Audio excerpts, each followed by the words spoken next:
How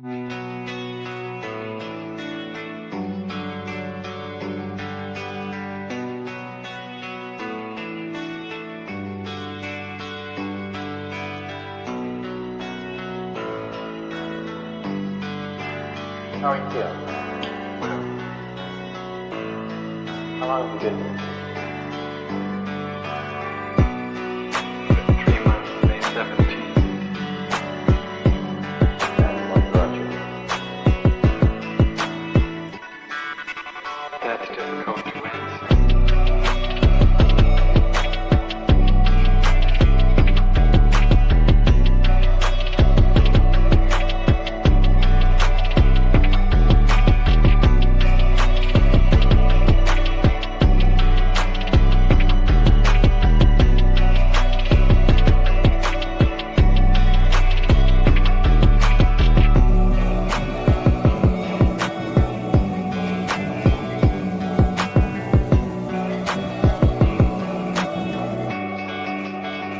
Some idea.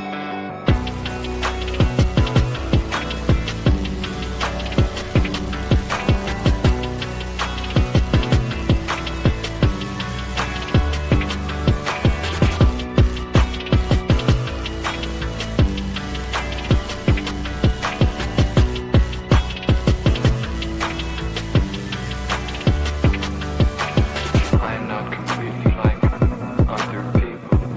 What do you mean by that? People dislike me because I am not completely like them.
I am trying to do with my life something which few people try to do, and this influences my thinking and consequently my action. What is it you're trying to do with your life? Play the piano for people. I'm not clear. How is it that playing the piano for people has eventually resulted in your being here in the hospital?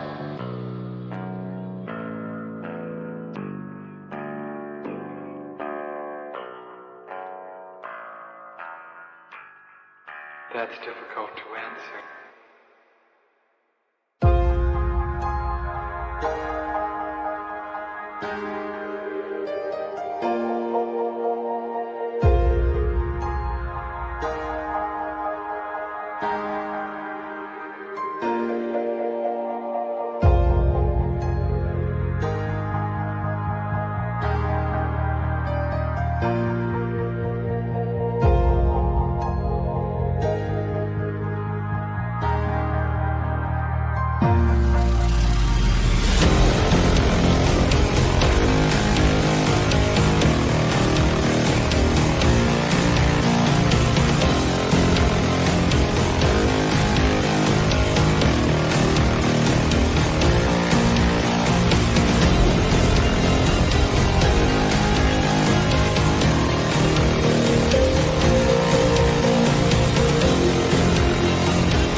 Inside my head of crying people facing death. Is this the end?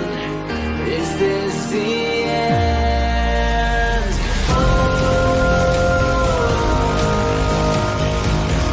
I'm burning in the dystopia.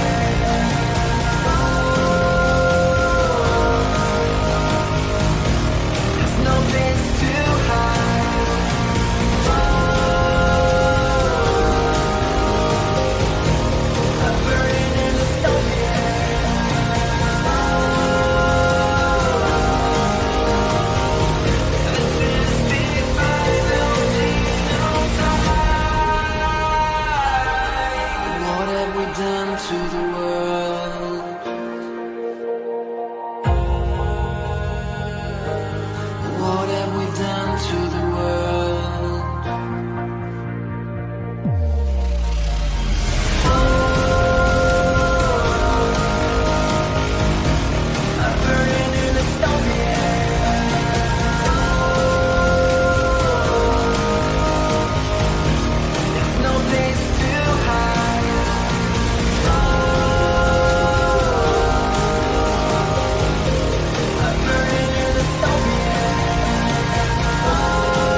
What's up, guys? What's up? What's up? What's up? What's up? What's up? How's everyone doing?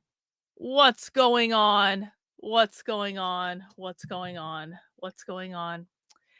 I feel so lazy today. Does anyone else just feel lazy? I mean, again, it's just it is the curse of the week between Thanksgiving and New Year's. And even though we're already in the new year, we're still in the week between where it's like we're in the ether holiday time where it's like I feel so lazy. And I'm just like, you know what? We're just rolling into the new year. We're not trying to barge into the new year. We're not trying to tackle the new year. We're literally just I feel like I'm on a sled and I'm just going down the hill.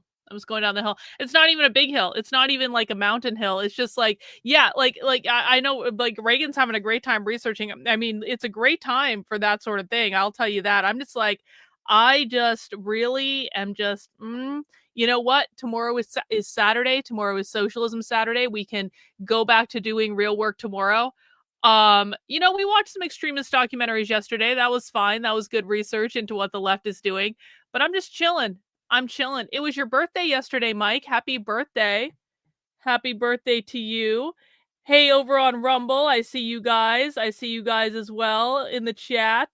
You guys ready for some Kino Casino? Because I can only listen. I can only justify watching the Kino Casino like a couple times a year.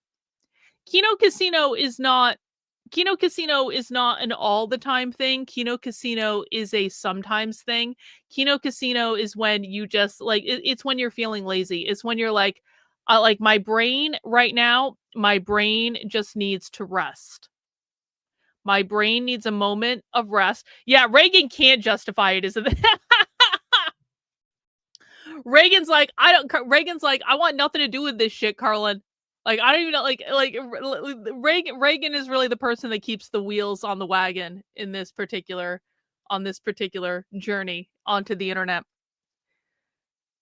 But we're going to watch the Kino Casino today just because I'm feeling lazy. And I know Reagan said earlier she's only here for the beer vote. I don't even feel like drinking today. I didn't even go to the beer store. I have some extra cider, I have some extra beer. If I feel like I need alcohol at some point, I have it. So we're not even doing a beer vote today. I don't feel like drinking. I don't know. I don't know what's gotten into me. Well, no, I do know what's gotten into me. I do know what's gotten. I'm trying to be more. I've decided that the only way, I've decided that the only way I can go undercover again is if I just lose a massive amount of weight, like, very quickly.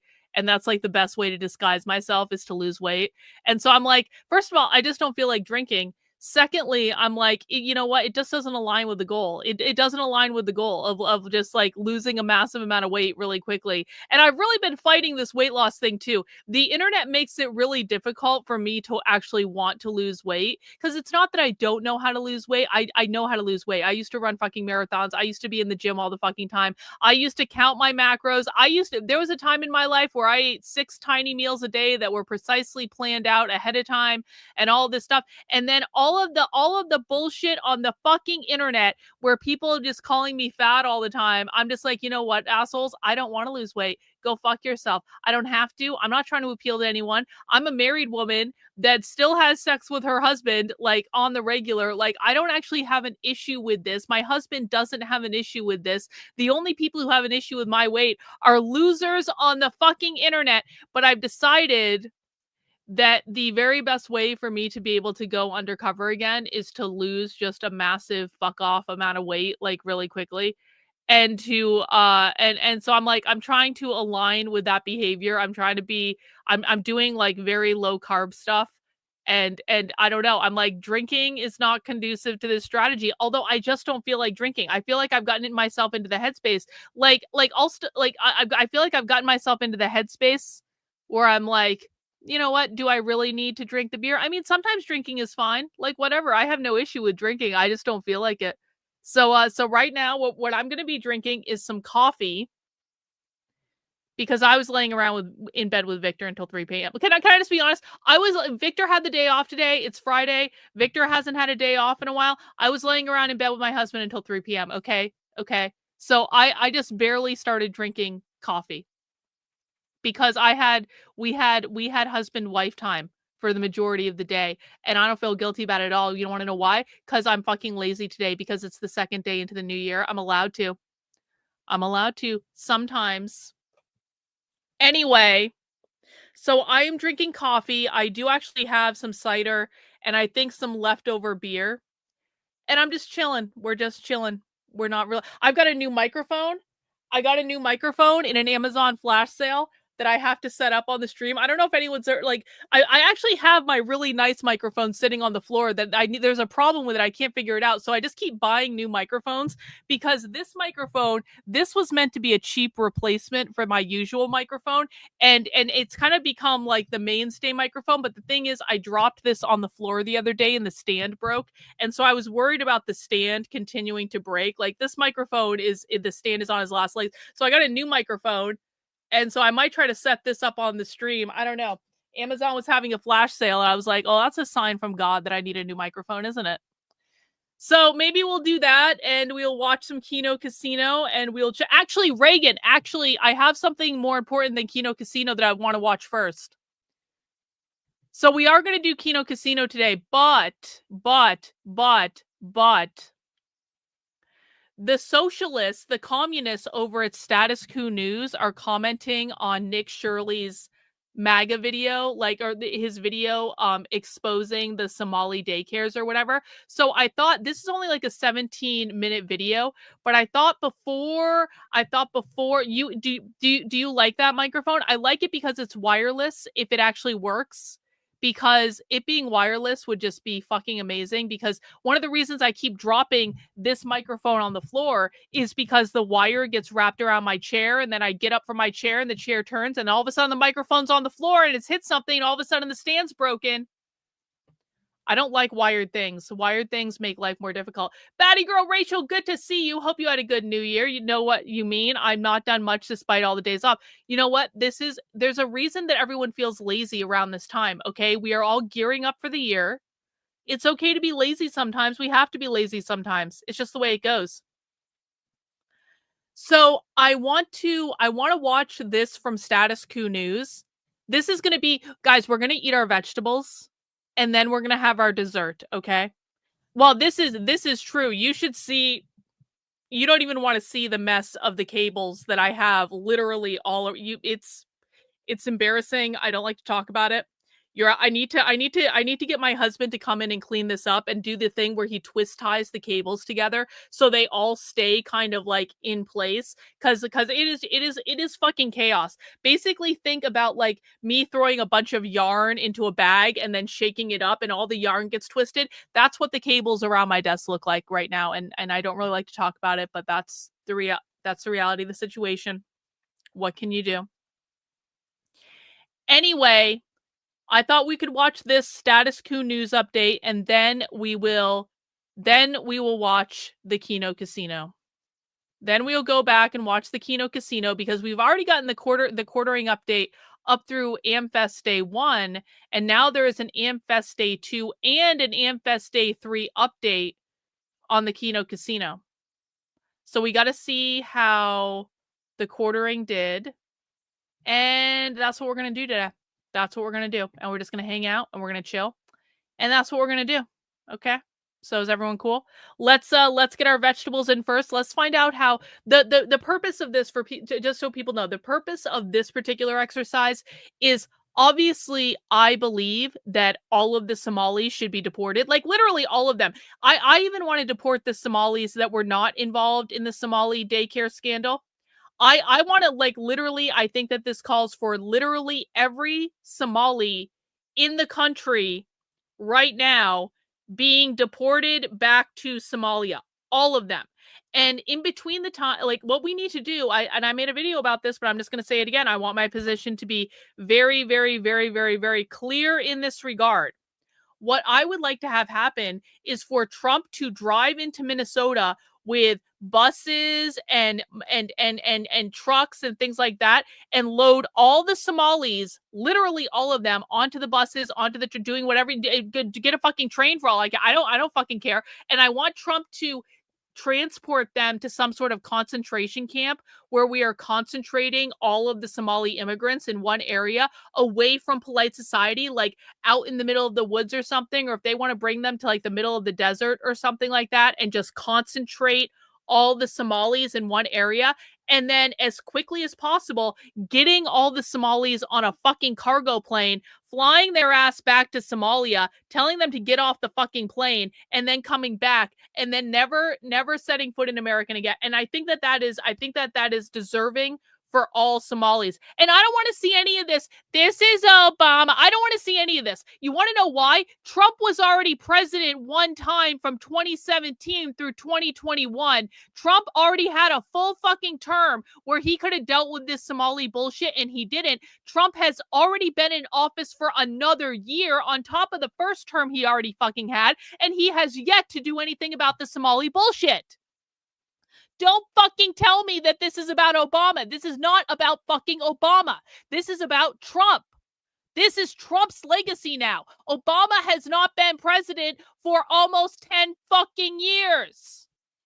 Trump had had a full fucking term in which he could have dealt with this problem. He didn't do shit. He's already been in office for a year in this second term. He hasn't done shit. There is no indication that he's actually going to do anything other than send a sternly worded letter to fucking Minnesota, which isn't going to do anything. So I'm so tired of hearing, this is Obama. No, it's not. It's Trump. Obama is not in office right now. Trump is in office. So Trump needs to get off his lazy fucking ass and actually start doing the mass deportations that he promised us in the first place. I don't give a flying fuck. Who is the president of the United States, you MAGA fucking retards? How long are MAGA losers and MAGA retards going to blame Obama for everything? Trump has been in office for 5 fucking years combined since Obama left the presidency. Stop blaming Obama, you fucking feckless losers. My God. MAGA retards are going to be blaming Obama 10 years from now. They're going to be blaming Obama 20 years from now. They're going to be blaming Obama. I don't give a flying fuck. Why hasn't Trump done anything about it? Why hasn't the GOP done anything about it? In fact, if you say one more stupid thing, I'm going to permanently ban you from my channel because, oh no, the MAGA retard just got permanently banned. Oh no, goodbye. Oh no. Oh no. Oh no. Oh no, MAGA retard. Go cry your little tears somewhere else. Not smart enough to be here. Go away. Anyway, and if any other MAGA retards want to identify themselves so I can permanently ban your asses too, please feel free to do so. Yeah, I like Trump won't deport the Somali fucking fraudsters. I will deport more people from my fucking channel than Trump will deport from Minnesota. Anyway, let's see what the socialists over on Status Quo News are saying about the Nick Shirley stuff, and then we will watch Kino Casino and the quartering. Yeah, retard tally so far, 1. It enrages me as a father. It enrages me as a journalist because what Nick Shirley did was malpractice. Oh, yeah? And was riddled with falsehoods. He should retract the report if he were a real journalist. But here's how I would go about actually investigating fraud in childcare. You can help build the only independent news outlet, always on the ground with the people for as low as 16 cents a day. Corporate media, they've been lying to us for years, and you go straight to the people. Flint, Michigan. Brooklyn, New York. Government sending one more you to the residents of Chicago. We need as many independent voices as possible, and that's why what you guys do is so fucking important. Covering what the corporate media covers up. I'm JT Siskowski for Status Quo. My guess is that by now you have heard of Nick Shirley. If you haven't, God bless you. He is a right-wing provocateur who has been posing as a journalist and recently went viral for his report on fraud, quote unquote, at daycares in the state of Minnesota, specifically in the Minneapolis area. I'll show you here exactly what he posted. This is his video, which on Elon Musk's X platform, formerly Twitter, got 135 million views. And he says, here's the full 42 minutes of my crew and I exposing Minnesota fraud. This might be the most important work yet. We uncovered over $110 million in one day. Like it and share it around like wildfire. It's time to hold these corrupt politicians and fraudsters accountable. We all work way too hard and pay too much in taxes for this to be happening. The fraud must be stopped. I don't think there is anybody in the world who likes fraud. It is a drain on taxpayer resources that could be gone to helping real people. So you'd think that something like this, exposing quote unquote fraud, would be a good thing. However, there's one problem with Nick Shirley's reporting, and that is it is riddled with inaccuracies and falsehoods. I know this because I was in the Twin Cities recently and was reporting there and saw many inaccuracies myself, and also have gone over a lot of reporting from others, mainly championed by CBS, which took a break from Barry Weiss's Zionist propaganda to instead actually do some real journalism here, largely led by WCCO, the CBS affiliate that is there in the Twin Cities area. Did some very good reporting on Nick Shirley's expose and found that it was riddled with inaccuracies. This is what CBS News had to say. CBS News conducted its own analysis of nearly a dozen daycare centers mentioned by Shirley. All but 2 have active licenses, according to state records. And all active locations were visited by state regulators within the last 6 months. So what? CBS News' review also found dozens of citations related to safety, cleanliness, equipment, and staff training, among other violations. But there was no recorded evidence of fraud. Of course, CBS News needs to get that dig in there about some of the citations related to safety, cleanliness, equipment, etc. If you haven't done extensive reporting on the childcare industry the way I have, let me just give you some context there.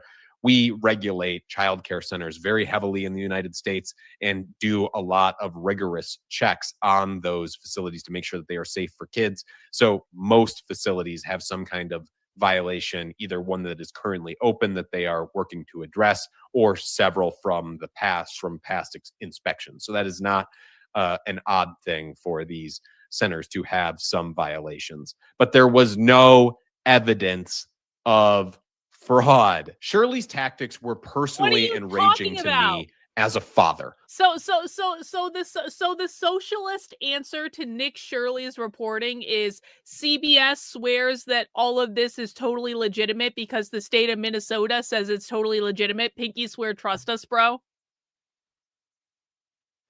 The nerve of these fucking people. The nerve of these fucking people.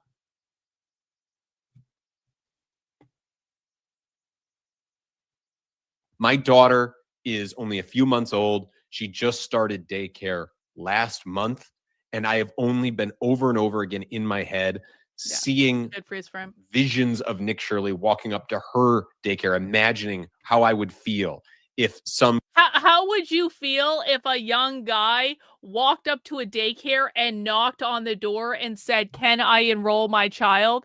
The socialists really think that someone going up and saying, "Can I enroll my child in your daycare?" is going to be traumatizing to all the kids already in the daycare? Okay, bro. Conservative YouTuber walked up to her daycare with a whole entourage of a security team and a camera crew, some of whom were masked, by the way. Oh, no, not a mask. The way that Shirley did.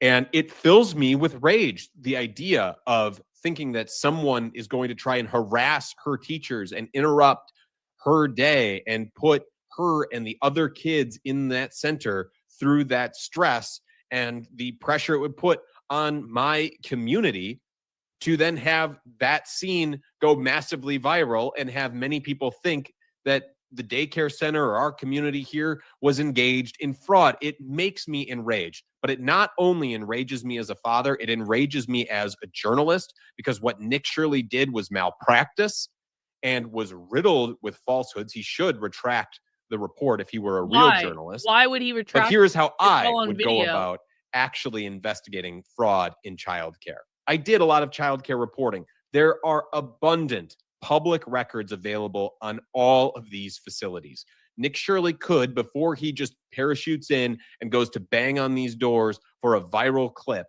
could have looked at all of the public records available on these facilities. He could have done that first. These are active child. So he could have gone and looked at the fraudulent, inspection records of these facilities, probably that they just they didn't even they showed up and they checked a box or something like that. And you want Nick Shirley, instead of just going to the facilities, instead of just going and saying, "Can I enroll my child in your facility?" and seeing what happens, you want him to go to the state and say, "Hey, state of Minnesota, can you tell me about all the different places that you're giving all these millions and millions of dollars to? I don't actually need to go there in person. I just need to go to the state of Minnesota, where the state of Minnesota is going to go, pinky swear, trust us, bro. Everything's totally cool. Nothing to worry about. You definitely don't need to go and investigate these places in person. You could just look at our form that we filled out and just take our word for it." Childcare centers that have been recently inspected by the state, and he would have saved everybody a whole lot of pain and himself a whole lot of hassle and having exactly. Wargarble over on Rumble is saying the guy who was with Nick Shirley literally already did what this socialist is saying. They literally already did that, and of course nothing happened. That's a great point. Report together. The other thing he could have done was, just rather than showing up for a 5-minute bang on the door and harassing the staff session the way he did, is he could have, this would have been creepy, and I would not have started here as a journalist, but he could have just, gone during regular drop-off and pickup hours for these kids, gone to these centers and just seen, are parents dropping their kids off? Yes. Okay. Guess we don't really need to investigate if this is an active childcare center, because look, there are kids being dropped off, and that would have been that. The other thing that he could have done was try to develop sources. This is something we do all the time at Status Coup when we go on the ground in places like Minneapolis for weeks and months at a time.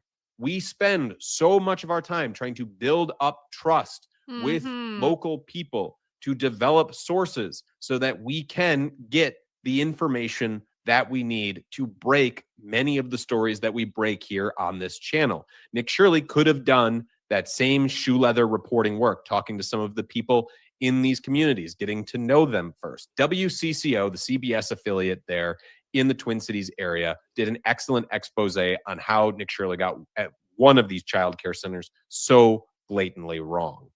You want to make ready for kindergarten. This is ABC Learning Center in Minneapolis. They have to learn ABC and numbers. Director Ahmed Hassan gave WCCO a tour after finding his daycare in the national spotlight. All right, we've arrived to ABC Learning Center.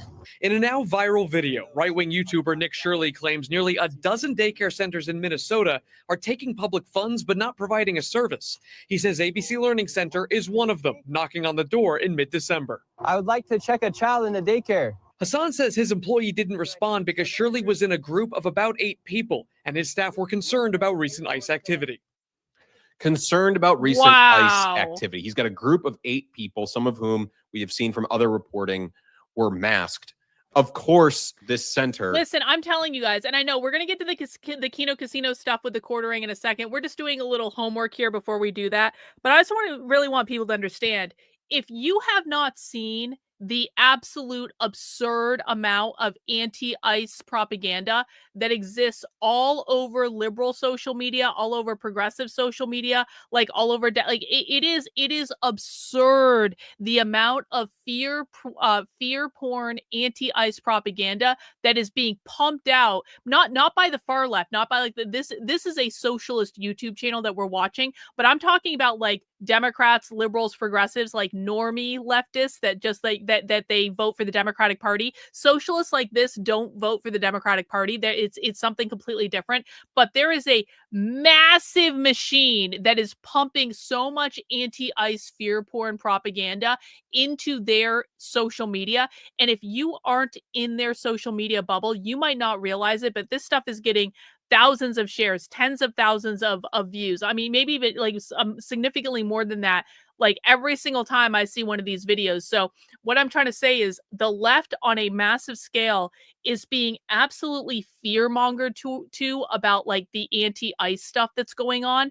And so when they say they believe that ICE is dangerous, that ICE is kidnapping people, that ICE is going into their communities, like they really do believe that because they are getting fed a massive amount of anti-ICE propaganda. Now you want to talk about where the funding's coming from. Where is the funding coming from for that? Because listen, this is not in my wheelhouse. I mean, I look at everyone on the left. I will look at what the Democrats are saying or the liberals or the progressives, but I spend most of my time focused on the far left, and the far left is something very different than what I'm talking about right now. Where is all the money coming from to fund all of this propaganda? I even saw stuff being posted by the Washington Post this morning on my Instagram. It's so much. Is going to be skeptical of who is showing up at their door and banging on it. I can tell you from being in many of these same neighborhoods that there are signs up on many of the businesses saying ICE is not welcome here. So the fact that Shirley is just thinking that he can just stroll through and demand to see Nick Shirley is not part of ICE.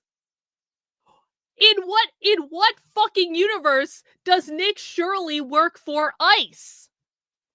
Thank you, Latrina, for the super chat. So the Matrix came true, but instead of computers, it's Democrats and Somalis. Yeah, basically. basically.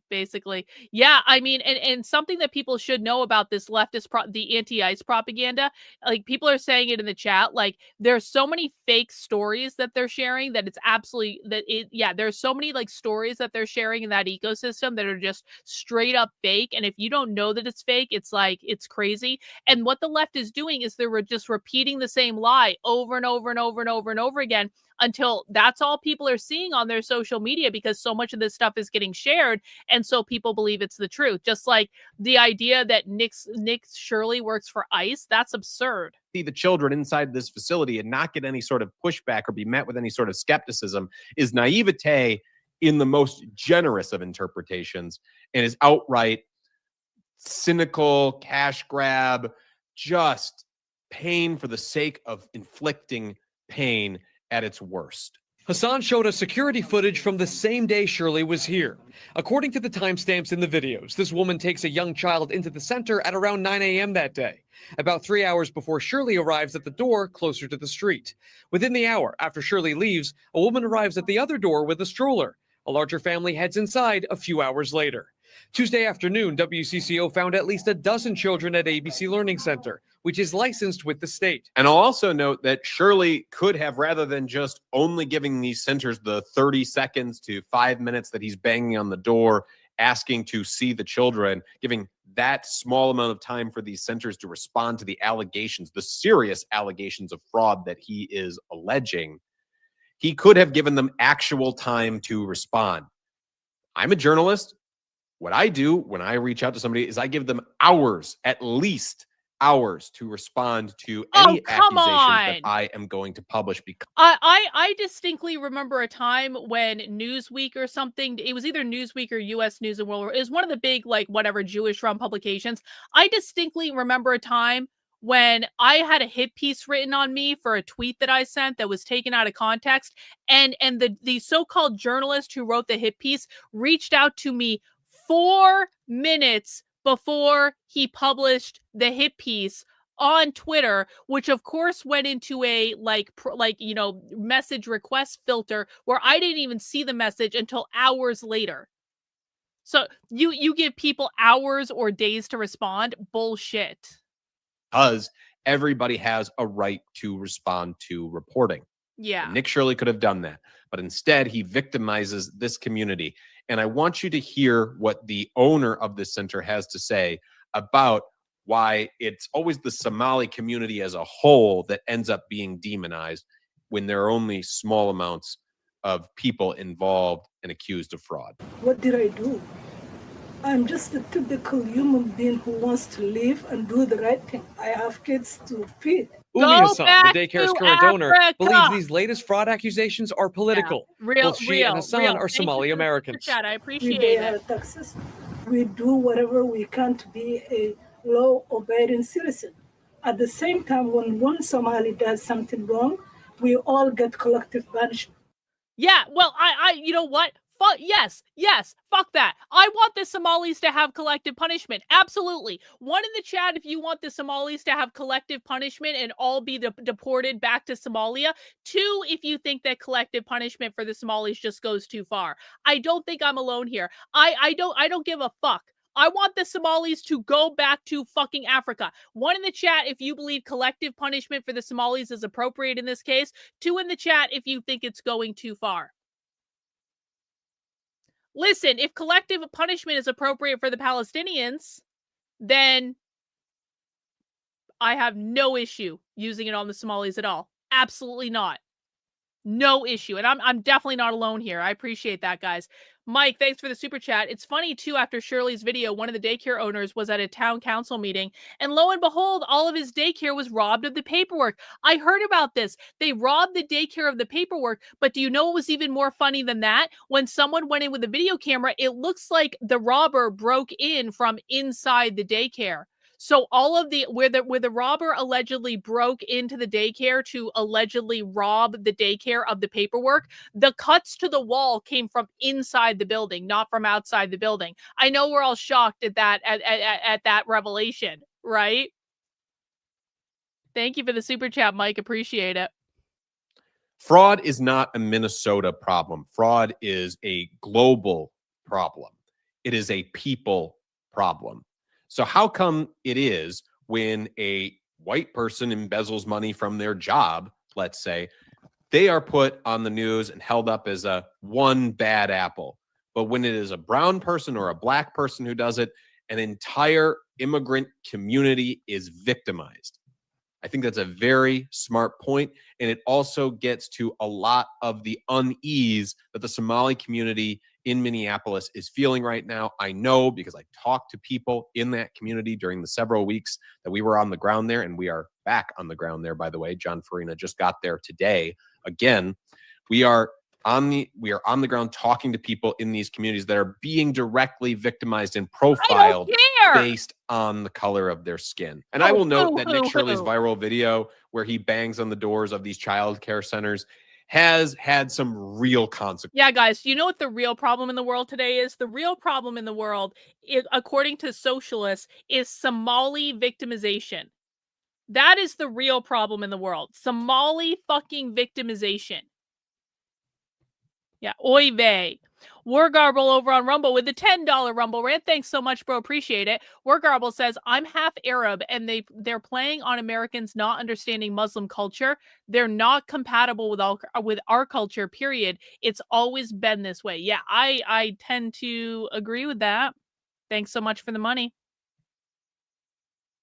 Number one, he's inspired an entire subgenre of right-wing provocateurs harassing now childcare centers across the country. You know what? Banging on the doors. Good. I love it. I fucking love it. I love seeing Cam Higbee out there investigating daycares. I love seeing Jonathan Cho out there investigating daycares. There are so many, you know what? I said this and I'm so glad to see it happening. There are so many people who are now going out because Nick Shirley has had so much success in this. There are so many like people that are now going out and investigating Somali daycares in other parts of the country. Everyone should be doing that. Honestly, like this is one of the easiest things to do right now because so many people are doing it. You can get attention for it. You can probably make a lot of money doing it, and you can expose this shit. And the more people who expose this stuff all over the country, the more Somalis are going to get deported. I think it's fucking awesome.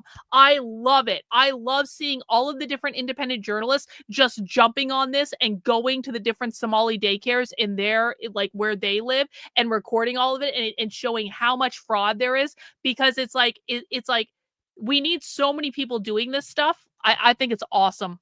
I think it's great, and I hope they all make a ton of money, and I hope they all get like really a lot of positive affirmation for doing it, because the more money the independent journalists make and the more positive affirmation, the more reporting they end up doing. Thank you, old sub. I'm late. Hello, comrades. Hey, I appreciate that, old sub. Welcome. To see the children. So this could actually happen to your child's daycare center, just based on somebody feeling like they want to be the next Nick Shirley and go viral. The other thing is that it is inspiring copycats there in the Twin Cities. This is a video that one man took where he was outside of one of the centers that Nick Shirley featured, and he is there saying, quote, "Where are the kids?" as some people who are skeptical are following him and videoing him. And he is out there, again, harassing this daycare center after dark. Or there is this headline from CBS News: daycare in Minneapolis vandalized and children's information stolen after viral video purporting fraud. A Minneapolis daycare says that vandals damaged the facility early this week and took... Yeah, they damaged the facility from the inside of the facility. Of course, the supposed real journalist on the socialist news station is going to tell you that. Information about employees and children from their records after a YouTube video purporting to expose fraud among daycares in the Twin Cities metro area went viral. Vandals got into the daycare through cinder blocks, according to the daycare. It appears the vandals first tried to saw into the door of a Family Dollar store next door to the shopping center, but that didn't work, officials said.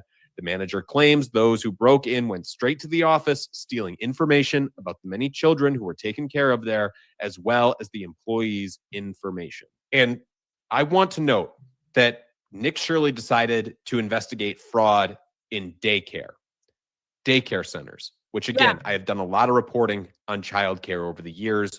I know that there is no profit, virtually no profit to be made in the childcare industry. Even if you're a parent and you are thinking that you're paying through the nose for childcare. Bro, if the state is sending you hundreds of thousands of dollars and all you're doing is renting a shitty office space in a strip mall and you don't actually have any kids there and you're not actually doing anything, and the only thing that you have to pay for with the hundreds of thousands of dollars that the state sends you is to pay the rent on the shitty strip mall office space that you've rented to pretend to be a daycare, then there is a massive, massive, massive amount of profit in that. We're not talking about real daycares. We're talking about basically money laundering, where they rent an office space, they slap a daycare name on it, they apply to the state to get hundreds of thousands of dollars. The state doesn't do anything to go investigate them. They give them the hundreds of thousands of dollars, and then they just profit and buy nice houses. That child care center is likely just barely above break even. Yeah, okay. They are paying their staff even less in many cases than what those same workers could be making if they worked at, let's say, a Target or another retail employer. Yeah, okay, bro. But these are the people that Nick Shirley chose to go after. These low paid, low margin, oftentimes local businesses, rather than going after people who have actual real power. At Status Quo, we pride ourselves on holding the powerful Oh my to God. account. That is what, Nick, if you're watching, that is what you should be doing. I would encourage you using the No. Nick Shirley does not need to do socialist journalism, Status Quo News. Nick Shirley does not need to do socialist journalism. Okay, well, I'm glad we got to take a little time out to get the socialist perspective on the Nick Shirley stuff. Nick Shirley is saying there's going to be a part 2 coming out, and so we will definitely keep on top of that. I think that kid is doing awesome work. I really respect what he's doing. You know, a lot of times people think that I just shit on other people on the internet, but like, honestly, if I think someone is doing good work, I will say flat out, I think they're doing good work. I think what Nick Shirley is doing is great. I think the fact that he's inspiring so many other people to follow in his footsteps and to do the same thing in their area is fucking awesome. I think that we need more independent journalists that actually are just going places and showing you what's happened in the real world.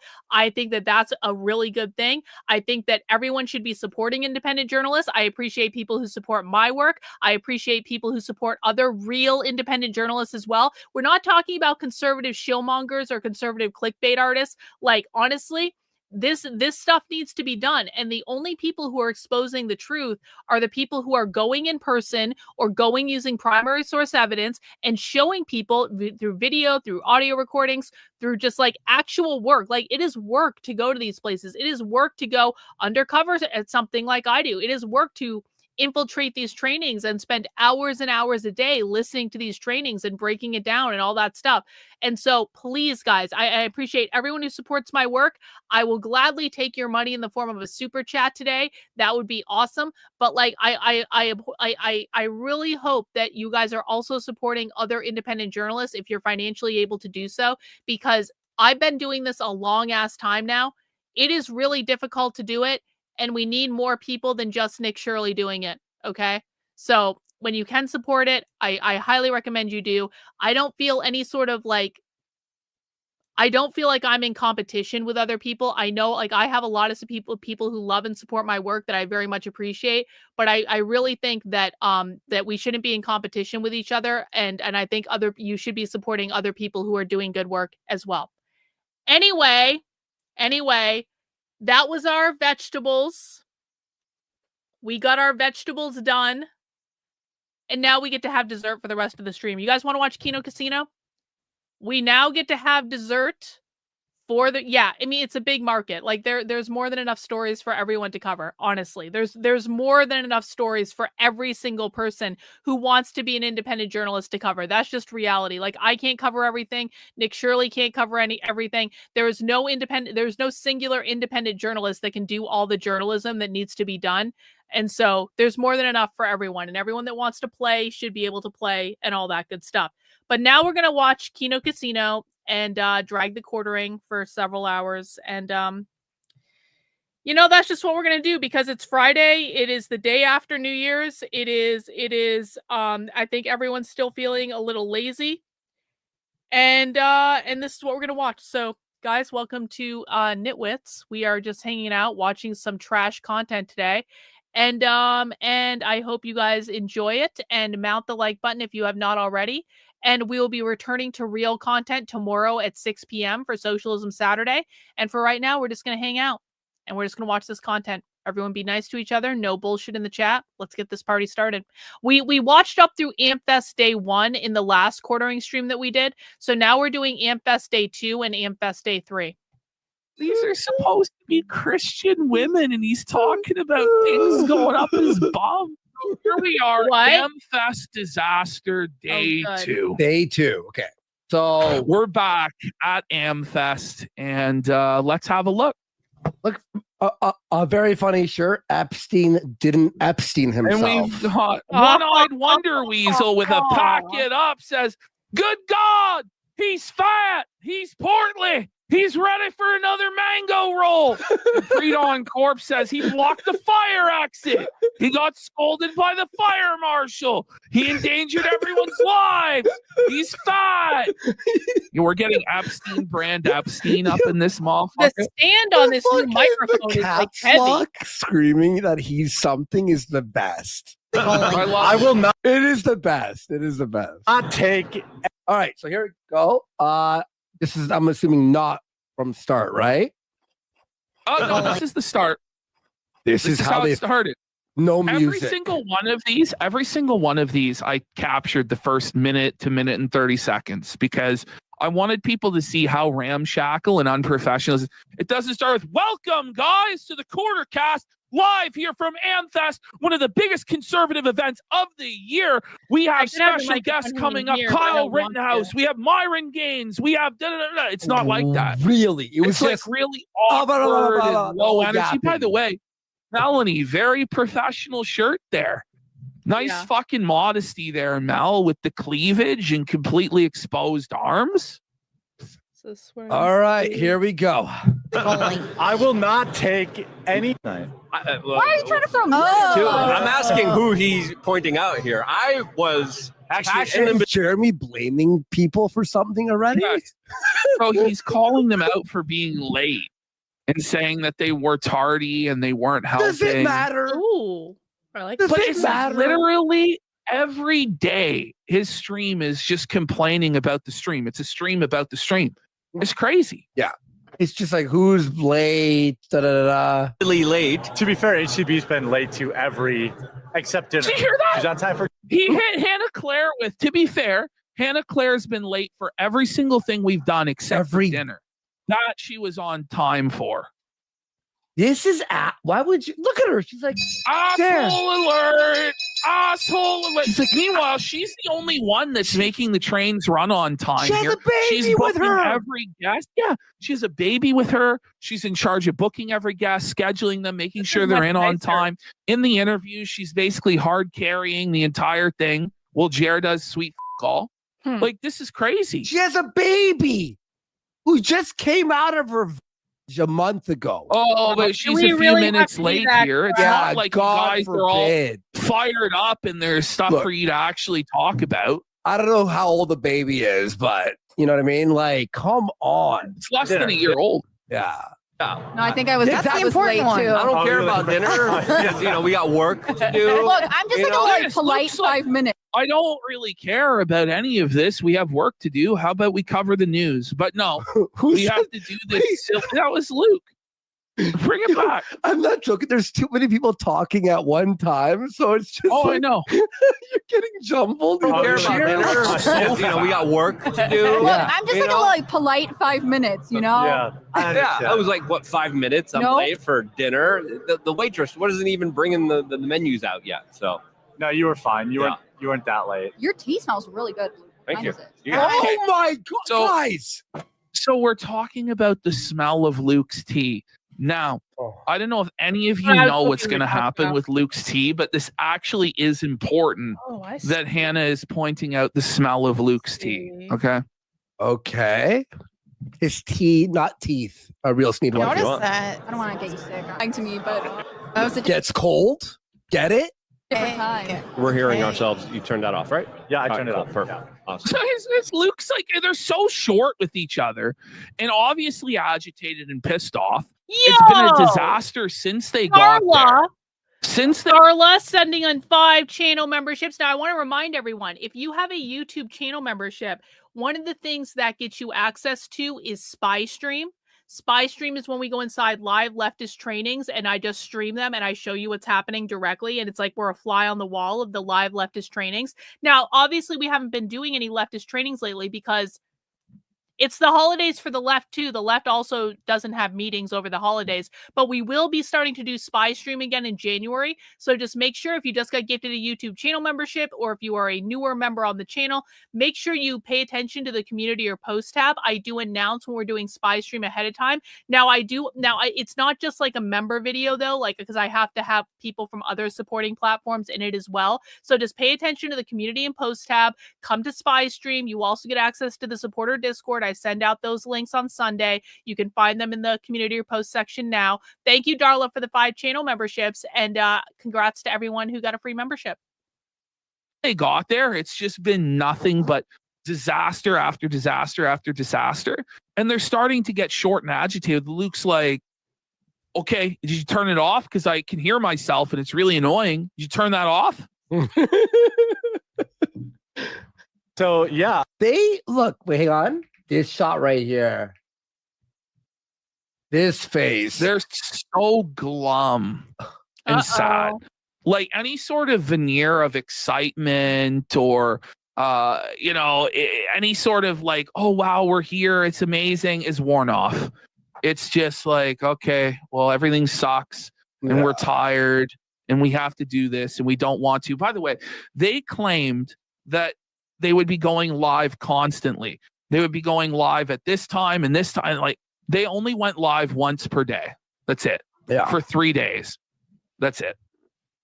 Oh yeah, lots to talk about. There's a big announcement today at 1:00. Any early predictions? A big TPUSA announcement. We've had just multiple people say, Jeremy, think that you're going to be on main stage, which I think is hilarious. Yeah, that would be an anti-announcement. That's hilarious. The idea that Jer would have any sort of clout or anyone would care what he has to say. Like, Felton alert. Look at Fel. She's looking at Jer. She's like, he just got fucking felted. And then Jer is just like, okay, well, I guess I'll lean into it. Be like, yeah, it would be an anti-announcement. Nobody would be hype at all. And he's right. He'd be like, who? The guy who you're going to be on main stage, which I think is hilarious. Yeah, that would be an anti-announcement. They'd be like, Timu Timcast coming right now. Timu Timcast. This is seriously how the show started. Are they like within 40 seconds? It's just catastrophe. It's a series of errors, bro. Wow. Timu Timcast. I'm gonna Now I still think. By the way, that would be funny if it wasn't true. I know. Like, that would actually like hit if it was like, oh no, you're not that. Obviously, it's just no. This is like literally. I wouldn't even say Timu Timcast, to be honest. It is true. No, they're gonna. I'd say like a scam that you are phoned and it's not an actual product. It's the PS6, so fingers crossed. Grand Theft Auto. Grand Theft Auto, what is it, 5 or 6 coming out? Yeah, that's already been announced, though. Maybe they'll announce 7. Half-Life 3. Okay. I've been waiting. I actually played that one. I don't usually play a lot of you video played games, but Half-Life 3? Oh, interesting. Does your Half-Life uncle 2. work for Half-Life Valve? 2. Oh my god! Luke was backpedaling because he got felted, but he's trying to talk like he played Half-Life 3. This is so ridiculous. I'm ranking it for that. That's ridiculous. I feel like they're all trying to one up each other, like shit on each other because they're getting no felted. Chemistry at all, like none. Well, so what it is they keep getting bullied by like the staff, by the circumstances of the event, by us. So now, in order to try and gain some sort of measure of power, they all start bullying each other. And what ends up happening is they all decide to team up on Luke and play a cruel game of kick the autistic because he's the socially weakest person there, which is a really slimy thing to do. And he's also the person who has the least amount of financial security. So he's desperate and has to go along with their bullshit. It's really scummy what they did to Luke, straight up. Kidding me. Wrong. Is our guest here? Our guest is here. All right, I disavow Melanie. Hey, wait, Luke, Melanie, stick around. you're wrong. Luke, stick around. Does your tea taste really good? It's Hey, okay. listen. Why? No. I put a bunch of Red Bull in it. I know. What the? So they're spiking Luke's tea with bullshit, knowing that he's a super health nut and he thinks that like Red Bull is poison that's gonna kill his sperm count and lower his tea. Yeah. They're literally doing grade school pranks on Luke to kick the autistic.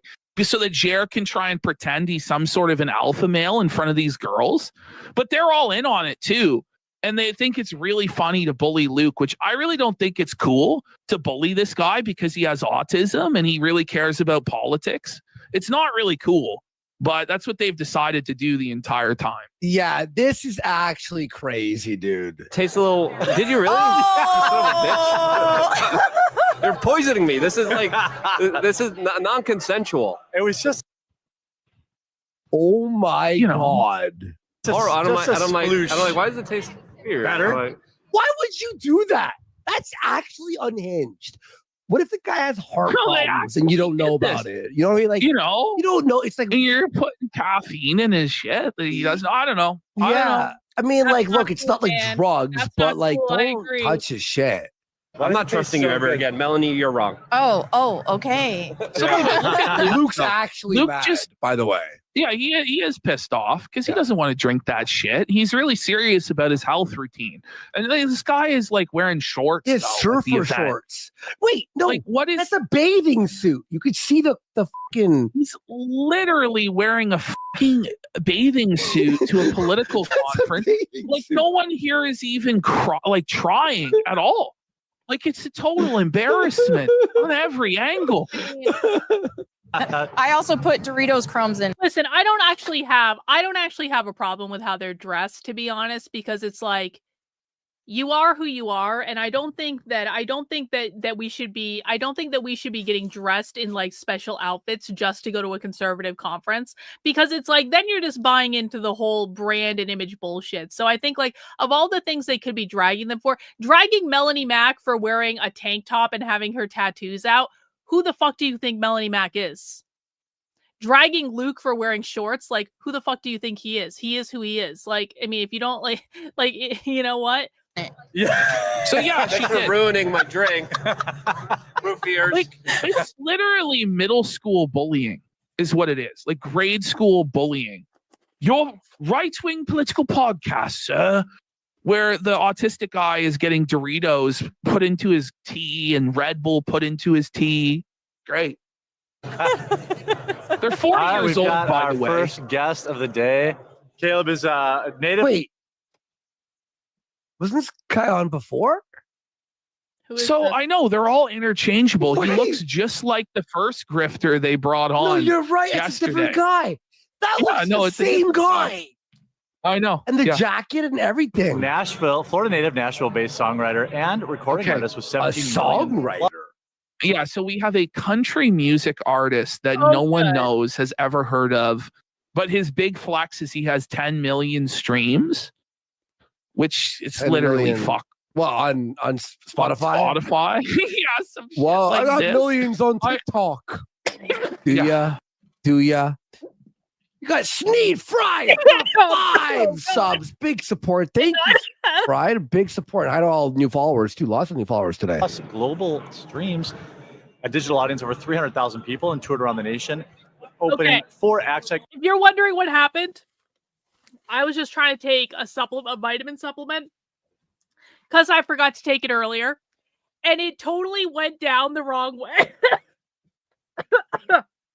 And now I'm dying.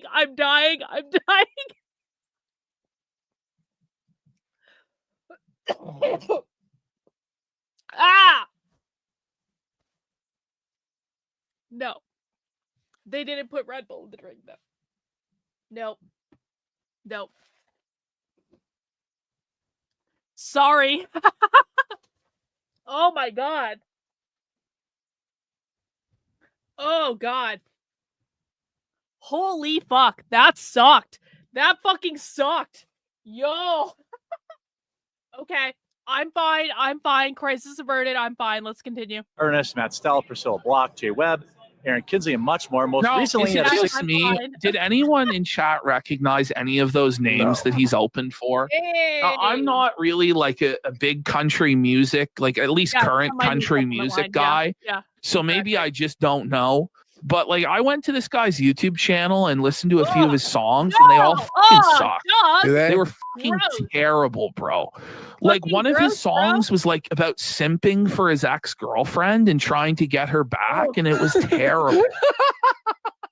The cock fucking country song. No road work. And by the way, not only do we not know who he's opening for, I couldn't even understand it because he's mush mouth. Okay. Like, blah, blah, blah, blah. Like he's like, And it doesn't help that the audio quality's fucking shit and he's speaking away from the mic. yeah. Yes, Matt Stelp, Priscilla Block, Jay Matt who? Matt Stelp? Stelp? Webb, Aaron Kinsley, and much more. Most recently, he had a single road work come out. And now This guy's like, may you promote me properly? Like, yeah, no one's hearing what you're saying. He's not even English, barely. you signed your debut. When did you sign your deal this year? Yeah, I signed in on Valentine's Day this year. Yeah. Oh, for lovers. A For deal the lovers. Yeah, I love He's so that. awkward. No, I'd sooner die. Oh my. Like, it's just, he just really struggles flowing into a conversation. This is like, very awkward, dude. I don't feel comfortable watching it is. this. Oh, yeah, it is. This is rough. I released an anti-love song on that day. So. What is country music? I think that is implied. The Lots of heartbreak in country terrible. music for sure. Yeah. Look at Jeremy's fucking shirt. That's the worst fucking shirt I've Oh, he seen got like him this wear. straight out of the Old Navy bargain bin. Yeah. Is right where that shirt comes from. Like, you have the money to dress well, Jer. You don't need to dress like this. And like the constant cope hat, like, take off the ball cap, son. Yeah. You're at a fucking political conference. You see anyone else wearing a fucking baseball cap? You fucking idiot. I think I have one song out that isn't about a heartbreak. Well, you're probably trending above average, I think.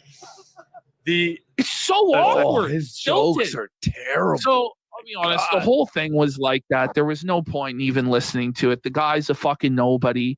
This is not Trump Jr. I just want to point out, this is not anything that was promised. It's just not. Not even close. Hey, Melanie's fine. It is actually, I mean, listen, I think that we all can agree that based on the type of content that we've seen come out from the quarterings, like little jaunt to the TPUSA conference, it was all a completely giant waste of money. I just like, I can't, like, someone literally paid them $15,000 to fund this trip, $2,000 to get that backdrop. They had to buy all new mics. They had to buy all new equipment. They had to pay for hotels for everyone and yada, yada, yada, yada, yada. What a giant fuck off waste of money. I need, like, this is why I have complete and total faith that I will be able to find people to fund Occupy Libraries, which is the library speaking tour that I want to do next year, to go into libraries, especially in leftist areas, to talk about, to show just like, here's what the far left's actually doing. Here's what, like to do a series where it's like an actual productive use of time. Because if he can find someone to pay him $15,000 to go and produce this horseshit content, there is nothing that should be getting in our way of actually being much more productive and much more useful with that money. You know what I'm saying? And she's just trying to be small because we all have to cram into like this small area. Oh, while you're doing that, I need they're to fact cramming check into myself the from small yesterday. place. Wow, Jer, the booth fucking sucks, buddy, and it was a big rip-off scam. And you're not actually on Media Row with like the giant booths like Rumble and Daily Wire have, and you're just in some shafty other room. Oh, okay. Yeah. For a stream. Oh. I thought it was Dan Bongino who followed me on social media, but it wasn't. It was Sebastian Gorka. And I know that's very different. I know, but I'm just Sebastian Like, Gorka. it's a fucking retard alert. Retard alert. Yes. Retard alert. Sebastian Gorka is like known to me only as the guy who said that Groyp is a disgusting. Sebastian Gorka is and he has a show called America First. Is actually he sucks. insane. And fuck it. but, America Dan first. Did he just steal Nick's name? I don't know. I think it happened. I think it happened before Nick. But who gives a fuck? Okay. I don't know. it's like, That's why why you're did I like, think what? they were They're the the same person? podcaster? Why? Yeah, I turned up the volume a 'Cause you're little dumb, bit Mel. more. It does seem to bring a little interference up, but I think it's just Like, what sort of a Sound show stuff. is this? And there's no and there's no limiter on the mic. You have a tool. That tool there that you are broadcasting from, the Roadcaster, has a built-in noise reduction software that finds the minimum sound and removes it. No, we got yapping. It's terrible. How you guys doing? You guys can take that It's coffee. gates. We're Yeah, just going to keep live. Okay. Limiters. Yeah. She's talking. Did you hear that? Hannah's talking to people passing by and going, you can take that coffee, by the way, guys.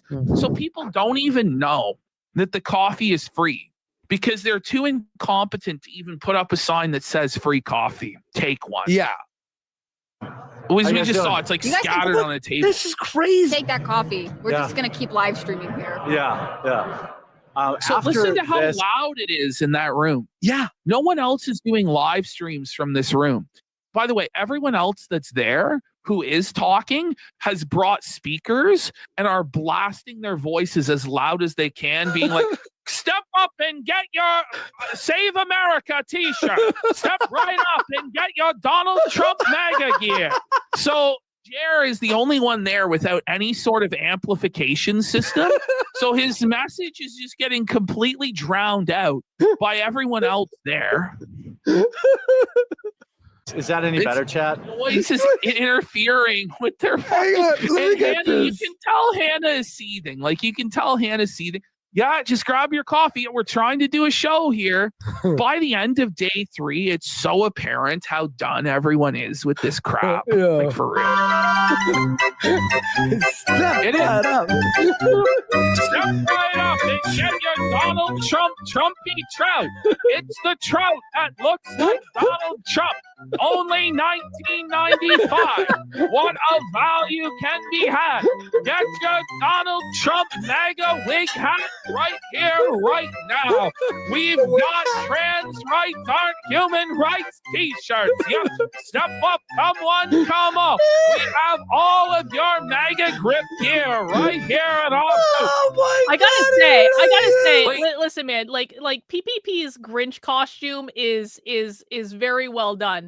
I'm enjoying seeing, like, I know what he looks like underneath the Grinch costume, and I'm just really enjoying seeing the Grinch be the carnival barker at the conservative event.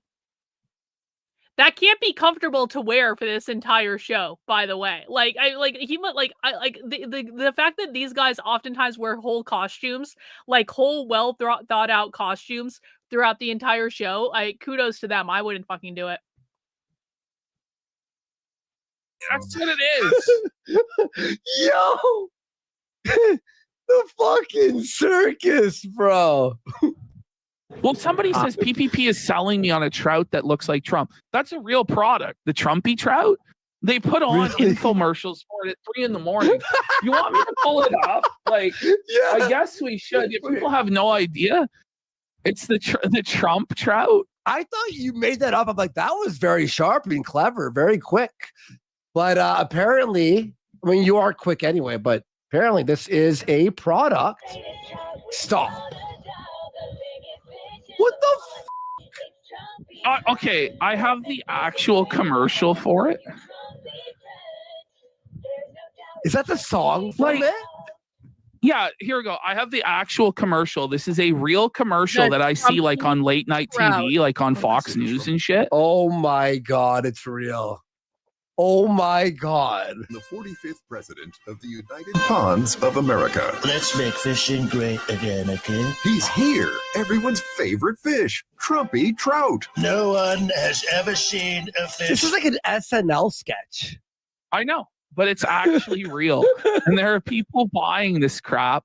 And then we wonder, it's like, did we go too far with this MAGA bullshit? Like, this is shameful stuff. This is shameful shit, bro.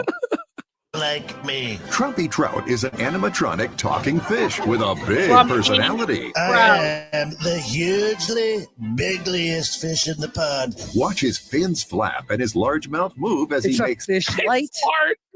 It's a fish light, not a fleshlight. Get it? God, bro. Speech after speech in high fidelity sound. Some bass are bad fish, crazy fish, criminal fish, and druggy fish. But some bass are good fish, and I only love some of them. Mount him to your wall or use the built-in stand to display him proudly. This is real.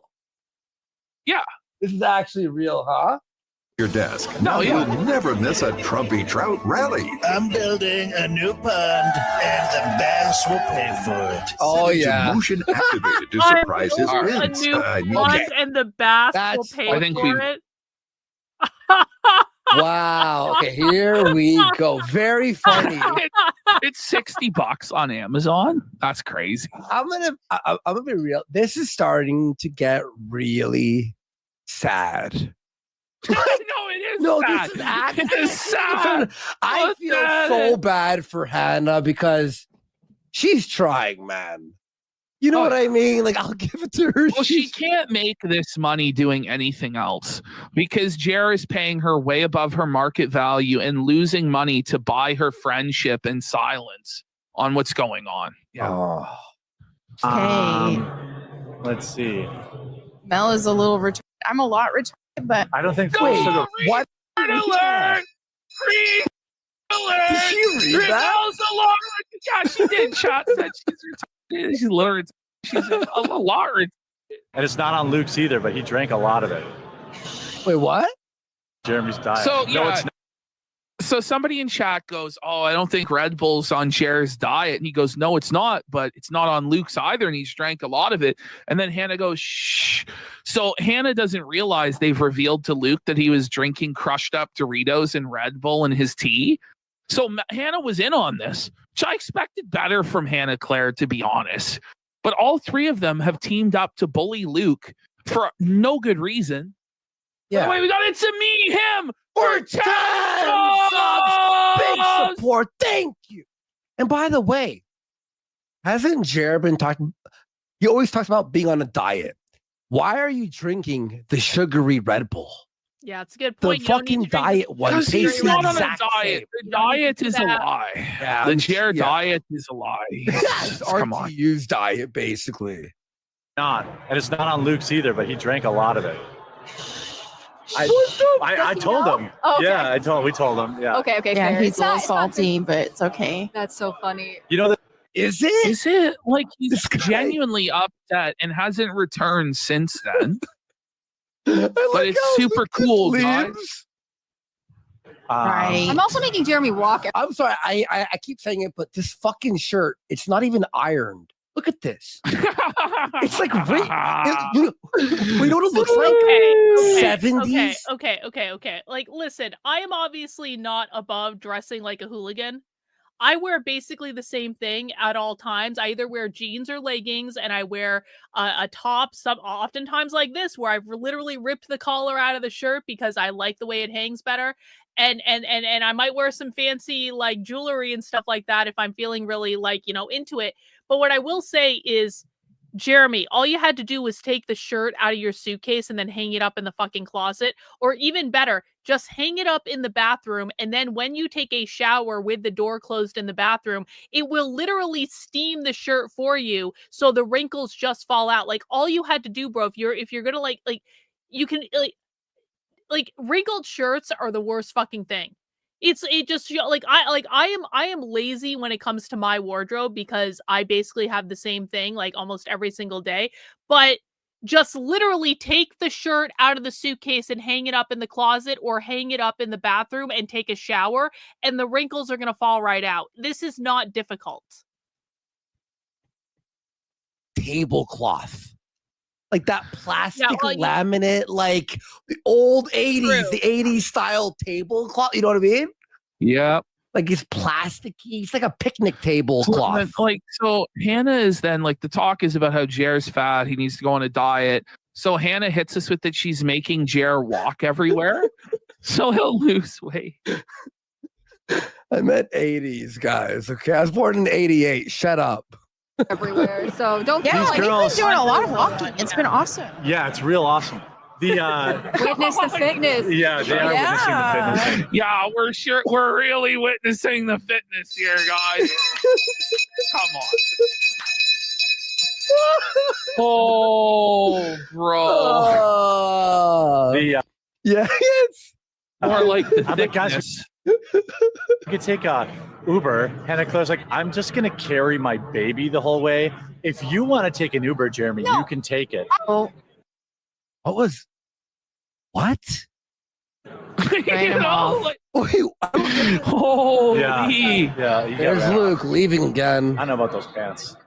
I mean, they're He interesting. calls out his pants. Yeah, I mean, you He should. shit on his pants. The pants are a vibe. Yeah. Says That's some real mean, but that's some real mean girl shit though from Mal, isn't it? Yeah.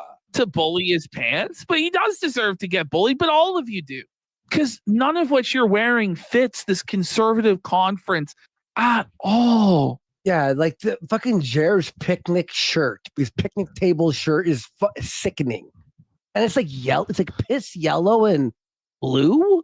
Yeah. I didn't even know that's a My Chemical Romance shirt. What? What a disaster! Buddy, what is this? 2010? Oh my god! I'm sure really popular at Turning Point USA is My Chemical Romance. I didn't What's even from? You're 40. A store? Probably a I Facebook ad. suspected. Oh, that's nasty. Like that's actually is like real like the Mean stairs. Girls energy. Yeah, you probably got it from a Facebook ad, didn't you? Did Luke fucking like kill one of their parents or something? Like, why is he being bullied like Well, this? just wait until you hear what they did to him last night as a prank. Oh no! A dojo. Okay, yeah. I suspected as much. Yeah. Is the dojo called Timu? Yeah. Oh man! This I'm just dumb. Okay, so now we have this guy, and then Hannah's saying she's dumb. So now we have this random nobody that nobody cares about that's joined. Is this Don Jr.? Is this Russell Brand? Your auto mod removes the word cracker? Good. That'll teach him. That'll teach him. We are at our core a ministry that uses the outdoors to turn boys into godly men. And the second thing, and I hope this isn't too radical for your guests, is Too that radical. Impossible. we believe that boys and girls are different. Oh, What? guys. Conservatives have this really radical idea that might be too radical for some of you. They believe boys and girls are different, guys. So edgy. So based. So radical. Stunning and brave, conservatives. Stunning and brave. Oh, stop the presses, everybody! Boys and girls are different, everyone. Whoa! So this is the guy who has a Boy Scouts alternative that's more Christian. Okay. It's okay. But it's literally. Excuse me. So we have someone complaining over on Rumble saying, Karlyn, what happened to your streams? This is straight up brainwash. Giselle, this is Friday. This is not only Friday, this is the Friday after New Year's Eve. If I am allowed to watch brain rot content on the Friday after New Year's, okay? I am allowed. I am allowed to watch lazy fucking content this week. I produce thousands of hours of socialism content every single year. If you haven't gone back and watched all of my socialist streams, I don't want to hear your fucking complaints. You don't have to be here for the brain rot content. I need a fucking break sometimes. I can't do socialism all the time. It's really hard. I will be doing socialist content tomorrow at 6 p.m. You can come back then if you don't like it. You can watch the back catalog in the meantime. We are allowed to do brain rot content once in a while, especially on the Friday after New Year's. Well, you watch everything and you okay, hey Giselle, how does the left define capitalism? I work for you. Okay, 1 in the chat if it's okay with you if I watch brain rot content. 2 in the chat if you want me to start watching socialism right now. Because if I work for my audience, let's poll the audience, Giselle, over on Rumble. 1 in the chat if it's okay that we watch brain rot content on a Friday after New Year's. 2 in the chat if you think I need to stop everything and watch socialism right now. You can see on the screen, Giselle, everyone's okay with this. Everyone's okay with this. Everyone's okay with this. So you're going to have to take a little break today. And if you don't want to watch the brain rot content, you don't have to watch the brain rot content. I will be doing Socialism Saturday tomorrow at 6 p.m. I do lighter content every single Friday. This is Happy Hour Friday. We do this literally every single fucking week. And we do this especially on the Friday after New Year's. And we will be returning to doing heavy socialism content next fucking week, okay? We're going to do Socialism Saturday tomorrow. We're going back to the regular streams next week. But I need a fucking break. And if you don't like it, you don't have to watch. There's a million different things you can watch on the internet. But the audience has spoken. We want to watch this. Just to grift. He's here to just show a product. Mind you, Jer said he wouldn't bring on any grifters or low-level people, and that he had the ability to be choosy because he had so many connections, which he didn't, and he had to resort to this. But it's like your show is about grifting, so why wouldn't you have grifters on it, you know? Oh, yeah. Spencer, What a let me crazy correct you. concept. Yeah. I was one of those, your kid needs okay, Adderall. well, if you want your money back, then cancel your fucking membership and get the fuck off my channel. You, like, Giselle, literally, I have already polled the chat, and everyone agrees with me and no one agrees with you. If you don't want to support my content, then cancel whatever fucking membership you have and get the fuck off my channel and don't come back. And I don't ever want to see you complaining again. Next fucking complaint from you, I'm permanently banning you from my channel. If you come over to YouTube and complain here, I'm going to permanently ban you here. You have the ability to go and watch something. I cannot fucking believe that someone who claims to watch my content all the time is complaining because I'm watching brain rot content on the Friday after fucking New Year's. Literally, Giselle, fuck right off. Literally, go fuck yourself. Go cancel your membership. I'm not going to cancel it for you. I don't care enough to do that. You want to complain? Get the fuck out of my house. My parents refused. And it's just, why are you telling us this? Wait, what? This is like, Wait, what's the story? Like the look that Mel is staring him down, and Hannah looked away. Like if you bring it back, a sec. Yeah, let me go back. just my parents refused. She's like, help me. Why are you telling our guest about you had ADHD and your parents were supposed to give you Adderall, but they didn't? Like, his parents just took the Adderall themselves. Apparently. And it was just like I just needed to go out and do stuff, you know, and be. Well, we're supposed to pretend that Jeremy was going out and doing stuff. Like, really? Like, Jer, come on, man. Have some fucking self-worth. Yeah, dude, all I had to do was go play outside. You never played outside. Shut the fuck up, man. Holy shit. Girls like to pee their name in the snow, too. It's like guys can have some. No. Like, girls like to pee their name in the snow, too. Who said that? No girl has ever said that. No one ever. What? So Jer is trying to communicate the point that it's gone way too far where girls and boys have to have the same interests and everything like that. But he used an example that no one would ever use. Yeah, that's the worst that was quite example. vulgar. Their name Yeah. You could say girls want to be in construction or mechanics or, you know, like girls want to pee in the snow and write their name. No, they don't. No, they don't. It's like guys can have some He things just loves the bathroom that are just for You're right. He does mention the bathroom a lot. And yes, these are fucking 2018 talking points. Like these are so old and stale and boring. And it's like, okay, we're preaching to the choir.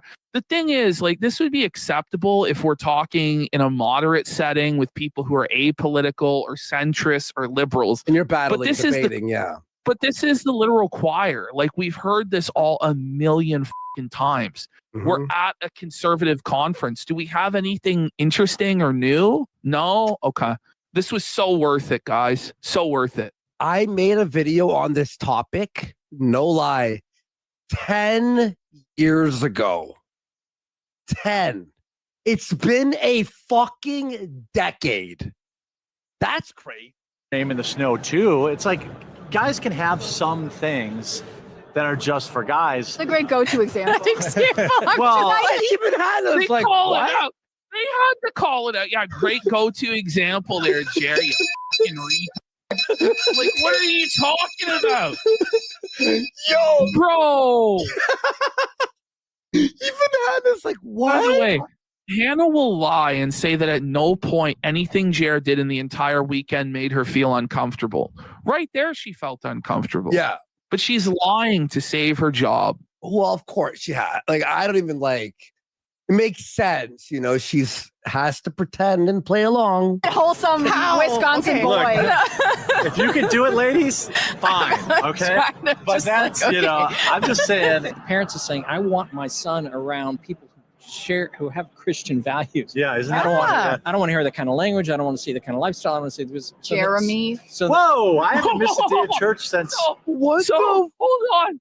So Hannah Claire starts scolding Jer for being vulgar and profane and reminding him, hey, like these people are really conservative. They're really Christian. Maybe you shouldn't talk about peeing in the snow and all this. And now Jer's coping that he hasn't missed church in like 2 months. So, you know, he's a holy man. By the way, before they left for Amfest, didn't he do a whole segment on how he loves masturbating to? Yes, he did. And said, don't use OnlyFans, just use the free stuff. Wow. The jack off segment. September I'm just heckling you. 10th. It's Sunday. Yeah, no. Oh, is this about the pee comment? Yes. That's what boys do. And by the way, the guy pointed out that it is a Sunday, so Jer has missed church since then. I didn't even notice that when I clipped it, but Buddy just hit Jer. The full table felt like, holy shit. Well, I haven't missed a day of church since September I'm just heckling you. 10th. Since Sunday. Yeah, no. Oh, it's just. That was a dig. I haven't missed a day of church since September I'm just heckling you. 10th. Since Sunday. Yeah, no. Oh, it's just. Oh, it's About the Sunday, pee comment? Yes. That's what boys do. Buddy, this is like he was just he felted down secretly. He was just fucking felted secretly. And we'll see. Hopefully, we'll see. And we'll bring you back on in like a couple weeks when things calm down. Why? So he says this to every guest that he's going to bring them back on in the new year. He started saying this from day 2 on. He's not bringing this guy back on. No. That's not happening. Why would he? So anything changed in the last 2 weeks? No. Okay. Have a really Merry Christmas. It's been a lot of fun. Merry Thanks. Christmas, Mike. Thank you. A lot of fun. I'm gonna fix these cables real quick. over Okay. So Okay. Jer is I at can't the even point move now around. where he has to fix his own cables on camera. He's like fuddling. What them happened to his up. cables? I don't know. His cable management's cooked. Well, I have this for chat. God bless. Hold on, real quick. If you're in an accident or in Oh my. So He's he got an hits us ad? out of nowhere with an ad read, but the problem is he doesn't mute the mic. So Oh, we can hear them no. talking during the ad Oh, read no. the whole time. No, you wait. That was a jump scare, by the way. It scared the fuck out of me. Holy shit. Oh, PDF that. Let's go. injured in any way, you should know how to protect your rights. That's why I'm so glad to have this video sponsor Morgan & Morgan. When you're seriously hurt, your injury could be worth millions of dollars. Morgan & Morgan doesn't settle for lowball offers. I would just like to get I would just like to get credit for myself because I have never done these bullshit ad reads and I never will do these bullshit ad reads because I think they're lame and stupid and I really only want to promote things that like I actually like. And so if I tell you guys about something, it's because I actually like it or I actually use it. Or most of the time I just sell my own merch, which you can find at redmenacesupply.com when my merch is fucking awesome. And I just want credit because I've never tried to sell you guys magnetic pictures that you hang on the wall. And I've never tried to sell you guys supplements. Even if I take them, I'm not going to try to sell them to you. And I've never tried to sell you guys some sort of like computer equipment. I've never tried to do any of this shit. And I feel like I don't get enough credit for that.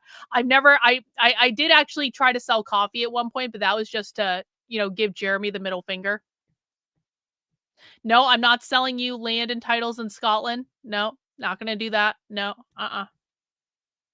Just in the past couple of months, Morgan & Morgan saw verdicts of $12 million in Florida, 34 times the highest insurance offer, $26 million in Philadelphia, 40 times the highest insurance offer, and $6.8 million in New York. It's like the viewers have already paid. So now it just So now it's like he's like, oh wait, I fucked up. They could hear us. I'm not gonna sell you gold or And so silver or now he's timeshare. gonna or repeat Datastar. the ad. No, he's not. No, He's gonna do the ad again. Yeah. What do you mean? It's just silence. So it's like the audio's all fucked up. It's muted. Yeah, we're live still. I tried to run the ad. I couldn't run the ad. What do you mean? You ran the No, ad? but the ad did run, but he's trying to gaslight us that the ad didn't run. How? Let me see if I can. Let me see if I can do it real quick. Sorry, guys. We don't need to see it. Sorry, Oh, I we am. don't need How to see dare it. you. Mind you, this was crowdfunded for 15 grand, but we need to run these Morgan and Morgan ads 15 still. Okay. fucking grand. Is Morgan and Morgan even paying him for these anymore? I don't know. It's hard to really know, really. Yeah, I don't. There's a little bit. I bet you he's like an affiliate. You know what I mean? Like if you sign up, he'll make a percent. A rumbling going on. If you're in an accident or injured in any my way, gosh. you should know how to protect your rights. That's why I'm so glad to have this video sponsor Morgan and Morgan. When you're seriously hurt, They called Luke autistic. Did you hear that? Did you hear their snake meeting? They think that no one can hear, but they're secretly talking shit about Luke behind his back and saying he's autistic. Wow. This is crazy. I did actually see this. I posted this. You know what? Listen, rare New Hampshire governor win. Because mostly I think the Republicans in New Hampshire kind of suck. Now, there are a lot of libertarians who write as Republicans, and generally New Hampshire rules in terms of like libertarian policies and stuff like that. It's definitely the most libertarian state in the country, and that's one of the reasons I live here. Also, just because I like it here and I like Boston, but I don't want to live in Massachusetts, but I like Boston. And so I'm an hour north of Boston. I can go to Boston anytime I want. But like New Hampshire governor, sanctuary cities are now officially banned in my state. I can't complain about that. Give credit where credit is due. Kelly Ayotte came in with a W on that one. your injury could be worth millions. To have this video sponsor Morgan and Morgan.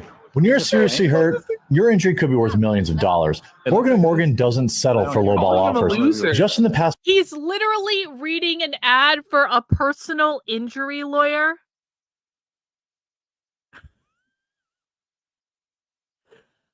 This is the funniest thing I've seen so far. He's literally it didn't register for me earlier. He is literally reading an ad for like an ambulance chasing lawyer.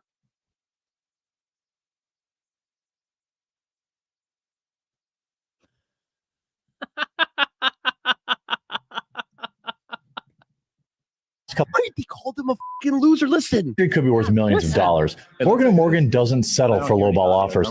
Just in the past couple of months, Morgan and Morgan saw verdicts of $12 million in Florida. Yeah. 34 times the highest insurance offer. Is that- $26 million in Philadelphia, 40 times the highest insurance offer, and $6.8 million in New York. They're talking about doesn't bad hear any audio. Yeah, the audio, but it's like this is actually this is crazy. 25 times the highest insurance offer. Their What's fee is amazing, though, absolutely is there's no one in chat, so no one can tell them the issues that are going on because no one is watching. How do you have no one in chat? free unless you win. Fighting big companies takes a big law firm. As America's largest injury law firm, Morgan and Morgan are ready to take on insurance companies of all sizes. That was insane. Wow. And now look. No, it really was. Jeremy's off cam.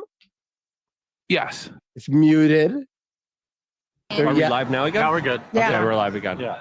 Great ad. Welcome back. Let me fix these cables. You guys. And we're also He's still fixing cables. Yeah. You had 4 minutes worth of ad time, bud. minus 15 minutes away from Another cast? No, allegedly TPUSA. Big announcement. Oh my God! Now there's a buzz. Do you The hear big that? announcement. You hear that? Oh my God! Is Listen there? to- Hold on. To hear Luke's mic here. Okay, I'm gonna boost it up. Gonna hurt your ears a second, but you have to hear this. 15 minutes away from Another cast? No, allegedly TPUSA. Big announcement. It's Ow! crackling. It's buzzing. It's crackling. It's buzzing. What the? Hey, Making it's a big Friday. announcement. Yeah. What about your big announcement? Isn't this an Epstein Friday? Oh, Epstein Fridays? Yeah, Epstein Fridays is a thing that Luke does, where every Friday he talks about Jeffrey Epstein. You know, I guess that's the thing. oh! it's Don't a- get him started. No, no. They boned him. Why are you trying to trigger You me? said to riff, and I knew we could talk about this. Why are you triggering me? Oh my God, Luke's audio is unaudible. Yeah, it's terrible. Jared's got the cable in his hand. It looks so stupid. Is that what? Because Jared's like bending the cable, so it's adding like a bzz, bzz, bzz, bzz. I just want your expert I'm already opinion. I got poisoned. I'm getting sorry. triggered. I thought you asked your I'm friend getting about attacked. your special interest. It's crackling because Jerry's like tugging on the cable and fucking it up. It sounds like there's a bee flying around him. Pants. My pants are being commented on. That's me. What's that? Sure. Oh, you guys ready? Okay. Break time for me. Hey, let me give you some money. Will you buy me a What the? Yeah, I thought he was going to offer her money. No. He wants some money to suck my. So now Wow. he's made Melanie Mack into the water girl, and she's got to go get everybody water. But Jared's like gonna flex like that he's paying for it. He's like, you got to take my credit card to pay for these 4 waters. It's like under $10, right? So Mel just goes, no, I'll just pay for them. Jared's like, no, take my card. I'm alpha. I'm a provider. Take my card. Take my card. Like it's water. He acts like he's paying for a tab for everyone at yeah. the bar. Oh, You yeah. know. Oh yeah. Okay. There's people giving out free water around the corner here too. Oh, it looks like there's free water. Oh, look at Melody. She's disgusted. She's seething. I think she got the ick Oh. from Luke's like autistic free water comment. Wow. It's just like, oh man. It's like not tap water. That's the brand ick. tap water. Tap Oh, tap fuck. water. Or I'll just get it. Well, let me get water for Yeah. everyone. Take my card. No, she goes, Can you- I'll just can you get put, the water. some She's healthy like, stuff in it? Sure. And do the opposite of what he- She's like, Wow. She takes the credit For card. everyone, Look at take Mel my though. card. She's got a Can you smile. can you She's like, put yeah, some healthy stuff in it and do the opposite? He's a simp. Imagine. Okay, look, we don't see anything, but imagine passing your card over in front of a camera ever in your life. I don't want microplastic Yeah, water. that's It has to be dumb. reverse Why would you do osmosis, that? All right. remineralized. Get him a water. I'll drink it if he doesn't want it. No microplastics. There's so much tension. They Jared's got like, the just get me water. janitor. Yeah, they actually got the janitor from the event to show up, and they're interviewing him.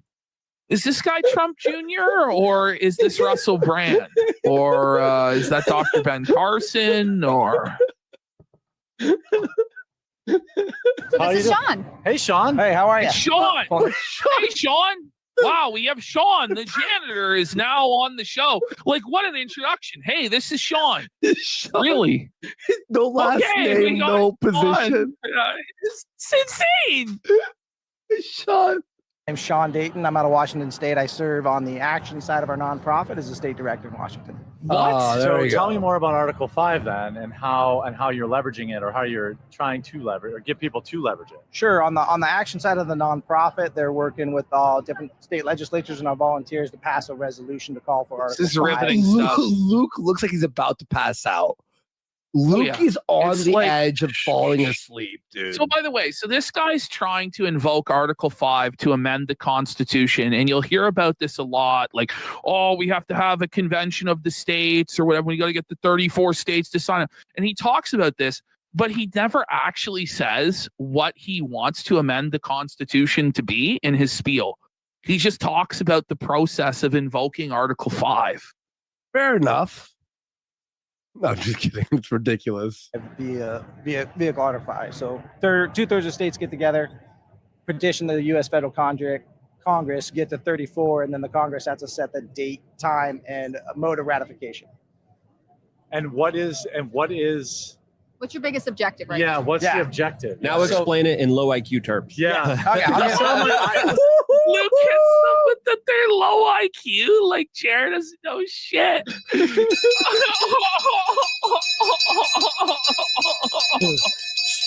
Enter Sigma male music.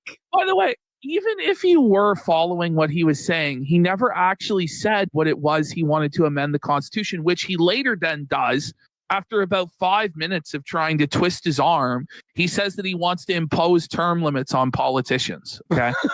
Like it's so boring. Like, Stunning and brave. Oh, Stunning man. and brave. Is that too highbrow? Sorry. If you saw my eyes glaze over, Yeah, okay. clearly don't have. If you saw my eyes glazed over, like how rude though to be like my eyes are glazing over. How about you don't book the guest if you don't give a shit about what they have to talk about? Yup. You know? you would think this was like a, like a Ali G or like, a fake interviewer who's like there to like troll the, you know what I mean? Like, oh, we're going to be as unprofessional as possible. No, and what it was a dig at Hannah for booking him as well. That's true. Wasn't it? Yeah. It's all so passive aggressive, Fuck. In-depth understanding of the way government, this process works. I think that's true for a lot of people. Very interesting stuff there. Oh, Lucas yeah. scouting chicks. No, he's not. He's, what? Very interesting stuff there. Lucas scouting chicks. The No. guest is still in earshot, quartering. So Luke is apparently like staring at women all the time and creeping them out. It's like, okay. No, he's not. He's I'm reading a security he's reading detail. news. Yeah, right. I'm security conscious. It looks like he's reading Whatever. news to me, to be honest with you. Well, there is the Daily Mail today reporting that Charlie Kirk was supposed to be J.D. Vance's vice president. I thought it was going to be like, Is that true? Like, I don't know. Okay. Like, there's no way of knowing that that's true. Like, it was literally like 5 years until the next election, like, or at least 4. Like, what are we talking about here? Daily JD Mail? Vance? Like, okay, sure, yeah. I mean, I don't believe that. I think it would have probably been another 20 years before Charlie Kirk would run for office. But okay, sure. Yeah. an overweight Latino woman. Why would you say that about? I was like, Okay, so now well, you we're at the point where Hannah Claire is just walking in front of the camera doing tech work. Like, this is a total wrong show. That's why I thought it was going to Claire's be trying like so hard. an overweight. She's trying so Latino. hard. Why would you say that? Hannah, What are we doing? you're in front of Hannah. the camera. Hi, Hannah. I was like, well, you gave me Sav's big boned. He's not. You gave. What's that? Huh? Yeah. Oh yeah, You yeah. just realize that now? Like, did she have no spatial awareness of what was going on? Like, Yeah, we None. mean. Hannah extreme Cam. you didn't close-up. realize Hannah you Cam. were in front of the Sorry, I camera? just Like, wanted to what put are on you? more Do you want to Wow. Wait, try to get? She was putting out more coffee. So Hannah Claire, supposed investigative Guys, I gotta pee. I'll be right back. I'm gonna let this play though. Let me know if I miss anything funny. journalist who is just at the Pentagon doing interviews, has been reduced to having to put out more coffee because they ran out of coffee on display, and there's nobody there that's been hired to put out coffee or set up the tech or anything because Jared's destitute. Or was she putting on coffee because she's so tired? I don't know, dude. That's fucking sad, dude. Like, she's a barista. She's a barista. He's making lattes. Sav on the show. Yeah, I'll go ask her. Yeah, going from This is low key. Actually, you keep shitting on this spot, but this is like low key high traffic. How could it be low key high you- traffic? so- what does that even mean for what? Number 2, this confirms that Luke the whole time off camera has been bitching about how shitty their area is and how he was lied to and scammed into going here. And like Jared's like, listen, like you're saying that this booth sucks, but it's super high traffic, bro. There's so many Yeah. people walking by. And then Luke just hits him with a major felt here. yeah, but like we're doing a show. It's like if there was audience feedback, Oh my We're doing a show, and all of the noise and distraction from people walking by is affecting our ability to do a live show. Oh no! Well, the one thing I would do people, is like you know. speakers. You know, like a lot of people do like speaker stuff.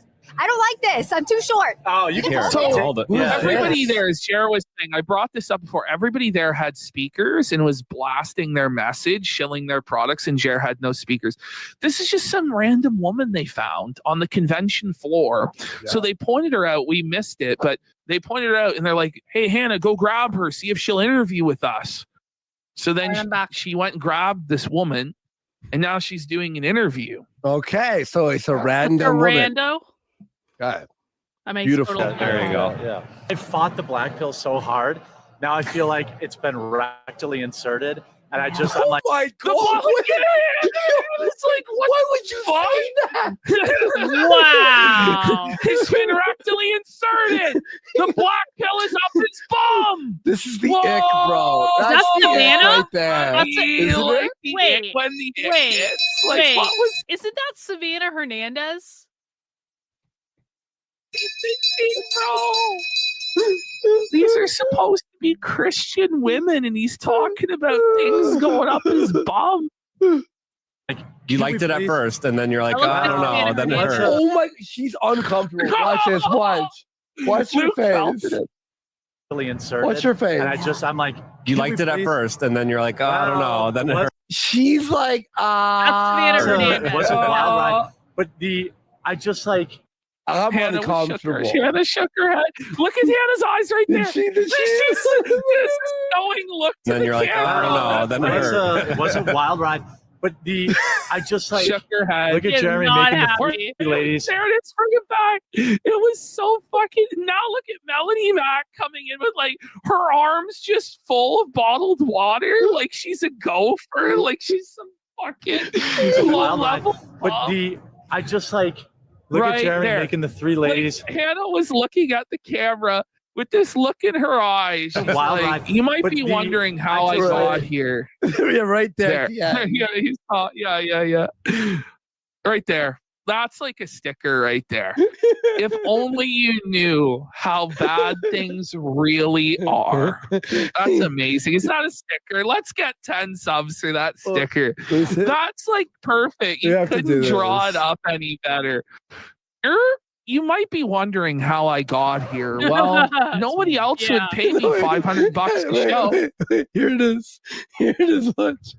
I got it. Yep, that's me. You're probably wondering how I ended up in this situation. Yeah. If there's ever a movie made about my life, I want it to be that exact scene, but except that I'm sitting in the middle of a socialist conference wearing a mask, surrounded by members of Antifa, and I'm just listening to Antifa. That is the opening scene of my Lifetime TV movie. You might be wondering how I got here. Mm-hmm. And bust $100 a show. Wait. Here it is. Watch. I got it. Yep, that's me. You're probably wondering how I ended up in this situation. And busted views for 24 subs. And Boba for 3 subs. Oh my God. Luke, look at Luke's cow mac. Luke looks like a cow in the pasture. Look at him. He's a kid. He's bovine. Yo, that fucking killed me. I had to pay for dinner last night because I forgot my credit Listen to card. this. It was like $400. So listen to this prank that Jer pulled on Luke. Jer took Luke out to dinner, took everybody out to dinner, and then was like, "Oh, sorry, Luke, I forgot my credit card.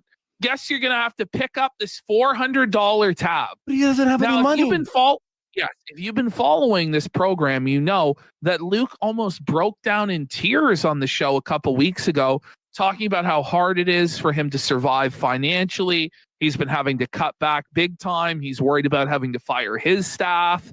And Jared just soaked him for $400 because he forgot his card.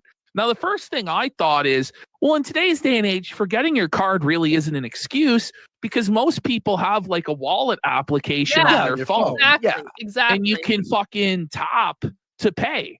And it's like, oh, well, you can't tap $400. Well, he could have tapped $200 twice, or at least tapped half of it. and Luke get the other half. Yeah. Do you think he left his card? Multi-millionaire. Okay. Thank you. I don't think He did it on purpose. This is a lie. He had it in his pocket. I guarantee you. Oh, I left guarantee it. you. Yeah, it There's was in no the way pocket. he'd ever forget his wallet because it's the only thing of value that he has in his entire life. Otherwise, he's a completely unremarkable schlob of a person who no one would ever pay attention to. But because he supposedly has these millions of dollars, he pays for people to pretend to like him. So without his card, like, he's nothing. Oof. Bucks, I was like, shit. Like, Luke. I'm the sugar daddy now. Yeah. I was like, Luke, I didn't even ask him, like, Luke, you have to pay for dinner. I forgot. What the You have to pay for dinner. And by the way, at no point have I heard him say that he actually compensated Luke for this or was going to. He never brings that up.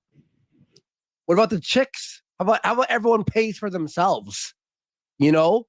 Jeremy. What a scumbag. And you know Jeremy went 2 or 3 appetizers, 2 main courses, Well, between 4 what, drinks. the two of them, it was $400. Yeah. Like, I don't know. Or was there 4 of them there and Luke had to pay for 4 people? Yeah. But then Mel and Hannah couldn't pull their fucking card, even though they get paid twice what Luke gets paid by this show? Oh, really? Man. How about credit card? He didn't hesitate. He's like, no problem. I'm trying to see what the latest announcement is. I keep refreshing Twitter to see if So what is if this? You leave, This this is probably stop, isn't it? collapse. Oh my No, this is actually Luke was crying about can't pay his own fucking hotel room. But this guy, they're bullying him. They're putting stuff in his drink. They're making him pay $400. When they think they're off hot mic, they're calling him autistic and a loser. And it's like, Luke, like, you can't tolerate these conditions, bro. Like, walk away. This is bullshit. Don't drink it then. We're gonna be wait. If the tech will probably collapse. Oh my goodness. Don't drink it then. We're gonna be replaced by H-1B visas. Guys, if we this keep- Oh yeah, here we go. Oh God. Okay, so they couldn't figure out how to tell the difference in time between the East Coast and Mountain Time where they were. It's a 2-hour difference. They kept stumbling and fumbling over it for like 2 or 3 minutes. I spared us it because it was so shameful. But then Luke just hits them with, at this point, we're just going to be replaced with H-1B visas because we can't even tell the time. keep going at this rate, and we deserve to be replaced. We got to keep it together. Yes. I wanted to see if you guys want me to see if I can make reservations at that place. Oh my God. Can you do this off the air? Like, you're live. Look at Mel. Like, we went for lunch a few times and dinners, right? Have we ever on the air been like, hey Ash, you want to go quick make a reservation for keg for? No. Be like, shut the fuck up. Like, it's like a waste of the audience's time, but they have no Everyone's respect for the audience's time because they know that no one is actually watching. And this is all just a vanity nonsense project. If anybody was taking this shit seriously, like their livelihood depended on it, which it actually does, none of this would be happening at all. Sounds great. I don't know what place, but let's go. You want to go? Okay. Melanie. Oh my God. You want to go? Mel's like, Do free you? food? Do you? So Olive Garden. She's like, okay. No. Olive Garden. No. Reservations at Olive Garden. Well, let me see if I can even. You? Yeah, I think so. Okay. We are like the polar opposites of each other. I've noticed. Yeah, Have you guys so met in true. person Yeah. before? No. Right? I'm gonna try. That restaurant wouldn't let me. Will you call? So Okay. the restaurant's Jer- denying him? Just at the point where the broadcast has now ground to a crashing halt. We haven't had guests in like 30 minutes now or some shit. Jer is now treating Luke as his personal assistant and telling him to go make a call for reservations because he can't do it online. Like, can you mute the mic or turn off the cam while you tell Luke to go do this? Just like, what end are the we doing here? stream. Just end the stream. No, he's like, they're denying his fucking his reservation. At Olive Garden. Like, he doesn't even have the clout for Olive Garden at this point. By the way, we will find out on the next show because Jeremy constantly overshares where they went to dinner. Okay. And it was like this super expensive restaurant, all on their fans' dime. Like, they're like, listen, we can't cut any corners. We need the $260. I'm not gonna lie, I haven't been to Olive Garden in years and years and years, but now I'm kind of craving Olive Garden because for some reason, I don't know what it is about the salad at Olive Garden, but the salad at Olive Garden is like crack. It's so fucking good. The salad at Olive Garden is like the best salad that has ever been salad. And I kind of want to go now, but I'm not going to leave my house or anything because that would require putting on actual pants and not wearing sweatpants. But yeah, the never-ending breadsticks. Yep, the salad is awesome. Okay. Beef Wellington special at Ren and Wolf or whatever the fuck it was. It's crazy. Yeah, this is 100% a vanity project. Yes. A Joseph's priest for a pack it up thing. Thank you both for getting through this a 4 a.m. shift I 4 have. a.m. shift. Yeah. Merry Christmas from Ireland. Yo, Merry Christmas, bro. Do they Thank you really? so Best much, of bro. luck to you, bro. I really appreciate that, buddy. I had no idea. See, like generally speaking, if I'm going to eat a salad, it's going to be like, I'm going to get like one of those salad kits just from like the general produce section that has all the stuff in it. So like, I'm a big fan of like Olive Garden fun. Thank you, Darla, for paying for me to go to the Olive Garden. I really do appreciate that. Like W super chat. So here is when I eat salad. So I'm obviously doing this low carb thing. And so one of the low carb recipes that I really like is pizza, but the crust is made out of chicken. So you get like some ground chicken or you get like canned chicken or like whatever. You put an egg in it. You put some Parmesan cheese in it. You put a whole bunch of spices in it. You put it in the shape of a pizza crust. You bake it for like half an hour or 40 minutes or whatever. You take it out. Then you take a Caesar salad that you've gotten in the produce section at the supermarket and you put it on top of the pizza crust. So you basically have a Caesar salad pizza with the crust made out of chicken. Actually, I have this stuff to make this downstairs. It's so good. If you guys have never had Caesar salad on a pizza, I don't know what it is. It's like crack. It's so good. But the fact that they're selling salad, like Olive Garden salad dressing in the store. You can also, by the way, if you just want to make pepperoni pizza, you can make the same crust and then just put sauce and cheese and pepperoni on it. And it's so fucking good. It's so good. Whoever thought of the idea to make a pizza crust out of chicken, fucking brilliant.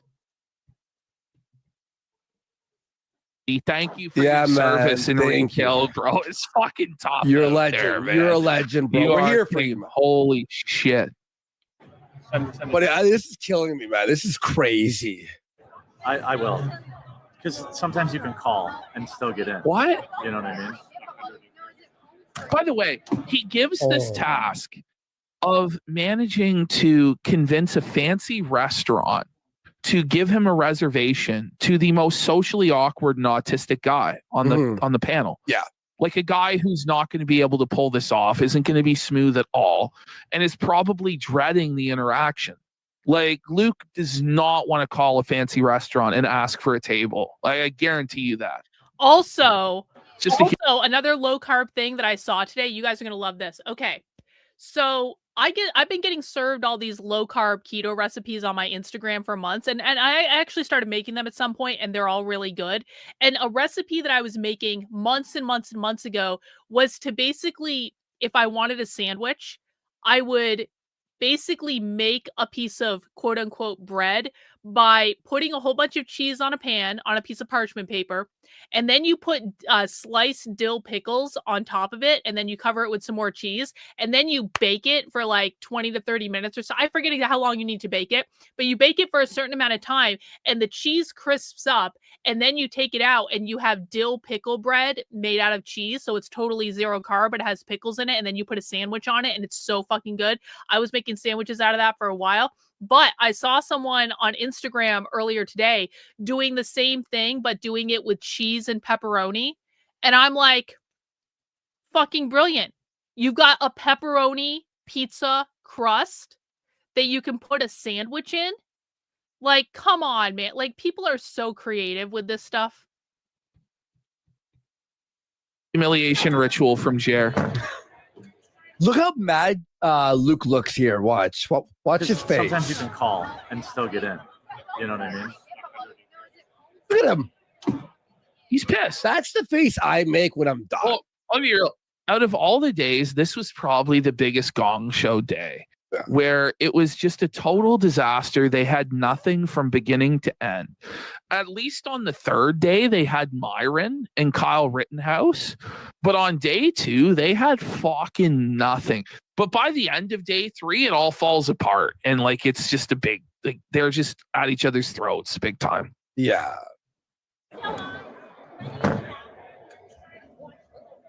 It's just me, guys, hanging out, holding down here. The trying to make some dinner. When they Is were Melanie sitting showing and her talking, midriff? yeah, there's midriff there. Here. When they were sitting here, right, talking. What were they And like? you What was notice the that her topic? tummy's kind of flabby. You notice that? Bring it back. Like, let's zoom in. Like, Mel's fat. hanging out, holding like, down here. hanging. Look at this. Come on. Right there. Look at that. She needs to work out some more. Like, what are you doing there, Mel? You can't fucking wear midriff and like be sloppy like that, muffin top like that, Mel. Are you fucking kidding me, you fat bitch? Are you serious? Trying to make some dinner reservations for the team. I meant to do it last night, but Melanie made me drink all this alcohol at the bar. Wait, pardon me? While While we were watching maybe the most riveting football game I've seen in 5 years. So this is Kristen. I'm gonna have her introduce herself. Oh, hi, Kristen. Hey, I'm Kristen Hawkins. I'm president of Students for Life of America and Students for Life Action. Nice to meet Oh you guys. wow! Can't wait for this interview. Well, that's You know- the whole point, Gannon, is she's 40 and she doesn't need to be showing midriff, especially at a conservative political convention. But anyway, we've got this fucking is now sat down. It's great. Oh It's riveting man, content. teachers for students. Holy. Bad boss, Yeah, that's great. right? And like students on campuses are like, I don't want to have kids. Oh, I'm this like, woman's voice. Okay. So the whole I know, dude, I edited out as much of this interview as I humanly could, but this moment was too good to pass up. Yeah. So she's shit talking people who won't have kids. She's like, all these people who say they don't fine. want kids, they're coping and they're miserable. And Jer jumps in and agrees, even though he's childless in his mid 40s. It's just amazing. Yeah, that's like you're like a selfish a-hole. Well, Sorry. remember, you see like Chelsea Handler doing these videos. She's like, I'm look at Melanie looking knowingly at Hannah like yeah. And by the way, Melanie is also childless at 40. So everyone on the panel other than Hannah Claire is fucking felt at this point. A-hole. Well, Sorry. remember, you see like Chelsea Handler doing these videos. She's like, I'm so gonna smoke a joint at 11 a.m. Yeah. on a Saturday. It's such a and cope. watch- You know she's not happy. Well, also Chelsea Handler. No, for the record, I am childless and I am completely and totally happy with this decision. Listen, man, no shade on people who are having kids. I, bless you and thank you for your service or like whatever. I don't want kids. My husband doesn't want kids. We've talked about maybe what would happen if there was an accident and there was a child produced from that accident. We'd be fine. We'd have the kid and everything. It would be fine. But like, we don't really want kids because I like my money and I like my freedom. And no offense, I just don't want that responsibility. I'm a deeply selfish person in real life. I do not want to be responsible for like I feel like I wouldn't even know what to do with it. I feel like it would pop out and I'd kind of like look, I'd hold it out like this because I don't really like kids. I would hold it away from me like this and then look at it and then hand it to my husband and hope that he knows what to do with it because I have no fucking idea. I have no fucking idea. So God bless everyone who has kids. I hope that you're happy. I hope that your kids turn out okay and that you don't fuck them up too badly. I don't want kids and I'm not going to be guilted and shamed into having kids that I don't fucking want And like I won't do it. I am perfectly happy with the way the situation is. All right. There's nothing wrong with that. Oh, first of all, It's not that I can't have a kid. I am married. We could have one if we wanted one. like, isn't she like his 15? chair has to be like a sassy catty bitch and dunk when he's guilty of the same shit. Yeah. I'm also going to chop these up and upload the interviews standalone too. Perfect. So Guys, Jerry's got a lot of work to do. well, All right, that's pretty much it for episode 1 of that was Amfest day 2 from the Kino Casino. Now there's one more day. One more day of Amfest with the quartering. Let's get this party started. So we did our. So now at this point, like officially, this is where the wheels are completely falling off. Like no one cares. Everyone's checked out. Everyone's seething. Is his job to, like just insult his crew? By the way, that's literally how the show started. How far did we get in? 12 seconds? There it is. The confession in 4K. Like, look at how uncomfortable Hannah is in this moment. Isn't this insane? Dang it, this is crazy. No, Ash. Didn't he say he was giving money to Toys for Tots regardless? Yes. Oh my, is there more? There's day 3. Oh, 20 minutes? Yeah. Let's so fucking now go, bros. Luke is now wearing his most inappropriate shirt yet. Seed oil free sperm, $9,000 a load. So Luke is trying to sell his seed oil free sperm for $9,000 a load. The problem is they spiked his drink with Red Bull. Yeah. So now he's no longer seed oil free, buddy. I do want to point out this was the Saturday show. So we did our initial stream calling out Quartering and Melanie and all of them on Friday. And one of the points we made was that Melanie was dressed immodestly and was showing too much skin. Well, coincidentally, the very next day, Melanie Max completely covered up. We can't see her tattoos at all. There's no more cleavage. Now, mind you, she's wearing a dirty old fucking hoodie, which is still slobbish as but at least there's no midriff or visible tattoos. But she decided to continue wearing the choker, which, okay, go ahead, Mel. But here we go. It's day 3. Now we can see the table. So the setup has slightly changed. All right. It looks even worse now, to be honest. I don't know. Okay. There's no energy think at we all. are- No, they're all Yeah, mad. Claire's like a Something fucking happened beer- yeah. previous night. No, dude, they're all pissed off and at each other's throats on day 3. Yeah. Like day 3, they know that this is an unmitigated disaster. They saw the Kino Casino coverage the night before. They knew that they were totally felted, and they're at each other's throats. Like this is, I genuinely think this is what's happened. Yeah. Good. We got another thief. Thief. Okay, now I'm watching you. Take that woman's photo. I'm watching you. Security. Mel is so cringed out and icked out by Luke that she's putting her hand over his mouth to try and silence him. Take that woman's photo. I'm watching you. Security. Oh. It Speaking feels of like re- they outnumber us so Speaking much. of but then- refresh, yeah. it's like a douche for your soul. Yeah, to be see, here. What? Okay, What so Melanie and Hannah Claire were talking about how refreshing and edifying it was that they were around fellow conservatives because oftentimes they feel like they're isolated and all alone and no one agrees with their politics. But here they're amongst people that agree with them. And then Jer hits them with, it's like a douche for your soul. A douche for your And soul. Hannah is like, what the What is wrong with you? Okay, yeah, just like a douche for your soul. That's a douche for our soul. Like That's a cleanse. we're grounded. We've been cleansed. Once again, It's a coffee enema. Hannah It shook her is. head. It's a coffee enema. A coffee It's enema. back-to-back head shakes from Hannah Claire. By God, Hannah Claire is shaking her head again and again. Bro. This is within like 2 minutes of the stream starting. Like, Where's my whoa. That's strike one for all of you. Yeah. There is no Tell update them, on Hannah. Luke Wife Watch 2025. I heard there was some progress last night Well, He did make progress. in meeting some people. He met some people. That's Yeah. all. That's I'm all. proud He's of him. networking. He's Yeah. life networking. I get you. He's got prospects now. He's got options. Yeah. Okay, You gotta did have you hear options. that? That was so nasty from Melanie.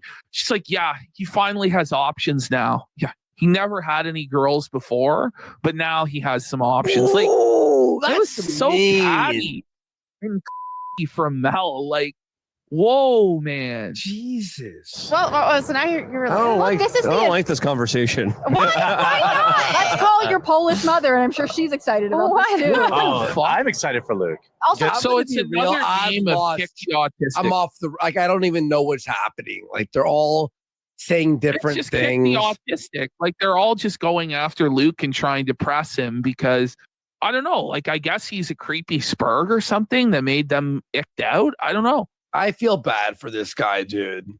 He'll have to have the response. He'll have to slow down. Like he'll have to be a little more responsible. I'm already pretty slow. I mean, I don't know if I become slower. Yeah. I already am pretty. Yeah, so I don't know if that's going to be a good thing or a bad thing. I don't think- lots of great people. 30,000 people here in attendance. Just to Immediately change the swerves out of subject. Wife Watch. I Wife Watch is Oh still my on. Listen to this. I know they're all talking over each other, but listen, there's 30,000 people in attendance, right? Okay. Listen to how Mel just savages Luke here. And out of the 30,000, there's sub like 10 that are options for. Oh, salted alert! Salted alert! That's mean. Dude, out of the 30,000, there's probably less than 10 that are options for you, Luke. Wow. Is she trying to felt him or what? Well, yeah, she is. It's just mean. Like, it's just nasty. Like, it's not a joke. You can tell he's uncomfortable. So, Give it. There's a lot of people Where's her meeting here as husband, well. by There's the also way? a lot of Yeah. drama here as well. Oh Not in my, I went to bed at 6 o'clock last night. No drama for me. Right. No, there was a lot AM? of drama. That's what I thought. I'm like, when you say you went to bed at 6, you didn't specify AM or PM. This is like a Ricada weasel word lawyer way of phrasing it, right? Yeah. Well, Hannah He was Claire handles wasted. that, but then she disappears for her baby, and then I'm like, Is that a wow, comment? how Really dare have she? it? What the f-? So Jared's like, yeah, Hannah Claire was supposed to handle that. She was supposed to, but then she disappeared because she has a baby. Like, whoa, Yes. dude. Her baby will die if she's not around. God forbid. But you can tell Yeah, he I've- tries to play it off as a joke, but he's clearly seething that she's not there to wait on him hand and foot at every moment.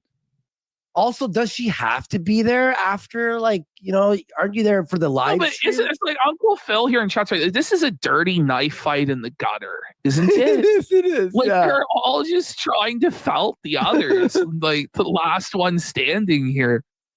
Many times. Yeah. We all don't trust you. I don't cry know. wolf. Yeah, you just I cry make Cash jokes. Patel. yeah, Yeah, every, you- every, It looked like every Cash Patel. brown guy here.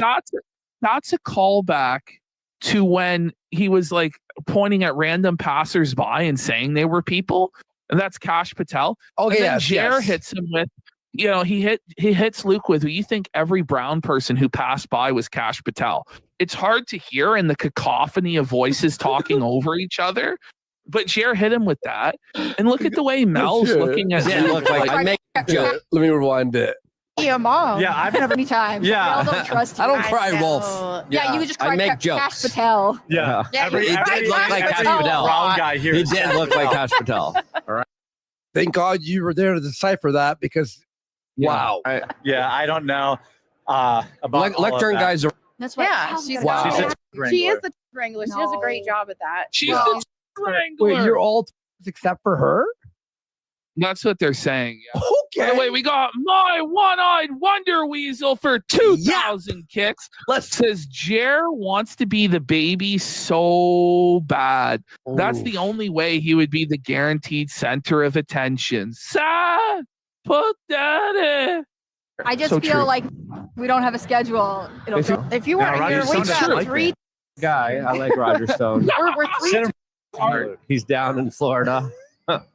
Do you guys have beef? You have beef with somebody being like, do I bring this? I'm like, oh crap, I can't do No. that. Luke calling I don't him have out. actual beef with anybody. No, some of your beefs are just like one-sided beefs. Like Yeah. that's how it is for Okay. me too. Like there's people who are I- just like, oh yeah, The cult. you got beef with this. I was like, no, they got to beef with me. I don't care. I literally Yeah. don't care about internet people. Exactly. Like I don't. really Jer, Wow. if that was true, Really?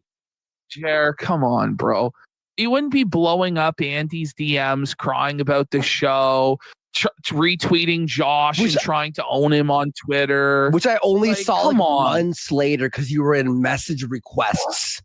We don't follow each other, so you're put in the back of the pile. Get it? But this is very clearly he's subtly seething at Kiwi Farms and us. By the way, look at his face here. Zoom in. That's like a sticker. Oh my God. He doesn't care. He That doesn't is care, actually- but he that- has the that's fucking meanest frown hilarious. and stank face I've ever seen going on. Look at that. Buddy, that is actually crazy. And this is crazy. Don't care. That's because they are internet people and they live amongst themselves. You're an internet people. You're all internet people. You know, like the self-awareness here is What the hell is that noise? What is that? what's going on. Oh, something auto-played researching the from Matter that sound effect. Society? That Awesome. scared me. I Yeah, was the like, what the fuck? self-awareness is just I thought I brutally died. lacking from I have a documentary to watch on the Mattachine Society, but I was waiting until we were doing proper content again. So definitely looking forward to seeing what you found about them. these guys. I thought I died and I was heading to heaven. Like, I'm like, what? There we go. So Like, Wait, I don't. really don't care. that's All these internet people are always your internet people. Like, all literally. make your living online. You're not impressive in any way. And now that you're in real life at this convention center, you're the low ones on the totem pole. You're not a big deal. You're having to set up your own stuff. Nobody who has any clout or influence wants anything to do with you. Like, you're internet people and you're being exposed in real time as being nothing more than It's that so at this true. convention. It's Because Went they are above your internet people. station, reminds you're me smacked of, down.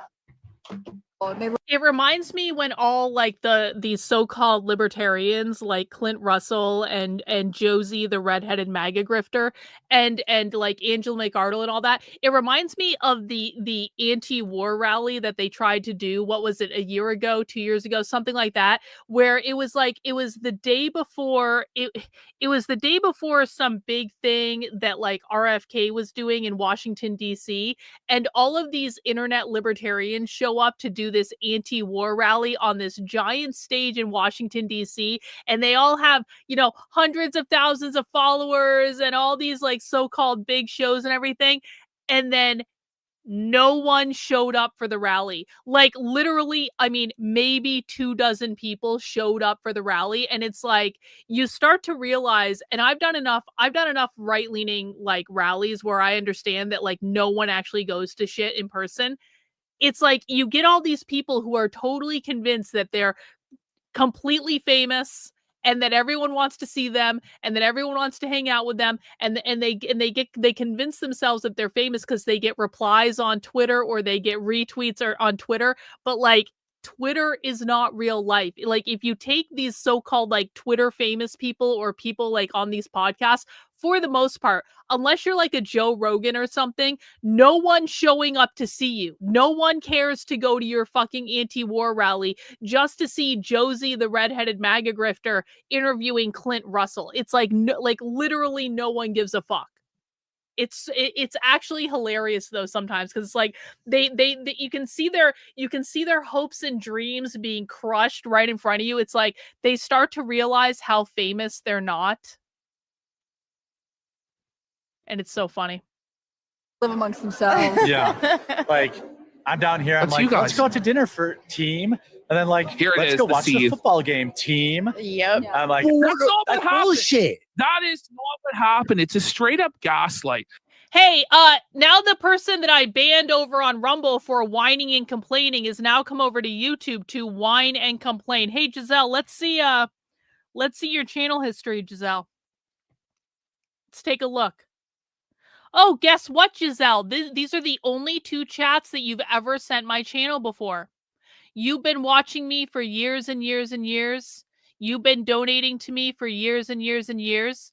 And yet you don't know that on Fridays, every single Friday for years, we watch lighter content. You don't know that, even though you've been watching all my content for years and years and years and years and years. Yeah, okay. No, you're just trying to, yeah, well, yeah, and I'm going to ban you on this one because I don't believe you.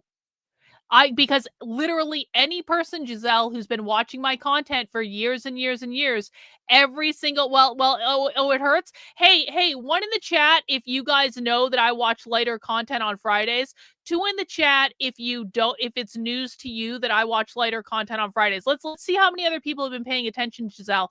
1 in the chat if you know that for years now on my channel I have been watching lighter content on Fridays. 2 if this is new information. Looks like a lot of ones there. Okay, new poll. 1 in the chat if you watch my content and you know that I do not like people whining in my chat. 2 if you watch my content and you are surprised that I don't like people whining in my chat.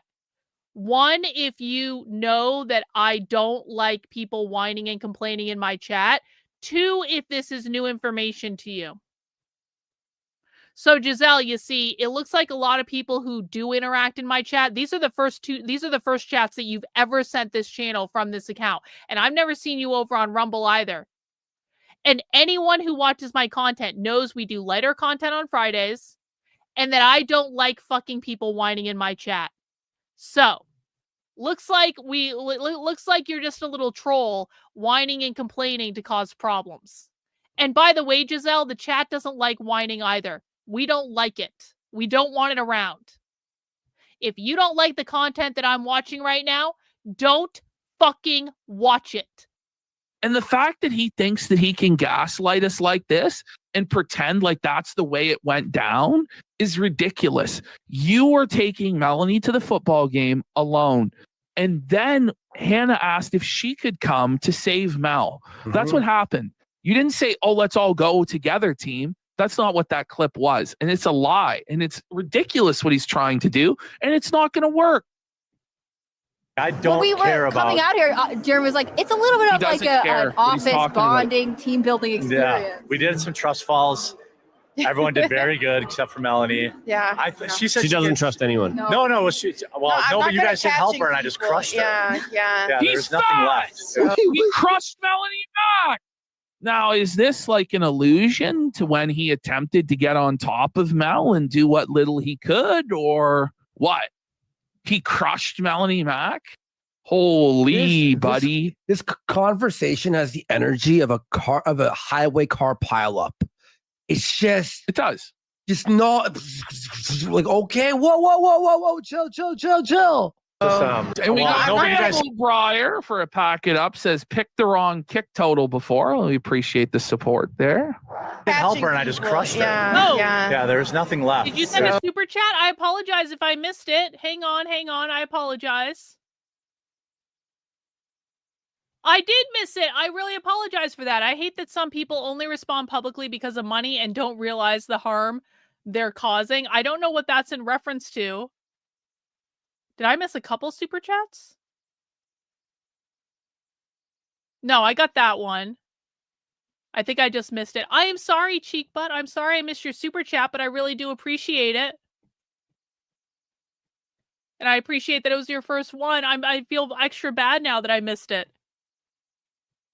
A cartoon Melanie shaped hole in the ground. But she was Mel drink water. She's drinking water. She's drinking a whole I actually bottle. drank 2 bottles of water. Now she's gonna stop. So it's What? You had water? Yeah, we're discussing the water consumption of the host now.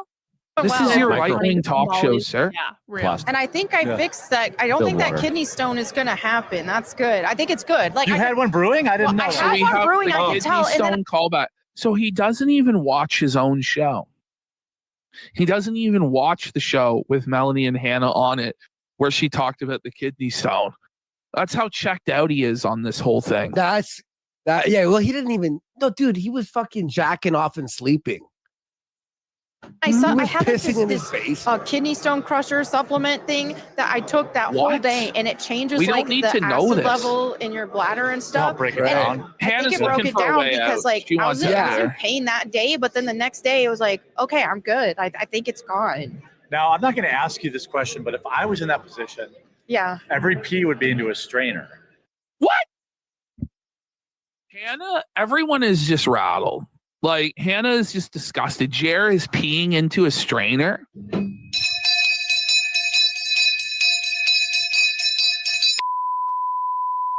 Because I'd want to catch that little bastard. I'd want to know that it came Look out. at Hannah. Ew! Ew! It's disgusting. We're just talking about fucking peeing out kidney stone and catching it, and then like, ew!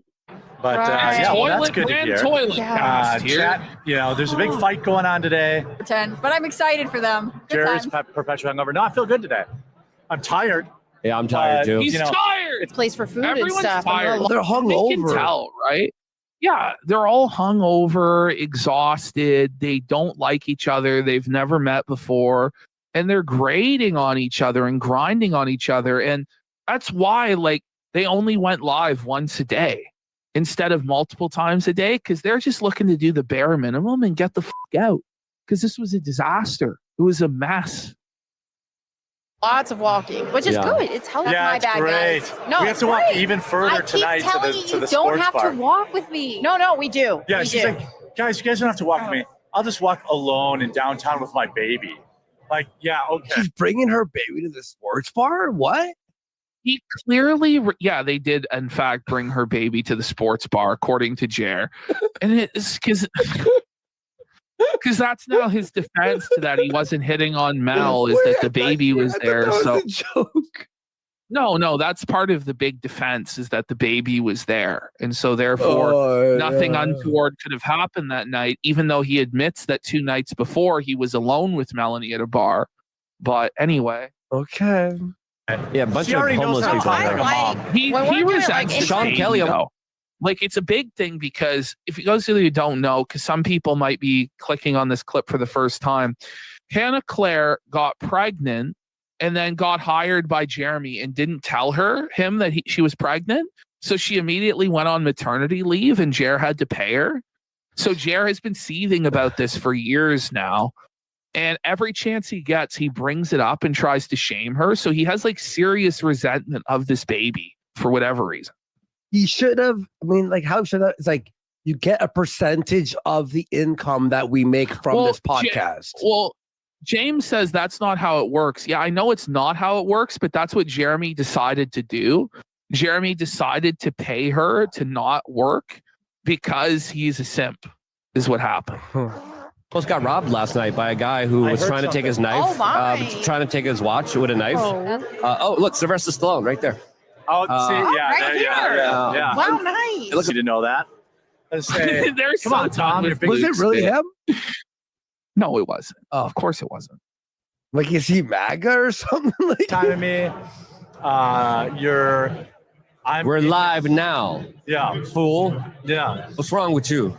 Nothing like the first guy being late. It's like the clinic. I know. oh my God. It's, Wait, like that's a good it's point. like you're ratting people out. You were late. You were late. You were late. Like, you don't have to tell everybody all of the business of the show and shame people. Like, it's a hostile work environment is what it is. It's crazy. Oh, somebody brought up a good point. Notice how Mel isn't sitting next to Jer anymore. Mm-hmm. It's because this was directly after the episode we did. And I guarantee you we had a big impact on them. I know it for a fact. I just do. Yeah. Oh, and then that pushes everyone back. I know. Yeah. I'd be like, how dare you, you unprofessional public serviceman? How much of my tax dollars are going to you being late? So now they had a congressman booked. Now he's like a backbench nobody from Wisconsin, but they actually had a congressman booked. But the problem is the congressman is big leaguing them and not showing up. And he's like 20 minutes late. So they're like panicking, like, what the f do we do? Because now that he's 20 minutes late as our first guest, every other guest that we have scheduled, it will now be 20 minutes further away from when they're supposed to be there. Beyond. So now no guests are going to show up. We might lose guests as a result. So they're like panicking. What the f do we do? Because we're getting big leagued. On our schedule. Now, see, I feel bad for reading this out loud, but it's kind of obvious he's late. He's supposed to be here at noon. He's still speaking. Yeah, I think. That's okay. Look at I'm exposing like some. to slouch. I'm letting it rip here. It's Saturday. I got my chest hair out. Oh my God. Oh, Sir. Hannah Oh. made sure to look up and give her helping eyes to the camera before going back I'm to her letting it phone. rip here. It's Saturday. I got my chest hair out. I picked a darker shirt so I don't look so fat today. Camera makes you look fatter. No, than it you does are. not. Yes, The it seed does. oils do. It The does. Doritos I do. noticed By the when I way. first- Wow. Actually, he looks as fat as you Luke see. just smited him down. It's the Doritos that make him look that fat. No, yeah. Well, you would know. The camera makes him look fatter. It actually. My God. Oh man. This Hannah's little eyes there. this camera badge 10 pounds bullshit. It's No, the that's exact actually same. true. Let's stop. No, it's Yeah. Like, that's the biggest cope Come invented on. in 1963. Hey guys. Hey, you know what? We have the same size booth. It's not though, because Cam Higbee is one skinny motherfucker. I've seen him in person, and he looks way heavier on camera than he does in real life. The same thing with Jonathan Cho. Jonathan Cho looks heavier on every fucking influencer I've ever met in person has looked thinner in person than they do on camera. It's just reality. It's a daily caller. So just saying.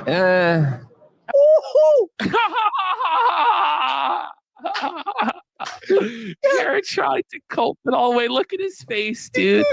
Look at Jared's face when that cope fails, bro. When the cope fails and your co-host calls it out. That's tough.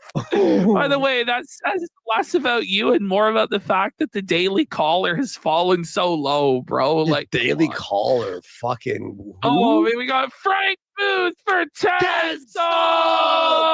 Let's go. Big support. Thank you so much. Bring it up, CRP. That's man. right. He's looking rough, bro. Yo, Jared's looking off, buddy. Okay. Just saying, theirs looks better though. I like that. Those little. We're not on the Daily Wire level Here, yet. are you sort of looking around being like, oh, I would. Yet. That yet will never come, sir. This show isn't making it another year. No. It's dead.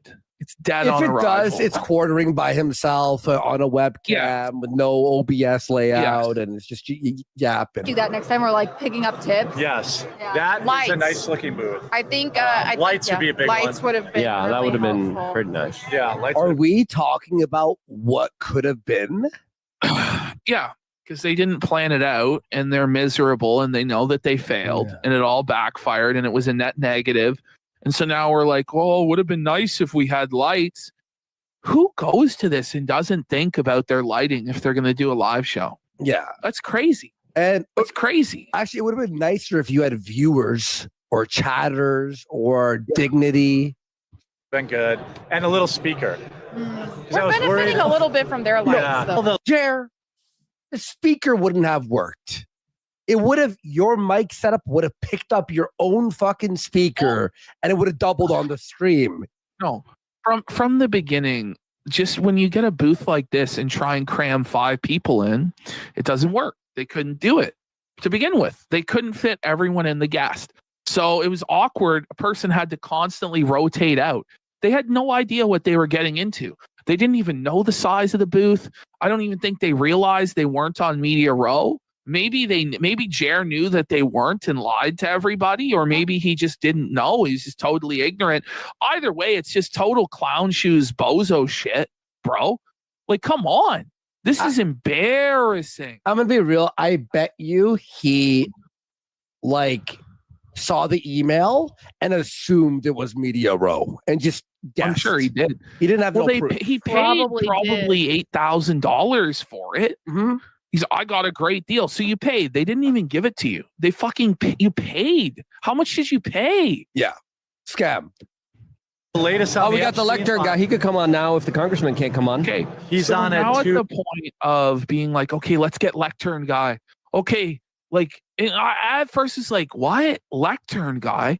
Who the is lectern guy? Yeah, what's hang on. I have to speak up for lectern guy. Lectern guy is fucking awesome. Lectern Guy is one of the funniest fucking people to follow on Twitter. Lectern Guy is the guy who stole the lectern and well, he didn't steal it. He simply removed it from the house on January 6th and put it in the hallway or something. So he didn't try to take it out of the building, but he stole the lectern. There's like a famous picture of him. He went to jail for this shit. Lectern Guy is fucking awesome. They should be so lucky to interview Lectern Guy. That would be the most interesting interview that they've had this entire fucking thing. Oh, Lectern Guy is actually a Jan 6er who awesome. carried the lectern from Congress and got like. Yeah, that guy. So the replacement for the congressman is some guy from Jan 6th that they're trying to improv slot in the hopes that if he does the interview, it will keep them on schedule and they can then slot the congressman into Lectern Guy's slot later. That's what they're doing. They're that desperate. All right. Yeah, but we can bring him on now. If he wants to. If he wants to, go talk. Adam. Go, Hannah, go. We'll get him here because then we could just fill in the schedule. That's actually a good idea. Luke's on a first name basis with Lectern Guy. He's calling him Adam. So he's friends with him. Yeah, so we can pull forward. You know. We had a congressman that's irresponsible. Is this one for you guys? Oh, he's here. He's here. Oh. Okay, so last minute, like way late, the congressman does finally show up. Oh, he showed up. He finally does show up. Okay. But they only have like 5 minutes with him. And during the interview, Jeremy does all of the talking and doesn't let the congressman get a word in edgewise. And the whole time the congressman's just laughing because he's like, this is the easiest appearance I've had to do all week. Oh, like, and they tried to talk a big game. I don't know if I included it. I think I left it out. But Jer tried to talk about how he was going to press this guy and hold him accountable for the state of Wisconsin. And the whole time Jer just glazed him and did tricks on it. It was crazy. Okay. Melanie, yeah, Luke, you guys are free. Okay. Oh, Wolf and Ren? That we ate there last night. It's really good. Jesus, Wolf and Ren, we ate there last night. So the OPSEC is so atrocious. The guy is revealing to us where he was eating. And I looked up this restaurant, Wolf and Ren. It's super expensive. Their special, I think, is like $180 US for the beef Wellington. Jesus. Like they're selling like $300 seafood towers and shit like this. And it's like, Jer got like the fucking Chateaubriand or the fucking beef Wellington. 900 fucking men. Well, meanwhile, they're like begging people for money to go to this. And then they're eating at like the fanciest establishments they possibly can on the viewer's dime while delivering this dog shit content. Well, Luke's dime, technically, but I know what you're saying. Okay. Oh, Wolf and Ren? That we ate there last night. It's really good. Come on in. Here's your headphones. Tom Tiffany. Oh, I know. I'm from Wisconsin. You want to keep this mic kind of close to you. Oh, yeah. Just kind of have to pick it up, go for it. Otherwise, I just attempt some really good posture and hunch. Yeah, that works much better. Yeah. Do that. Mr. Tiffany. What it's so kind awkward, of isn't it? Mickey Mouse ramshackle duct tape and rigged bullshit is this?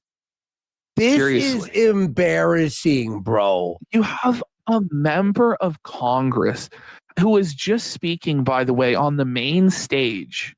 Okay. Oh man, that's why he was late, by the way, because he was speaking on the main stage, then has to walk all the way down to this other floor into this separate small room on Grifter's Row to sit down at this ramshackle bumfuck setup that's terrible, where the mics don't even work right, for a 5-minute interview where Jer literally just rambles at him about how his business is failing and is under attack and what the congressman will do to help his business. Which, I'm not kidding. By the way, your job is international. It's online. It's not like a Wisconsin problem with the stores and the community and you're a fucking online content creator. You can do your fucking job from Zimbabwe if you have internet. He's kind of pissed, doesn't he? You know what he's saying? He's like, why am I here? It's a waste of his time. Buddy, I'm pissed for him. How was the main stage? Oh, Jeremy, it's awesome. Was it energy? He's like, Jeremy, you wouldn't know. Trust me. It was amazing. You'll never know, Jer. But let me tell you. Oh no, I love this. I love came from the fucking. Listen, I love this. I'm really enjoying myself right now. This is like a reality TV day.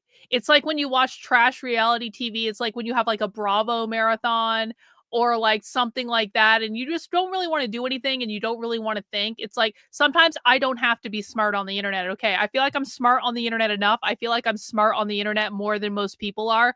And sometimes you just don't want to be smart on the internet. Sometimes you just want to watch dumb content and you just want to zone out to it and you just want to just like relax. And it's Friday.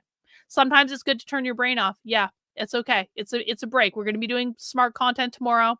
We're doing smart people content tomorrow. I am not bored. This is awesome. This is like everything I wanted, honestly. VIP lounge, you know? Crazy in there? Turning Point, man, you walk out and they got the fireworks going and everything. How can you not be jazzed? I don't know. I mean, Wow. Look at this. So cringe, How could you bro. not be jazzed? Jared's in dark, is in the closet. Darkness. He's literally shadowed. Like, look at that. Like, there's no light on Jared. how it's spreading out into the smaller cities. Even my small business is retracting. No, business is retracting. His small business is under attack. You're It's YouTubing. failing. Congressman, what are you gonna do to save my business? Did you see Hannah's face when he said that? Like, Are you on? Out into the smaller cities. Oh my God. You not be jazzed. I don't know. I mean, now it's spreading out into the smaller cities. Even my small business is retracting. oh, that's the face of a woman who knows she's about to get fired. She's been riding the gravy train, getting paid way more than she's worth. And she knows it's over, buddy. Yep. Oh. By the way, my small business is Poor girl. This is not a Wisconsin issue. This is a you on YouTube issue. This is fucking crazy. Are you on TikTok?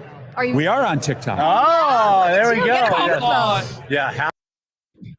The TikTok. Can you imagine the congressman doing TikTok? It's so desperate and cringe. Have to be there. All right, Tom. Thanks so much for coming. I know you're very busy, man. And Seeker, have you gone down a rabbit hole? Have you gone down the queer history rabbit hole? Have you started? It is insane. This is why it's taking longer to write the book about it than I thought it was going to take to write the book about it. Because it's like you go down the queer history rabbit hole and it's all over. And then you start to realize how long some of this stuff has been going on. Yeah, kudos to you for figuring it out. seriously, I have a big Queer footprint history is in one hell of a Wisconsin. You drug. do? Yeah. Well, he does. He's right. He literally does that. You know what? Just DM me on Twitter. Just send me a DM. I'll see it. Don't worry about it. You're right. He is quite the biggest Wisconsin. I have a big footprint in Wisconsin. Do you? Like, what is it even? Like, he's trying to present to the congressman is like, look, you're gonna want to do me some favors, because I can grease some palms. Yeah, come on. He's acting like a Come on. mobster. So I'll do what I can. Yeah. Yeah, get it. She'll get it. This guy knows he's full of shit. Watch I will. this. Yeah. I'll do what I can. Yeah. Well, Jer promised him that he would door knock for him. Like, Jer said that he would mobilize. Yeah. I maybe should have left this in, but it's like it's so boring. But he's like, dude, I'm going to mobilize everybody in my small town. I know so many people. We're going to door knock for you. We're going to call people. We're going to phone bank for you. It's like, you're not going to do any of that. Shut the fuck up. It's okay. Blow up You're my a phone door if you're knock? sending good stuff. I don't care, Seeker. So Thank desperate. you. As your business is dying, you're going to door knock. Yeah. Get it. She'll get it. This guy has a thumbnail editor. He's not door knocking anything. This is great. Yeah, thank you, sir. Senator, not sir, you Tom retard. Tiffany, everybody. Thanks for coming on. That was awesome. Who's Tom? I want lecture let's see guys. here. I want lecture I know there's a lot of guys. background noise, but I'm also recording locally. We're not live on YouTube right now. No shit. One book was discussing queerness in the 1800s. Another discussed queer history in the Talmud. Yo! Sounds like you got some good finds. I appreciate that. You read a thing today about a gay liberation march in DC. Awesome. Awesome. How do you know that?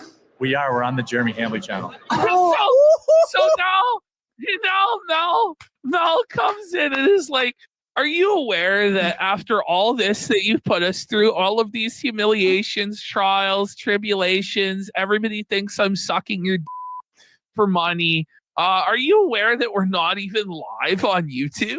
On the Jeremy. Okay, we need to tell them because people are in chat By the way, wondering. so he's like, well, I put it on the Jeremy Hambley channel. It's like, you're not going to go live on your 1 million subscriber channel. You're going live on your backup channel. I think it was he wanted to hide the embarrassment of it. Yeah, but at the same time, he's like, oh, well, maybe it'll get some views and then the casino will be owned because the Hambley channel's doing better. It's like, Jared, just stop coping, bro. Well, just stop. It got only 13,000 views. And he's got over 100 and I forgot. Got actually 100 and only 13,000 views for this for a live big stream. A live stream. Wow. Not a video that you upload, which would be like more understandable. 168,000 subs 9 hours ago. Wait. I'll be real. It's like 10,000 13 more views probably than it deserves. Oh yeah, this deserves 0. This deserves he owes YouTube views. You know what I mean? Scheduled on there. Is it supposed to be? Oh yeah, I'll fix it when we get a break here. Jeremy doesn't care, but he realizes he doesn't even care. No, he knows it's over. It's a total dumpster fire, and they have to be out of there soon. So he just doesn't care. Yeah. Got it. All right. If anyone's on Rumble right now, and you're also on YouTube, I'm taking a break. You're taking my spot for Chloe. Okay. What? All right, we've got Chloe. Wait, Cole. you're all taking breaks at the same time? Yeah. Come in. What a disaster. I'm going to switch on. Oh, no. It's Who's this Oh my God. So now we have generic conservative thought influencer 13, Chloe Cole. Like, where is Russell Brand, Don Jr., You would Eric think this is like Kerr, Melanie's friend who just found her. You know, like Melanie's it basically is. It basically is. Okay, fair enough. Okay. I actually feel bad for Chloe Cole. I think Chloe Cole is being used by the entire conservative establishment, and Chloe Cole is too young to figure this out yet. And and her parents really should step in and stop this shit. But no, we gotta make a famous influencer daughter out of our detransitioned kid. Everyone's gonna slide down. Okay. Okay. Ew, Mel has to sit on Quartering's chair. Imagine how warm it is, and you can feel the sweat. The sweat of it and the moisture, buddy. So now we have a gentleman in a yarmulke and a doctor outfit. Oh no! Oh my God! Oh no! It's so tall. He's wearing a yarmulke and a doctor outfit. Bruh.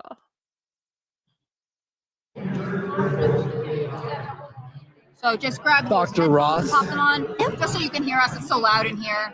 Well, so she's having to apologize because it's so loud that they can't even hear each other talk. And the only way to hear each other talk is to put on the headphones because there's so much ambient noise. It's a total fucking train wreck. Yeah. Usually it's ambient noise, but right now it's ambient noise. I'm gonna use this like nice. 8 interviews ago. Melanie, I'm Hannah Claire. Can you guys give our audience your full names and a little bit about yourselves? So my name is Chloe Cole, and I am an advocate and a representative of a community of transitioners, people who have been... The transitioners? So she is a woman who transitioned to a man who's now detransitioning. Oh, okay, cool. And it's like, we don't really need this interview to tell us that transitioning as a child is bad. I think we all fucking know. But the audio is so scuffed and so bad. Like, you can barely hear what they're saying. Like, it's cutting out every other second. The transitioners. It sounds like a movie. The transitioners this summer. Been through the gender transition process and have come back out of it and accepted themselves the way that God beautifully created them. And I personally went through the experience of medically transitioning as a child from puberty blockers and testosterone at 13 to a double mastectomy at the age of 15. And I now use my experience to... I will say one thing. Man. I will say one thing. At least this person is trying. Because from everything this else, is honestly, this is one of the better interviews that they did. At least they're trying. It still wasn't amazing because there were a lot of audio issues and stuff like this, but at least they had something compelling here. The problem is that this is like a dime a dozen thing now. Yeah. There's like so many of these women, men, whatever you want to call them, that have detransitioned and are telling their story. And there's nothing really super compelling about this one or interesting, but we do have the Jewish doctor. So, all right, that's cool. He looks like Mike Matei a little bit, no? Looks like a Jewish Mike Matei. Pretty wild. Help advocate for the protection of children, for the... Jared, you want to introduce yourself? Yes, my name is Dr. Jared Ross. I'm a board-certified emergency medicine physician and a senior fellow with Do No Harm. We're a healthcare watchdog organization that works to remove woke identity politics from healthcare and also combat anti-Semitism in medicine, which is anti-Semitism in medicine. I think of all the. What the fuck does that even mean? Is there a rampant string of anti-Semitic doctors refusing to serve Jewish client? What the fuck does anti-Semitism in medicine even mean? Anti-circumcision? Maybe.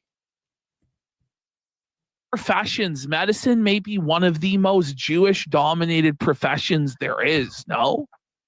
What are we talking about? Anti-Semitism in medicine? Yeah. Near and dear to my heart. Anti-Semitism in medicine. Oh, so what? All right. Thank you so much. Awesome.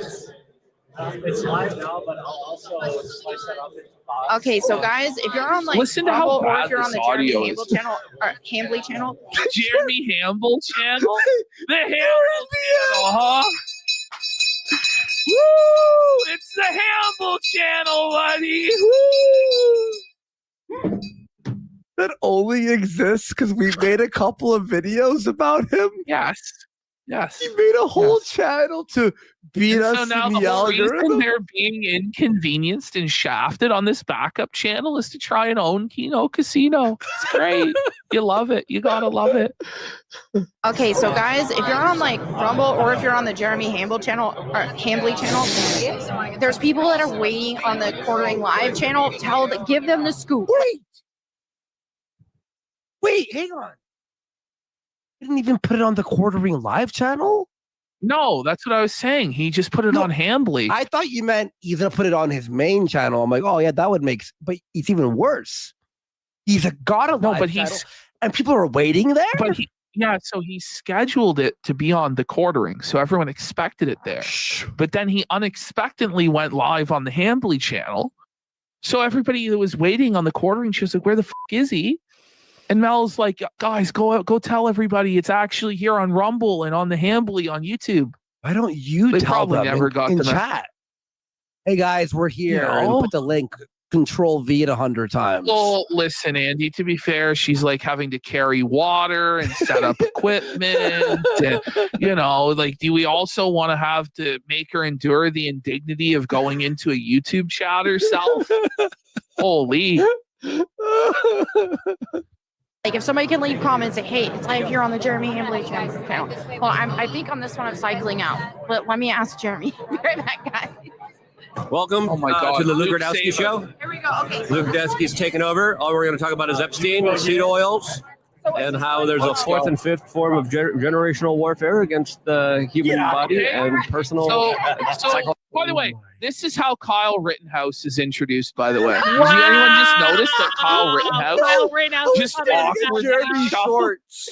What are we doing? This is the biggest generational warfare against the human. Kyle Rittenhouse just awkwardly shambling into fucking frame into this fucking train wreck. What are we doing? Look at Jeremy This is their standing. Yes, the shit, dude. This is ridiculous. What's crazy is, just to spoil it, Kyle allotted an hour to interview with these guys. They kick him off after 10 minutes. Human body and personal psychological well-being that is absolutely being eviscerated. We still got one more chair, ladies. This is here, like right-wing folk hero, like one of the most interesting figures of 2020. Like, what are we talking? Like, guys, hey, Guys, like, he's here. Hey, like, action. What the fuck? Lights, camera. I mean, so he goes, is he? I'll be real. Like, Rittenhouse coin is down. Oh, like, it's down. It's like Rittenhouse coin has been collapsing for years now. Like those TikToks he is doing with his wife are so fucking cringe, buddy. It's like, his 5 minutes did end 5 years ago. Here's the thing that's sad, and this is what I'll say about Kyle Rittenhouse.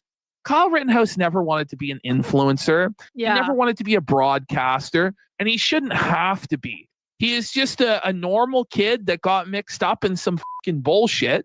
But now he's pretty much blacklisted from any sort of white collar work because of, the reputation of being Kyle Rittenhouse. Irony. So now he's shamefully forced to do these grifts that he doesn't even really want to do because he's like a very introverted and shy kind of guy. But I guess he feels like he doesn't have any other fucking option. Kind of a sad story. All right, here we go. So, Hannah or Melanie, if you want to join us. There's the pooch. There's the dog. Great dog. You got a very well-trained dog. I have to admit, the head down command is something I took notice of that. I was like, I'm gonna train my shepherds when I get home. You haven't trained your German shepherds when you're a millionaire? Is this not unhinged? No, like this is the only guest that you've gone on that anyone recognizes at all. And this is what you're doing. At this point, they've given up. At this point, they know it's over. Like, look at this. Yeah. This is a mess. Oh, buddy. Do you believe he's going to train his German shepherds when he makes it home? Or do you think he's lying? Head down. I think that we should have Kyle's dog on. I don't understand what we're doing. I will give him my spot. So, by the way, you stay. I'll go. They Dog get Kyle Rittenhouse on. They don't ask him what happened that night. They don't ask him anything about the court case. They don't ask him anything about that for which he's actually relevant, nor do they press him about any of the cringe stuff that he's been up to or any controversies or anything. All they do is talk to this guy about his dog for 10 minutes. What's the point? And by the way, all these interviews with people, if you only have a 10 to 15 minute block of time, you're not going to have anything interesting or compelling said at all. There's no reason for any of this to happen on camera. If you're meeting these people, you may as well do your 10 to 15 minute meet and greet with them off camera where you exchange pleasantries and information to network. And that's it. Like, that's it. Yeah. Like, if you're going to have like a serious conversation with like serious figures, you need an hour or 2 hours or 3 hours. Like, we live in the podcast age. Like, these little 10-minute fucking interviews don't do shit. And also, or at least prep questions. There's zero prep. There's nothing. It There's should nothing. be the minute he sits down. All right, so you killed a file. Thoughts? Give us your, you know what I mean? Like, okay, so you're now in the sphere. Thoughts? Hi, everyone. Welcome to Kyle. Thank you so much for taking. Welcome to Kyle. Welcome to Kyle. Welcome to Kyle. That's why I clipped this. The entire sentence was wrong. The entire sentence was cooked. Welcome to Kyle. It's welcome, Kyle. So like, if I keep goes, welcome, Kyle. It's really glad to see you. All right, let's hear it again. No, you stay. I'll go. The dog can take this mic. No, Here we go. Here we go. It's so welcome in, everyone. Welcome to Kyle. Thank you so much for taking time. I know you're super busy making the rounds. And it's really glad to see you. You're looking fit. It's really glad. Oh my God, it's like everything was You're wrong. looking fit. And then Kyle looks down and he's like, am I looking fit? He's like, I don't know, bro. I don't know if I'm looking fit. When he started, he went, welcome in. He went, welcome in. Welcome to the Kyle He's show. spilling his spaghetti because he's nervous, dude. Oh, man. Spiritual dude. You look like, you're a married man now. You're freaking monetized on social media.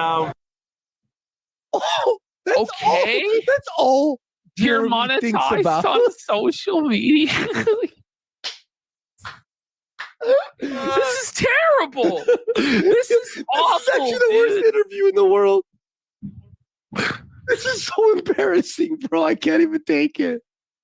When Luke and I aren't. Oh, what the fuck? What do you mean you What are? a lie! What a lie! So Luke and Jer aren't monetized. Jer makes no money on the internet. He has no monetization. What a fucking lie! He does ad reads constantly. What are we doing? He's going to be demonetized on YouTube. He's going and that Kyle Rittenhouse has it better. Like Kyle should get up and slap him across the fucking Yeah, face. he's actually really Jer's should, living in yeah. his fucking mansion with his Morgan and Morgan ad, his coffee brand coffee grift. Oh my god. Kyle's thinking, you're not monetized? Do you say the word openly on your show? Like, what do you mean you're not What are we monetized? doing? Yeah, he's just God. bringing up that he's jealous of Kyle in some way, which is twisted. Like, Yeah, man. This is actually unbelievable. Everything's coming up Rittenhouse right now, it seems like. How are you feeling? I'm doing good, Jeremy. Thank you so much for having me on. I've watched your show for a little bit. Sorry, I'm all the. Are you so the mic can't even be 2 inches away from your mouse, or it's like they're like no, yeah. He has to hold it, buddy. You should have planned this. Mics are different on the pick. I know, By the way, this one's Suffering Overdue's got a good point. He goes, Jeremy is effectively not monetized because he's in the red every month. It's true. May as well be, yeah. He should lose it. He's actually the opposite. He spends money to do his thing. Like deep throat. This is wildly what? You know, like, Hey there. He just told Rittenhouse to deep throat it, and then Hannah's just like, Yo, somebody help me. Like, this is so embarrassing, dude. that's crazy. On the pick. I know this one. This one's like deep throat. You know, like, Yo, look at Hannah. Wow. Hannah's face. Oh, man. If only just he tell knew him to about it. deep really throat it. was. Hey, we got He told him Warski's to cat deep- chow for 2,000 kicks. Thank you. Warski's cat Oh chow. my I also God. saw he threw a few 100 kicks here and there earlier. Thank you so much. And we got Jonas Priest for a rage quit saying this panel is greasier than Randy's cheeseburger picnic. Very true. Yeah. Thank you so much, man. Appreciate your support. Hey there. Shout outs. Thank you. Don't say that with Luke on the Luke camera. will know. Yeah. I like this. I like this. Hey, Yeah, no. more of this. More bashing Luke. I Yeah. had all that. Yeah, you've been More Even bashing Kyle's Luke. bullying Luke. Like, you know, it's bad when even Kyle Rittenhouse is bullying you. Like, what is going on, man? This is awful. Oh my god, bro. And you know what? I was feeling bad for Luke, but if even Kyle's making fun of him, it's like, all right, I think it's You open. know, and like season. Kyle's like a fucking really nice guy. Like he's like a Yeah. super nice, laid back guy, and even he's relishing this in the homo. opportunity to bully Luke. Like, what the Look at fuck? this little dick, you know? Like, Oh, no man. way. Swatted a few times, haven't you? I sold a lot of coffee during one of their swatting. Yeah, I know. I was like, Did you Listen to hear this. that? Listen. Okay, so this is the craziest story of all time. So apparently, while Luke was getting swatted, Jeremy was putting up super chats, shilling his coffee. Well, there was thousands of people there, so he could sell his coffee and profit off of this guy almost dying. Oh my god. this son of a gun. What the hell is he We doing? were standing We're outside. like, I was super chatting. yeah. My coffee break. This I'm is sorry, like that's crazy. really twisted. Like trying to profit off of a swatting, off of somebody else's misery like that. Like that's fucking low, Jer. And then you start That's thinking, bad, did bro. Jeremy bragging about it? Well, I say like Jeremy though is bragging about doing this in front of Kyle Rittenhouse. What is wrong with you, Jer? This is actually unbelievable. Oh, Off the an attempted murder. Let me sell my coffee here. Okay, it's not really the time or place, and it's really scummy, but that's who Jer is. Support Kyle by buying coffee brand coffee. Jeremy's coffin will be plastered in coffee ads. Very funny. I was like, this son of a gun, what the hell is he doing? We're like, I was super chatting. Yeah. That's my first interaction with Jeremy ever, and we're just like, who is this guy? I'm going to Tim. I'm like, you believe this son of a gun? He's like, he's making money off of us being on the sidewalk getting swatted as we're on the sidewalk. Jeremy, you do you. On what show? On Tim? Was it Tim Pool's? On Tim Pool, yeah. On Tim Pool, yeah. We're panicked if our house is going to blow up because we got a credible threat. What else am I going to do but make like, we'll have an explosive deal at Coffee Brand Coffee? And I'm like, what? It's actually beyond parody. Like, this is a complete and utter train wreck. Like, what? Like, how do you even parody that? Like, quartering saying he's like, there's a bomb threat at Tim Pool's. And Jeremy's going, I have an explosive deal on Coffee Brand Coffee, just like my explosive diarrhea.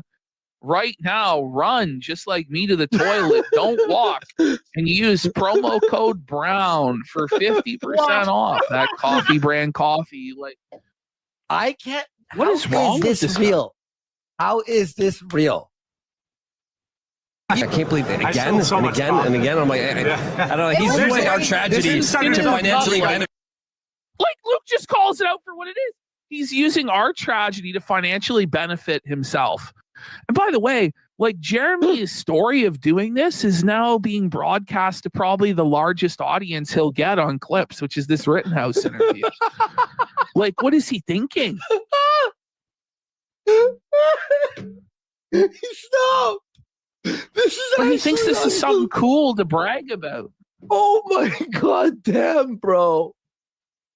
I deal with anxiety and oh my god, I deal with anxiety and medication and alcohol. Like, Kyle Rittenhouse is like struggling with PTSD because he killed people, and then Jeremy's like, yeah, I also deal with anxiety. Yeah, you know, I know that you were just, you know, on every TV in America for months being called a murderer and a racist and a white supremacist, and your reputation permanently ruined, but you know, I also have anxiety because I have diarrhea, bro. Yeah. I've shit my pants at Walmart. And I think that service animals are a great thing. Okay, yeah. Say, if you're comfortable with it, would you mind sharing something about Molly a little bit? Milo. He didn't even get the dog's name right. Not even the gender right. No. Can you Just share total something about your dog? It's like total disaster. It sits beside me. You know, like, that's the question you ask the guy, and you don't even know the dog's name. Oh my gosh. Oh, I'll edit that post. No, you won't. He chills with me wherever he goes. I just said that. Chill. Then he'll alert me if my PTSD is going to flare up or if I'm going to have a panic attack, which is really nice. Now, pause. Okay, I guess I understand why he has PTSD and panic attacks, right?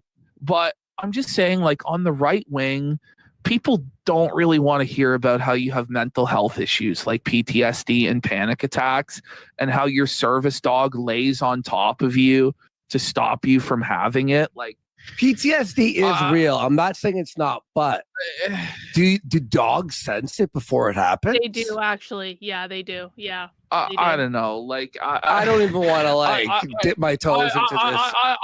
I'm sympathetic with his situation, but there's a lot of people that are just gonna say that that's fucking lame and gay. All right, that's cool. It's true. All right, awesome. And then if I do have a panic attack, he can do deep pressure therapy, which is really nice. Cool. That's nice. Where they lay on you, right? So the dog, but like, okay, this is the thing though, is if your panic attacks can be solved by a dog laying on top of you, and your PTSD, like, I feel like you could probably sort it out yourself. If a dog has the power to make it go away, no, like I don't know, like the power. It has to do with putting feeling like it's like getting a hug. Basically, it's like putting pressure on your nervous system and it calms you down. I don't know exactly how it works, but like, this is they Kino Casino should not be giving out mental health advice. Okay, Kino Casino should be sticking to what they're good at, which is like dragging the quartering and stuff like that. What Kyle Rittenhouse is saying is real. power of a service animal really does change There's some people who people's- did. I guess so. No, I guess so. I do believe it 100%, in my opinion. Yeah. Yep, they lay on you. And Milo's been my best friend. I have 2 tattoos of him. I have his entire. That's crazy. 2 tattoos of your. One would have been good. Face on my right leg, wrapping around my thigh. I see some people who are agreeing with that assessment and other people who are disagreeing with that assessment. I honestly, I just feel like there's a certain percentage of people that are going to find what Kyle said to be cringe about having tattoos of his dog, the service animal laying on him. But you know what? If people are saying I'm wrong and it genuinely does help and it's really okay, all right, I believe it. Yes, I believe it you helps are 100%. It's like, think about like the. I don't know, man. It's just like the power of an animal, like, really does make people relaxed and calm. And I knew someone with a service dog, and it was like, okay, that actually works for them. You know what I mean? So, try carnivore it diet. is cringe, yeah. So, I panic if my Kyle- dog's like, sure, it is cringe, but yeah. Kyle's now telling Jared to go on carnivore to lose weight. Like, oh, wait, is he? Hey, the right leg wrapping around my thigh. Not me. Try carnivore diet. Oh my, he's looking at his stomach. Wait. Yeah, he's looking right at Jared's fucking barrel, and he's telling. Yeah, look at Luke's laughing, and he's just like, "You want to try that carnivore diet there, Jer?" Try carnivore diet. Oh, whoa. He does Red Bulls and Doritos all the time. I'm like, what the way Jared spent $15,000 to just repeatedly get told he's fat and to lose weight by everybody constantly. Look at Hannah in this moment. This is a great freeze frame of Hannah. What are you doing? No, I don't. No carbs, 30 days. No carbs, 30 days. Try it out. Melanie's his enabler. She's down here smiling. Yeah. What the? She's down under the table. He's sucking his dick. Whoa! Poor choice of words there, Luke. Wow. What do you mean she's down there? Injured myself. Dogs are better than people. I just like sliced Why my is finger on the why chair. is fuck? Oh fuck! But why is Mel under the table? Like, what is going on? Is that gonna bleed? Oh my god, we're at like almost bleeding. Oh my god, I think that's gonna be a bad cut. Oh Fuck, no! You want to go get a band-aid? Oh, Should I we think take a break I think I here? literally sliced my fucking pinky completely open. God damn it! Oh no! We're only like halfway through day 3, and there's still Jer's coat from today to go. Wait, what? Whoa! Oh my God! Buddy. We're here There's for a 10 lot. hours tonight, There's a guys. lot. All right, let's do this. By the way, this is a great segment, and everyone, thank you for the big support tonight. And this year's been incredible. Seriously, guys, it's been incredible, not only for the show, but everything that's been happening. So thank you, everyone, for the big support. Luke is the rat, and he's going to sell everyone. Damn right. I have to go do another podcast. Jeremy, thank you so much for having me. I'd love to come on again. Oh. Luke, it's always a pleasure to talk. Wait, did he just sneak off? He basically did. But what's funny He's is like, that "This he is a originally giant had waste more of my time for and that. I'm not going to do this. And they I don't know. Well, because It's fucking he's the one who brutal. ends it. Look. I have to go do another. She's down there. Luke is the rat, and he's going to sell everyone. Damn right. I have to go do another podcast. Wait, you're right. He had an hour, but now he's the one who's like, actually, I got to do another podcast. What the Jeremy, thank you so much for having me. I'd love to come on again. Luke, it's always a pleasure to talk with you, and it's a pleasure to meet you. So nice to meet you. We're gonna come train in Miami. Absolutely. It's a pleasure to talk to Luke, but it's only a pleasure to meet the others. Isn't that jokes? It's pretty backhanded. Be fun. Thanks, so, Kyle. That's gonna be awesome. Do we have our next guest? I think. Kyle Rittenhouse. Here. Look at Live this it cute dog. Should have kept Kyle a little bit longer. I just try to be super respectful. Well, he's So did you hear that? 140 though. So he has. Yeah, so Luke's like, he had till 140. Like, we had another 40 minutes with him. So I don't know why we didn't keep him longer. But how do you Jer. say that though? How do you go? He goes, I have to go, and you go, actually, no, we So, have you for 40 I'm pretty minutes. sure. So I think I may have edited the part out before, where Jeremy's like, oh, it's a pleasure to have you on. It kind of wraps it up. And then Kyle's like, oh, yeah, I have another podcast to go to anyway. So I don't even think he exited on them like that. I think they just fumbled. They had way more time with him. But honestly, they weren't asking him anything worth a anyway. So there you go. So it's literally, I think, a 12-minute interview in total. Oof. 40 minutes left before doing anything else. I was confused. Sorry, Kyle. I didn't mean to cut you short. It's okay. Wait. So it was Jared cut him off. Wow. So it was Jared cut him off. And then Kyle coped that he had somewhere else to go, but he didn't until like 40 Jared minutes went, later. all right, bud, thanks.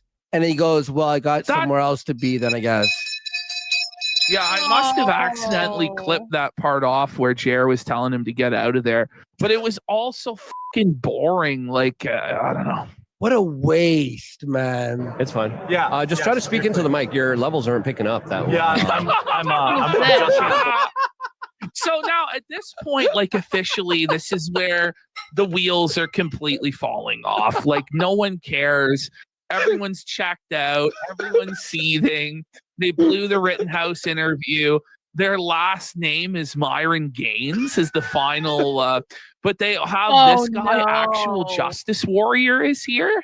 I've heard of this Remember guy. Actual Justice this guy. Warrior? This heard guy's of a him. dick. Actual Justice. I think I have all of Has 12 he now? seconds of him on here. Yeah, Yeah, Bigotry right here. She's a well-known racist. She has a hidden special blog. Shut up. She has a special Literally, stop blog. talking. Is he They Jewish? can't uncomfortable again. Wow. Well-known Holy racist shit. Anna Claire. And Take now Olive, we have another guy Who looks like who's the first completely two guys. interchangeable. Yeah. They all buy that same jacket. It's like the same, like, whatever jacket. 99 a pound. But I try to tell people about like beef. We got another fellow Polish person. Jan, cześć tam pan, jak tam wszystko u ciebie? No bardzo dobrze, dziękuję. To super, może będziemy dalej. Boys, it's Hey, America. odwal się. So, like, it's just a fever dream. Now we're speaking You Polish. got some guy who's coming in traveling fucking Polish, and Jared insults him and says, "This is America. Speak English." Oh, man. I'm 50% Polish. I even argue anti-human, right? So we really want Did to they say, even by the way, talk about on any the relevant stuff gene yet? I don't weapons, know. right? I don't know. Where's Melanie? So- Melanie left us. She We're abandoned talking us. about gene weapons, and Hannah Claire just I gotta decided pee, that's guys. I'll be enough, right I'm back. out. She literally just got up and walked off because Buddy was schizo posting too fucking hard. This troublemaker. All the stars are here. Where's Melanie? Luke's favorite. All right. Okay. What Libby. the f- is this? Okay. So this is Libby from the Post Millennial, which actually I do read a lot of Post Millennial articles, or at least I did, because they do a lot of coverage of Canada. So I don't know. She's actually one of the decent people that was on, but she's not really a looker. I was just super hype, and I was just trying to be mean to be funny. I'm sorry, Libby. She's Tim Pool My staff. Amfest is going pretty well. Tim Pool staff. I'm against her now. Yeah, and Jer, I edited this out, but I probably should have kept it in. But I was like, this is getting so long. But Jer tried to poach her from Tim Pool and offered her to come over, and it's like, you don't have any money to do that, you know.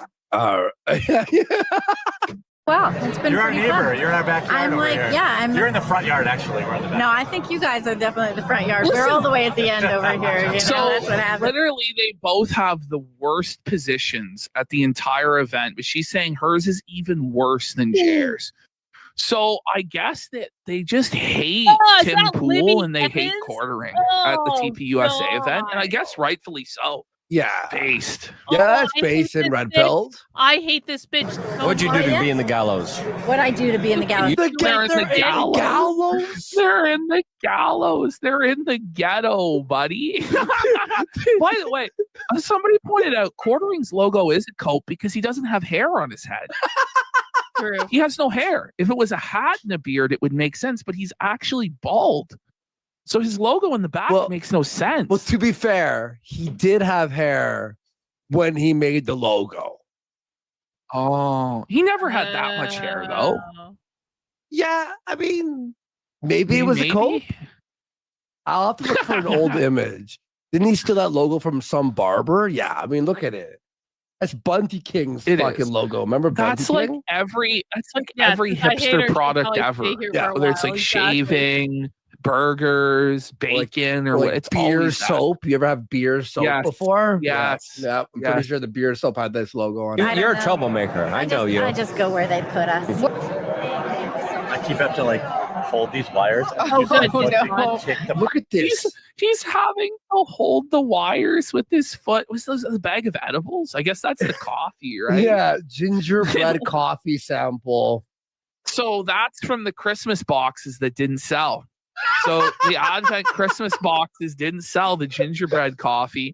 So he had to pull them out and put them into these individual sampler bags.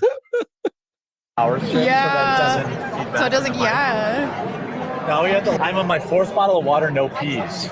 Oh, That wow. probably Wow. means I Bladder didn't is know gonna that. be- yeah, I mean, no, yeah. I mean, I'm probably pretty dehydrated. Probably. Yeah, hey, You still welcome in. Oh my Yeah, God. lectern guy. Okay, so now Yeah, we have. finally. I actually don't even know who this guy is. He looks like Awakened with JLB. Yeah, I mean, yeah. He looks Probably pretty dehydrated. Probably. Yeah. Oh, it's Lectern guy. Hey, welcome in. Oh, is it? Yeah, so I recognize him. It's actually Lectern guy. Yeah, I actually recognize him. Enemy packs Carmex now when I go We places. love That and lectern guy. ibuprofen. What car? Oh, Carmex. Yes. So the audio is a disaster again. Sorry, I just want people to be able to hear you. Yeah. Oh, she Hannah said that shit- she's unhappy. She's shitting She's on pissed. quartering.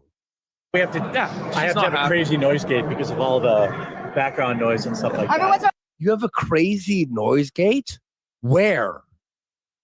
I don't hear it. Do you hear the noise gate? Because I can It's hear in the everyone software, I guess. Yeah, but you can hear everyone chatting. Yeah, Is it on? It's obvious, but it's obviously the noise is so bad that even with the audio gate cranked, you can still hear it. Like it's so loud in there that they can't hear each other unless they have the headphones on. That's crazy. I'm glad you have headphones. I'm very deaf. Okay. Well, that'll happen. How's your Amfest going? I see you're making the rounds. That'll happen? Why would you say that? That'll happen. That's Yeah. it's so awkward. Like all of his transitions and responses through conversations are so stilted and awkward. Yeah. They really are. And then it's like your opening question to Lectern guy who was there on January. How's your Amfest going? Like, yeah, like tell us come about on. Jan 6th. He never asked about Jan 6th, not even one time during this interview. It was a total waste. I'm having a great time, meeting a lot of old friends haven't seen in a year, so having a good time. If for people that don't know at home, let them know first of all who you are and where they can find your stuff. My name's Adam Johnson. You may know me as the Lectern Guy, Via Getty, or the Podium Guy from January 6th, where I tactically relocated some furniture. Yes, without a I license. thought it looked better. He tactically relocated some furniture without a license. Yep. Well, that's one way to put it. How many Go ahead, times? tell us about it. How many times have you think he used that joke? He's probably said that joke everywhere he goes. Everyone he talks to, he gives him that. Guaranteed. Thousands and thousands of times. You have your. It was very feng shui. Yeah, I was gonna say, do you have your interior design company started yet, or where are we? No. I do have a website, though. It's called... Unlicensed. Is that a joke or a No, that's a real website. Yes. There you go. Wow. So mods, edited out put that in the mods. Make sure you The put that. mods did not put it up. There's no mod. No, in there. they didn't. He has no mod. No, there's nothing. in the chat. Just trying to avoid It's wrapping so presents. bad. This is Okay. Man, I feel Get ready for this one. So this guy is like, oh, I really don't want to wrap presents this time of year. And then Jeremy tells us his abuse that he does to his wife. Like, listen to this. Oh, okay, so it comes out. Good job. My wife accused me of that as well, but I have a different strategy. I wrap them so poorly that she just gets frustrated. And it's like, just The internet calls that weaponized incompetence. I was. Oh my god! My dying wife.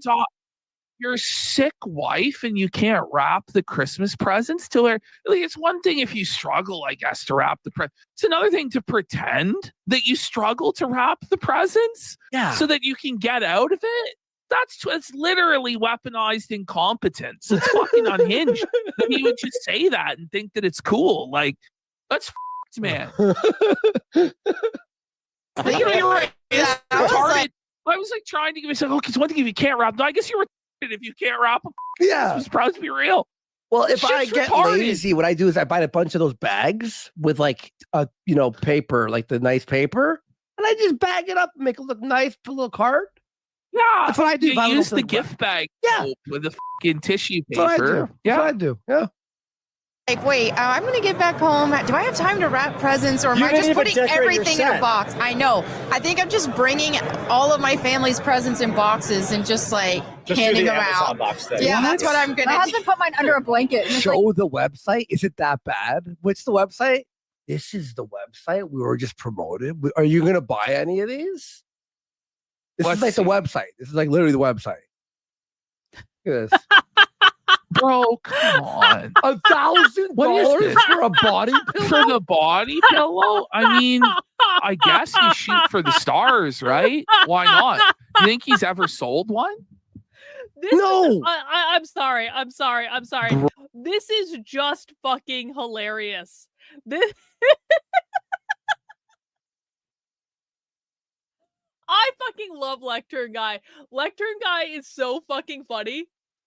He's got such a dry sense of humor. He's charging $1,000 for a body pillow with him. And the fact that none of them understand that this is a joke is just like, that's next level. That's Bruh. next level comedy. Look at this. Hold my beer cooler. What is signed D-list celebrity photo? He This actually. is so fucking shameless, bro. Oh Like, my this is a brutal grab. No. Fuck you guys. Fuck you guys. This is awesome. Lectern Guy is fucking awesome. Lectern Guy's merch is awesome. It is like one of the most hilarious fucking things. And the fact that these two retards don't get it. For shame, Kino Casino. For shame. This is fucking hilarious. Would you Like, pay how about using this, your buddy? credit You cards got a on fucking card? No, I fucking wouldn't. There's no way, man. buddy? You're gonna be fucking on the list. Like, yes, there you go.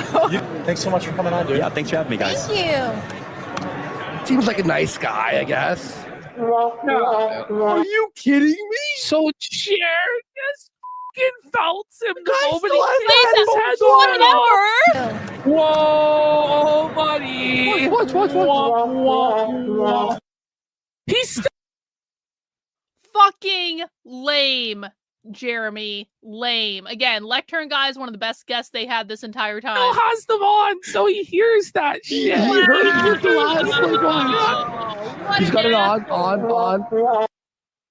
You're the one. And he's like, Jared, and Nell's looking at him like, are you for real that you're doing this to the guest? This is so unprofessional. Wow. Like, it's a She's bozo alert by the out way- here. Clown by the way, shoes. I absolutely believe that those two are fucking. That Jeremy is fucking Melanie Mac. I 100% believe she sucked his dick. Just with the way she's looking at him, I and all the other stuff, I 1,000% believe it. Joe, that's crazy, actually. Yeah. Here we are. Ordering booth. You're fucking Luke's like, we're at the quartering fucking booth. Is that Myron? Oh, it's Myron. I know he's lurking right over Who there. all's doing this? wanna Do go I get need him? to step I'm gonna away jump from off this for one? this one. She's gonna Okay, jump okay, off. got it. And then So, he's by the way, Hannah didn't even know who Myron is. I think they say they're like, go get him. Let's just let it play here. Okay. said he's over there. You want to go grab him? He's lurking over here. Where is he? Somewhere around here. I don't actually know what he looks like. he's a tall black guy. He'll be the only one over well, there. that's profiling. Luke, I know you got like after this interview. Can you help me? Yeah. You don't even gotta ask. Wait, Mel, so- put all the electronics. Quartering has to tear down his own shit. And by the way, like as he's talking about, like security's giving him the stank eye, and they're about to yell at him to tear down all his shit. But Jeremy, the puts, the brokey, the bum, he doesn't have anyone to take down the set, so he has to take it down himself with Luke's help. And Melanie has to pack up the tech. Like it's a total disaster. Oh. Onyx in there. Can you like disconnect everything, put it in that Amazon box? Okay. Luke and I'll break that down. All right. Wait, he's So the packing security shit just came in an up. Amazon box. Yeah.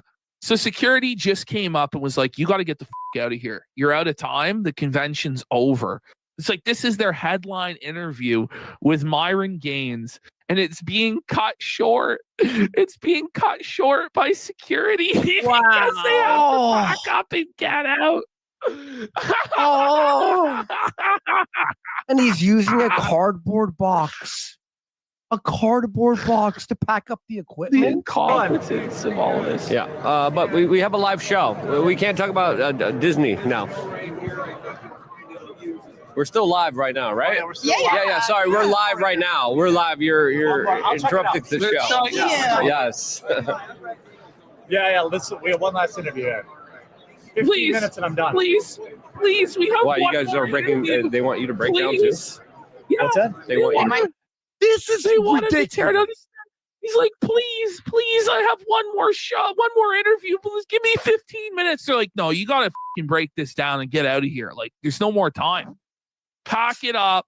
So you pay $8,000 for the shittiest booth, and they're fucking interrupting your live show? Are you kidding? That What is time was this? bullshit, actually, yeah. I actually don't know. I think it was about 4 in the afternoon. 4 o'clock? Well, it's getting a bit later, but Grifters Row is now closed for the day. Oh man. Need a chair or something. Oh, do you guys need a chair? They can't have it right now. Yeah, So they they're can't have taking it his chair. They're taking his chairs. They're like, we need these. They're like, we need these chairs back right now. Oh, And he's like, no, dude, I need this chair for 15 more minutes. They're like, listen, your rental on the chairs, you paid $500 for these chairs. It's done, bro. We're gonna need the chairs back. This is painful, dude. Oh I'll do what I can. Yeah. What'd you guys talk about when I was gone? We talked about just the vibe of everything going on here, how it's boosting morale. What's the vibe there check? he is. It's good. It's good. Okay, is it just me, or is Luke not incredibly pissed off and being really kind of aggressive with that? Yeah, he seems like, I wouldn't even say aggressive. It's just apathy. So what's going on here, guys? Yeah. You guys are good? Oh, the vibe? Yeah. Mm-hmm. Like, yeah, he just like But we checked need out. to He's checked interview out. the guy who got kicked out on day one. We got to interview the guy who's causing all sorts of problems. Okay, here we go. Yeah. No, you're on. Come So, on okay, on. so clearly Come on, Myron Myron. comes on and he's got something, right? Charisma, something. No. Yeah, I mean, how about- like he was the most high energy person they brought on. Yeah. But quickly he runs into a roadblock, as we'll see. Oh, here we go. Blind dude that's here early, I guess. Very rare. We're not late and gay. Yeah, not laying gay. Yeah, so you know we're. That's why I'm not black, I guess. Yeah. I thought you were. I can't say what time it is. Lots of undercover brothers out there. I thought there was some sort of time you guys all live by. There was, but not today. Whoa. Go around. Jesus, Jeremy. Nice, Jeremy pulled the Worski. He pulled the Worski line, you know? Yeah. Jeremy. Like, holy shit, dude. The other way. Oh shit. Yeah. There you go. It's the funniest thing Jared Fresh said all from day. Big That Band. is kind of funny, you know? Every single day. Fresh? We have Yeah, Myron allegedly, Gaines right? here. Yeah. Myron, how's your I know you got a lot going on, but I thought you're giving us 15 minutes here, which I am very appreciative of. No. Buddy, What buddy, was just fucking, that? yeah, he's like stumbled that. Like, Spit it out, Jared. Say it. Don't spray it there, bud. Like, what is he doing? What is he doing? so you have like 15 minutes with us, so we're gonna just ramble and waste more time. Like, spit it out. And, Yeah, you know, we've been meaning to do security's this kicking us out. Yeah, So- yeah. for a minute, so I'm happy to I be know, here. no kidding, right? Yeah. Like, yeah. How's Amfest going for you? Good, man. No complaints. You know, obviously there's some, people Some- lying and pushing out some BS. Like, That was so weird. I was like, bro, I'm standing right next to him and I'm reading tweets that is like, he got dragged out by the cops. Like, Yeah. what? I mean, he's still here. Can I even just talk about how quartering is 50% off the camera? Here he's like 80% off the camera. Could they all move over 2 inches? There's no space. There's Well, like, no well, space. there's He's just too fat. Here. Yeah, it's true. Well, He could move here. She could move here. He could move here. Legally. Yeah, it's funny. You know, we're on Rumble or YouTube or where are we at? We're both everywhere. Right? Well, okay. I won't go too crazy if we're on YouTube. I have to double check. So there it is. So now, because they're on YouTube and not just Rumble, Myron's completely cocked. He has no material because his entire bit is being edgy and anti-Semitic and saying slurs, and they can't do that. So now the headline interview is totally felted. Oh, that's it. It was over from there. It was just small talk. And Yeah, no, it. man. It's just lying. BS. People, Totally. and the crazy part is like people still believe that lie. Like, oh yeah, you got kicked out. I'm like, bro, I've been here for 3 days. What are you talking about? Yeah. So the Packers game is tonight. Was he kicked out? I actually have no idea what the truth is because I was pretty sure he was kicked out, but then he appeared here, and I'm like, okay, so I guess he's not kicked out. I don't know. Okay. Packers sound like I want to watch Packers, but it's on my way home. So it's on my way back to my hotel. But I think Mel is like looking at Cher about the football game. Like she knows she's gonna. So it's on my way back to my hotel. But I think the campus tour stuff's okay. Fine, maybe I'm a pussy, but like, he's a pussy. He's scared. It was Cher. I removed the context, but it was Jer saying that he won't wear a MAGA hat because he's afraid he'll get beat up in public. Which it's like a pretty bitch move by Jer. I'm not gonna lie. Like I'm with you, Channel. Awesome. So thanks a lot, dude. No worries, man. so Thanks for having much. me, guys. Thanks for coming on. Hey everyone. Thanks, Myron. Dude. Appreciate you. We'll talk later. All right, with that, we're gonna wrap up for the day. That was So they clocked out immediately after because they had getting picked up. Like Myron gave him something. He has some energy and charisma to him. Like I'll give him that. Like, That's about it. I'm looking for any silver line. It's only like, oh, he was okay. a lot of streaming. It was. We did it. We did it. So now we have to break They all look this so down defeated. and run for our That lives was it. to That was everything all else that they wrapped got. up. Thank you guys, and we'll see you tomorrow. Hannah's. Well, no, we won't. No, See you no, no. Monday. See you Monday. Okay, Wow. so boy, did we ever see Jer and Hannah on Monday. So Jer, as soon as the show starts, basically begins a massive cope and seethe sash about the Kiwi Farms and Kino Casino and all of the drama. no. Like, it's like, bro, if you really weren't bothered and you really didn't care, you wouldn't start off your show by coping about how you didn't cheat on your wife. Stop. So there we go. By the way, we got Warski's Cat Show for 5,000 kicks. Best segment ever. You guys need to appreciate. I hope you do appreciate the fact that I sat there and watched. By the way, a video that we didn't watch that I kind of wanted to, but we just didn't, was Josh Moon versus Jeremy. Like, I don't know why. Again, like fighting with fucking Kiwi Farms is one of the stupidest mistakes that people make. The best way to go with Kiwi Farms is you don't go on Kiwi Farms, you don't acknowledge Kiwi Farms, you don't interact with Kiwi Farms. If Kiwi Farms comes over to your channel, you block their fucking asses. I have never been on Kiwi Farms. I'm never going to go on Kiwi Farms. I'm open to watching it, but I want to hear what Jeremy and Hannah said on the show back, because again, I don't know. I don't ever watch any of this content. I'm more than happy to maybe extend the episode to maybe watch the Josh Moon stuff after this, but I want to keep watching the rest of this episode to see what happens. Must have been 7 or 8 hours of the quartering over the last 2 fucking days. And I had to do like this afternoon. Like, this just happened today. Yeah. So it's like right after it ended, I'm like having to feverishly edit this shit. But I was like, no, Jer's not escaping without tasting the fucking felt. We're holding him accountable today. Hey, there, hey. there it is. I was about 10 seconds behind Live there. How- from where Hannah really should work her kitchen is Hannah Wow. Claire. Why is she in her kitchen? Wow. Wow. Because I guess she's at like a relative's place. She's visiting family for Christmas. Makes sense. Okay. Are I you? think it's just a time change, you know? You haven't quite adjusted back to being on Wisconsin time. You know what? I see you're doing the best with what you have, but your lighting Jared's actually looks internet pretty good. crashed out. Oh my god. No, it This- doesn't. So that was like a subtle sneak felt by Jer saying the lighting looks good when it looks like shit. Oh, is his job man. to, like, just insult his crew? By the way, that's literally how the show started. How far did we get in? 12 seconds? Was that how it started? It's just the 16 There it seconds. is. That's I- literally I the was start. Bring it about back to the very beginning. You can see the countdown timer, so you know There I'm it not is. fucking Zero. you. Yeah. It's literally Hey, there it is. 16 seconds. There it he's is. felt it. I was about 10 seconds behind there. How are I you? think it's just the time change. You know, you haven't quite adjusted back down Wisconsin time. You know what? I see you're doing the best with what you have, but your lighting actually looks pretty good. Whenever I'm in this place, you like the lighting. I have Yeah. to make note for my studio at home. The lighting is not good, Hannah. What do you? It's like you- overexposed. You look like a. Yeah, it's totally cooked. No, but like at home, she looks fine. Like, what are they talking about?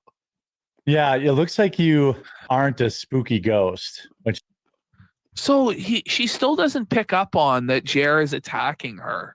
Oh, he's literally the guy is insulting her. Definitely don't look. Yeah, he's literally insulting her, and he's pissed off that she's just being like, yeah, thanks, because she's just like an angel or whatever. Like, what the? Oh my god!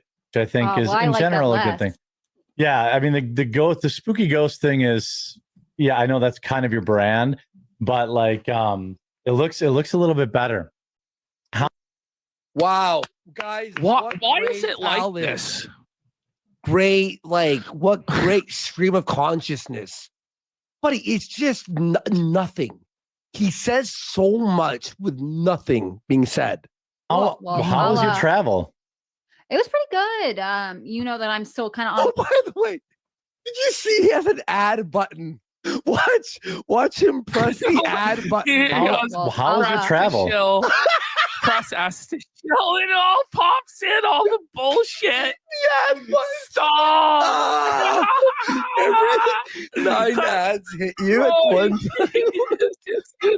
It was easy. It's you at that, you know. The ad button. That was It looks a little Yeah, he goes, so how was your travels? Ads. bit better. How was your travel? It was pretty good. You know that I'm still kind of on the road for the holiday for Christmas, but it went pretty smooth. You know, I had a blast being at Amfest with you and Melanie. I'm glad we got to do stuff in person. Fuck Luke. Luke completely felt it, eh? Oh, She's yeah, like, it was Luke's nice in meeting you his and memory Melanie. hole. Yeah. By the way, Smaggle, yeah, we've covered Clavicular a couple times on the show. We'll probably do some segments on him in the new year. I think he's going to have a crazy arc coming up for sure. Yeah, probably. He's been like low key lately. I've been checking. It's pretty like mid now, but we'll see. Hopefully, ODs or something. You know. Are you sure you weren't wildly uncomfortable? That's what the internet was saying. Oh my god! Right away, within 1 minute, he's already diving into the controversy and being like, "You sure you weren't uncomfortable, Hannah?" So just remember, your job's on the line here, and you're going to lose your only source of income unless you say I didn't do anything wrong. So we all have to recognize Hannah Claire is under duress here. She's having to violate her morals, her principles, her dignity for cash, which isn't anything new for her because she's been on the quartering show for a long time now. But this is a new low for her to have to sit here and defend Hambly's actions like this. Yeah, and by the way, the biggest source of uncomfortability was towards Mel, and not Hannah. Yeah, but Hannah did some shit. Let's see her reaction. You girls were wildly uncomfortable with You me. have to catch me up on this because I like open X and suddenly there's some kind of like weird drama. Okay, so we're meant to believe that Hannah Claire is just this doe-eyed, air-brained who is incapable of watching or reading Twitter clips or posts and has no idea what's going on, even though she saw the posts about it. Like, that's what we're meant to believe. She's clearly playing dumb. Are we uncomfortable? Well, it went from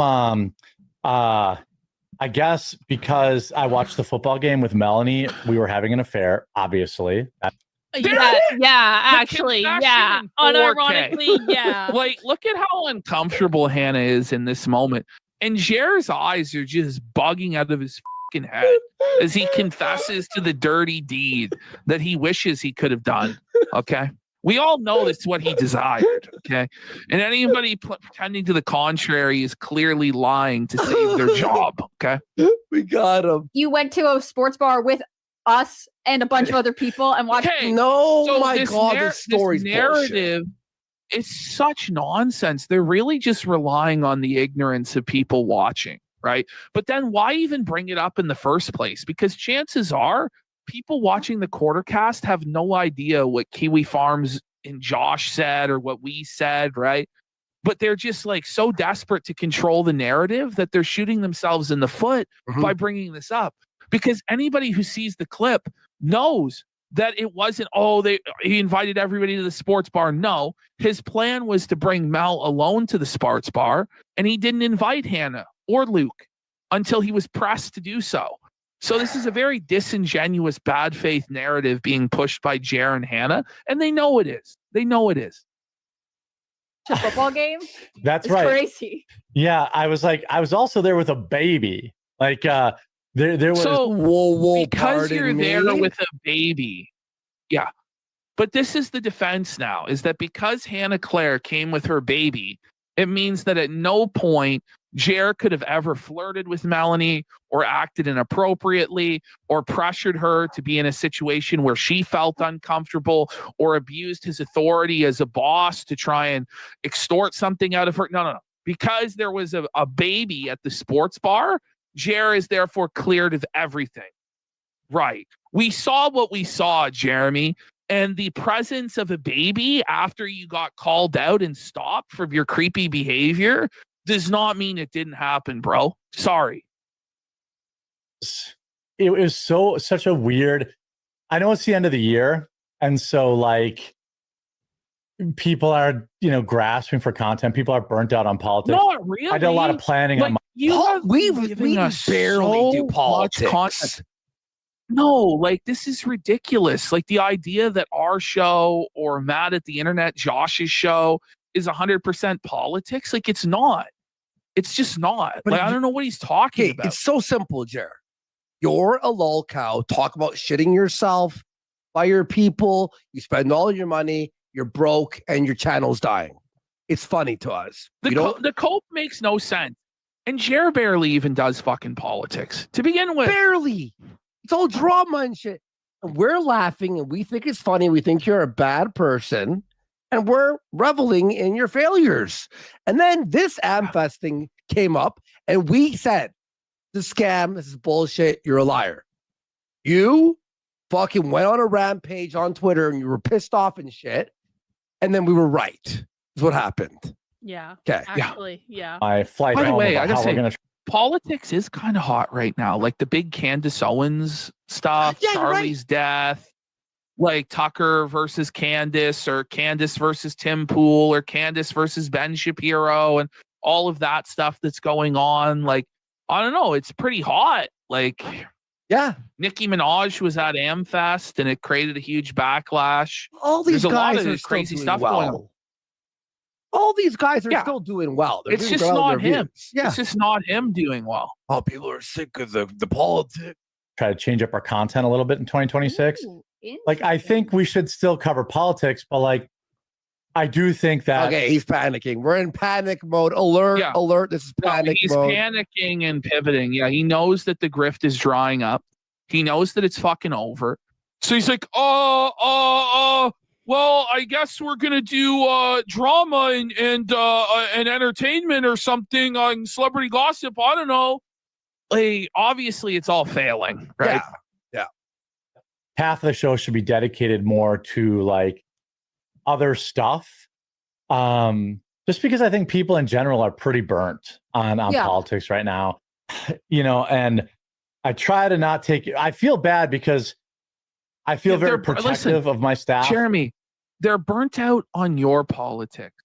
They'll go to other people to hear their political opinions, but everybody's burnt out on your content because it fucking sucks and it's boring, dude. And to sit here and then talk about, I'm protective of my staff. you're constantly attacking your staff all the time, threatening their job, saying that they could be fired at any moment.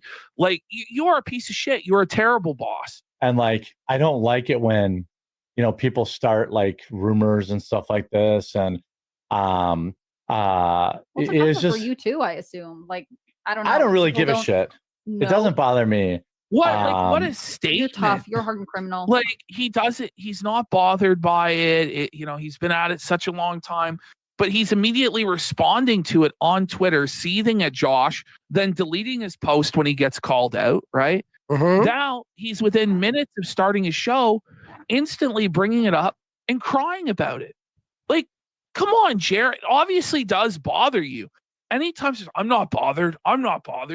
Well, if they truly weren't bothered, they wouldn't say anything at all and just continue as usual. Real. Well, I've been doing this. I've been doing this for so long that like, it doesn't really bother me. But it's like, said Father Dwarf says, Jeremy's a married man grooming a woman around his age and another woman with a husband and a child. Hannah's like grooming.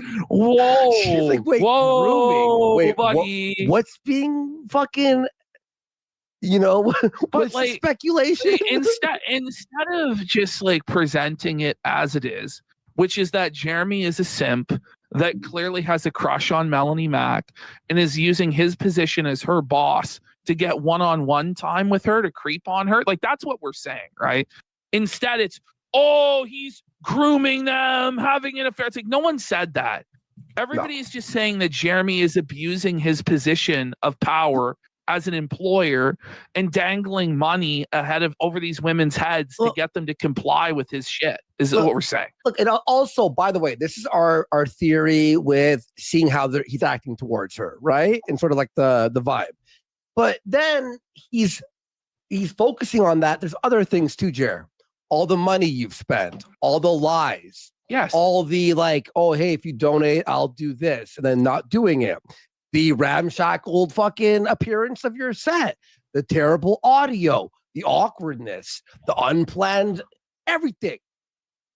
It's everything. Like, it all I adds didn't rape up. Melanie. It's like, together. no one's saying you her, okay? No one's like, saying that, bro. But we're saying that it's pretty obvious what happened. You wanted her to be with you alone at the bar because you wanted to have the fantasy of taking her on a date night and, well, maybe let's see where it goes. We'll have some drinks and maybe we'll click or whatever. Like, it's pretty obvious to see that that's what was going on, right? And then it turns into, you groomed a child, and no, it's not what we're saying. You're being a fucking disingenuous, bad faith actor, Jer. I mean, what? It's like, guys, I know I have a very magnetic personality and body mass, but like, he's fat. He has his own magnetic pull. By the way, it's a gravitational pull there, Jer, not a magnetic pull, but he has his own gravity. I'm good, but I'm not that good. And, I did get a couple people who were like, no, but no one's saying that you're a Rizzler and a pimp. Like, what we're saying is that you overpay these women to a weird degree. You have a history in the past with Sydney Watson, where you simped to her to the tune of $250,000, set up a whole tea business for her, were acting really creepy with Sydney Watson, and she distanced herself from you and disavowed you. And it's the similar situation with these women, where you're paying these women to pretend to be your friend so that you can socialize with women and do your weird, creepy hitting on them and inappropriate comments about your bodily functions that you're clearly getting off on in some sick, twisted way, and then using your position as their employer to put them into uncomfortable situations where we have Melanie Mack mouthing "help me" to Hannah Claire because she doesn't want to be alone with you at the bar because you're going to get blackout drunk and get handsy, bro. That's what we're saying. And I don't think that that's an unreasonable thing to conclude based on your behavior that's all on videotape, let alone what's going on behind the scenes. Big Jeremy was, and it wasn't even like a weight thing. Like, I was no, he is like an extremely tall man, and like, I'm tall, but like, I can't so forget what it was she's just called. like, fluffing his ego, trying to massage it, make him feel good, because she wants to keep this money flowing. She knows she isn't getting $120,000 a year anyway else, which is what Jeremy is paying Hannah Claire. This is fucking unhinged. He pays her $500 an appearance, and she's on 4 times a fucking week. Sometimes I wanted more. to download it on my Steam Deck on the way home, but instead I was planning our content for 2026 because I just think Work never stops. well, I look at my own analytics and I look at, general comment of, the way X is trending, which you take only kind of a small percentage of it. Mm-hmm. You look at what videos that you're doing that are doing good, and So there will always once be a again, time where you're like, we have the Jeremy Hambley business meeting, the show about the show. Yeah, The for audience real. doesn't care about this. They want to hear you read the fucking news. But come on, dude, figure it out. Oh yeah, music again. Oh yeah. hey, maybe this topic's pretty important to me, and I know it's not necessarily going to perform well, but I'm still going to do video. But also, there's in a world of 100 different topics, maybe I pick the 3 or 4 that people are saying, hey, I'd like to watch this, Whoa! What a revolutionary idea. Maybe talk about things that people might actually want to watch. So what have you been doing this whole time? Picking things people don't want to watch? What are we talking about? People are mad that you watched a football game with your cast and stepdaughter, pause. Melanie Mack. No one is mad that you watched a football. This is so disingenuous with your crew. No, it's that you're trying to ice. It really is incredible, though. It really is incredible how much the Kino Casino now completely fucking controls the quartering. I didn't realize it was this bad.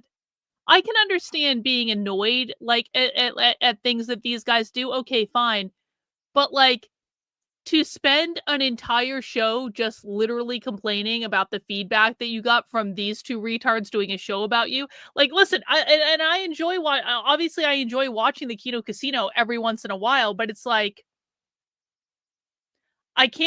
I'm trying to imagine some sort of okay, I hope I am never covered on the Kino Casino. I do not want this to happen at all. I don't want to be in I want to observe this from afar. I don't want to be of this particular world. I just want to observe it from afar. That's it.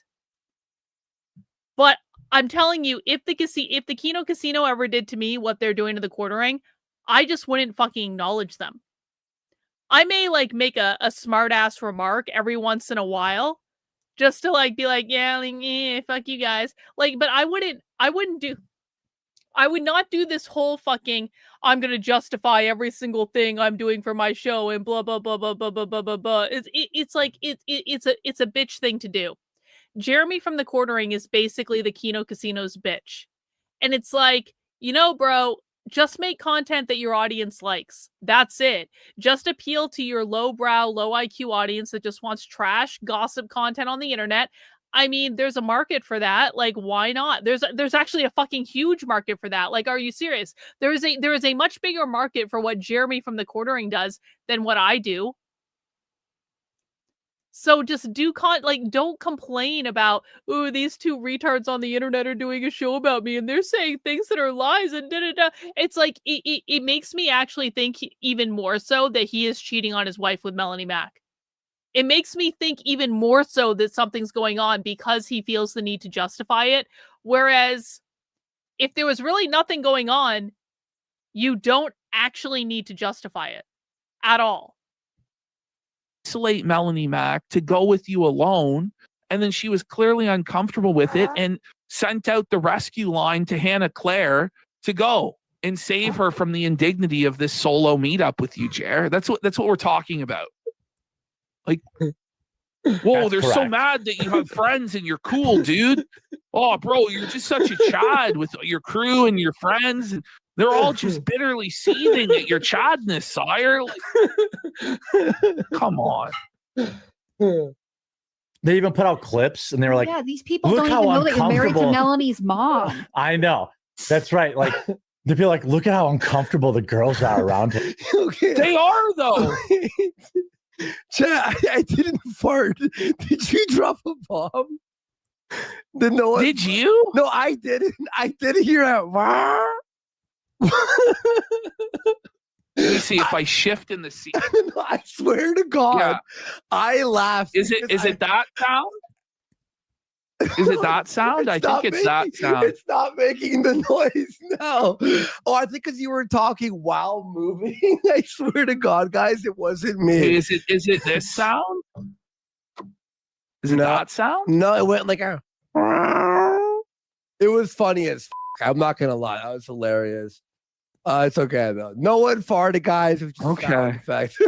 I'm not sweeping shit. I'm like, dude, we hung out every night. Everything was like hunky dory. And like, you shouldn't have gone out to dinner with a girl without your wife. I'm like, the entire team went out every night. I mean, you didn't like no, go no, that's not true. And by the way, Jeremy in this very live stream is going to admit that he did go out solo with Melanie Mack the night before that. So come on, bro. And by the way, it wasn't that, oh, you went out with the whole team. Like, this is like, I can't believe we're having to go over this and over this and over this with this guy.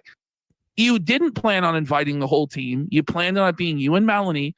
Hannah Claire intervened, and you were clearly upset that she did. Stop trying to gaslight us, Jer. It's ridiculous. Solo, like we moved as like a pack. Yeah, I mean, the first night it was just me and Melanie, but that's because you guys weren't there yet. Yeah. Then but yeah, it was all very funny to watch. Like people were calling me and they're like, dude, did you see this? You should probably tell your wife in case she comes. I'm like, do you think my wife, like we've been together for 20 years. Like, yeah, no one's ever cheated after 20 years of marriage. It's never happened. What I'm saying? Like, in fact, a lot of people have cheated after 20 years of marriage. Like, a lot of people get fed up and bored at that point and step out on the relationship. Like, what sort of a cope is this? Come on. You think that I'd be the first one to bail if you were like that. Like, I hate that kind of behavior. And like, so Hannah, come on. This is so brutal for you to say. You know he's like that. You are disgusted by this guy on a daily basis. We see your reactions to him. You don't like him. You think he's a clown. You think he's a perv. Come on, Hannah. Like, do better. Like, shame on you for saying that. And what's so hilarious about this is the Kino Casino knows that they're all going to watch the reaction after they do the episode. And so the Kino Casino is very literally talking to Hannah Claire right now to try to get in her head and fuck with her so that they get some sort of reaction on the next stream that they're doing, because they know that they're going to watch the reaction and it's going to be factored into like what they say the next time. That shit. And it's all going to come out years later, right? Or months later down the line. And then what are you going to fucking say? Well, I have a baby at home. I had to sweep for it. I had to, cover for him. It's okay. That's your decision, Hannah. I hope you enjoy the money. Of course, I'm not like that. And, Look, and by the way, he didn't do a straight up, hey, what a No. It's doing this like work wife shit. It's like a work. It's like he's trying to make it like a work wife. Oh, we go for drinks together. Oh shit. Oh man. Hey Mel, I'm kind of tired. Can I just stay in your hotel room? You know what I mean? Stop it, Jer. We know what's happening.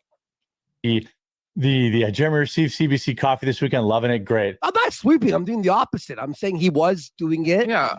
But it's okay. Not he in misunderstands. I'm trying to R her. No, it's a secret. Get it?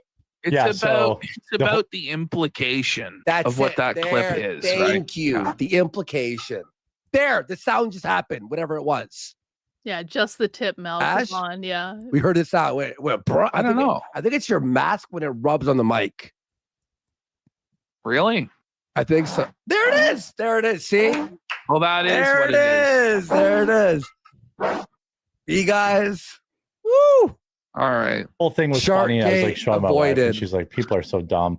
It's like the concept of I didn't go to any of the parties. I stayed back in my hotel. Like I was as by good the way, of a boy. Like that's a loser thing to say. You didn't go to any of the parties because you No, weren't she's not invited to any of actually the his parties. stepdaughter. No one wanted you there, Jeremy. Yeah. It was obvious by the way you were treated that you were the joke of the event, bud. Yeah, by the way, if there was a party and he was invited, he'd be the first one there. He'd be early. He'd be like there at like 8. Everyone shows up at 8:30. He's there drinking a cocktail alone. Could have possibly been Jeremy, I love you, Borough, but the Bears. That was a hard. What the fuck was that? So now, listen to the this. Boys, I could have possibly been Jeremy, I love you, Borough, but the Bears. Okay, Bora Bora. I could not fucking hate conservative parties more, by the way. I got invited to a bunch of them in 2020 and 2021, and they were always the worst things because I fucking hate networking events. I fucking hate them so much. And I would go and I would try to network and I would just hate it so much that I'd end up leaving in 15 minutes and just going back to the bar at the hotel and just hanging out with whoever was there. Cause they're so fucking, you know what the thing is about conservative parties is it's just a bunch of inauthentic grifters all in the same place, and they're all being inauthentic grifters in the same place, and they're all trying to make connections with other inauthentic grifters to make more inauthentic grifting content. And it's just it really, I was miserable. I was fucking miserable in ways that I cannot even explain. Bro, what is he talking about? He talking about the snake that endlessly eats its own tail, or is it his aura, or what? But now it's being brought up that Jer's Packers got fucking felted, and I put a big bet on the fucking Chicago Bears to felt Jer's Packers, knowing that the universe would felt fucking Jer and he would lose. What's funny is, it really feels sometimes like it's a cosmic, the universe aligns just to felt Jer. For instance, I tuned in to Quartering show today, an hour in randomly, and it was him complaining about this shit. So I knew that we would be able to go back and clip it. It's really amazing. I really believe that everything in the world is lining up against Jer. And it's God's will that he be fucking felted, buddy. I'm telling you. Bro. Yeah. Oh, no. It's not even close. The Groypers were way more fun. I fucking loved going to AFPAC. I loved it. And I didn't hang out with any of the other VIPs at AFPAC because, quite frankly, I didn't really want to. I hung out with the Groypers when I was at AFPAC, and a lot of them, they were so cute. They all kept bringing me drinks, and then we hung out afterwards. And I went back to one of the Groyper Airbnbs and hung out with them there, and met more Groypers there. And the Groypers were so fucking fun. I had a great time. And so I would pick AFPAC and hanging out and partying and drinking with the Groypers every single day over going to some CPAC networking event or conservative influencer networking event. AFPAC was fucking awesome. This is definitely a divine thing. The way that the Packers, no, but you gotta say, the way the Packers lost that game. Oh, it was a is miracle? why I think it's divine. No, it actually was. So mathematically, there was no way the Bears should have been able to win the game. If the Packers got the ball back, the game was going to end. They were going to kneel it down and win. Yeah. But somehow the Chicago Bears pulled off an onside kick, which the chances of this happening, I think, is less than 2%. I don't care about this anymore. They're not. Do you guys want to go back and watch the Josh Moon stuff? I feel like I'm done with that episode. I feel like we've gotten all out of it that we're going to get out of it. Let's see what happened with this Josh Moon thing.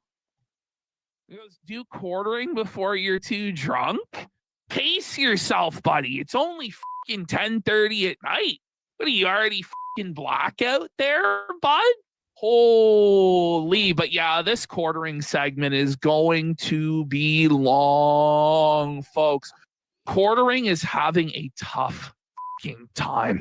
Not only was Amfest a complete and total disaster, he didn't arrange any fucking interviews. You can get this, guys.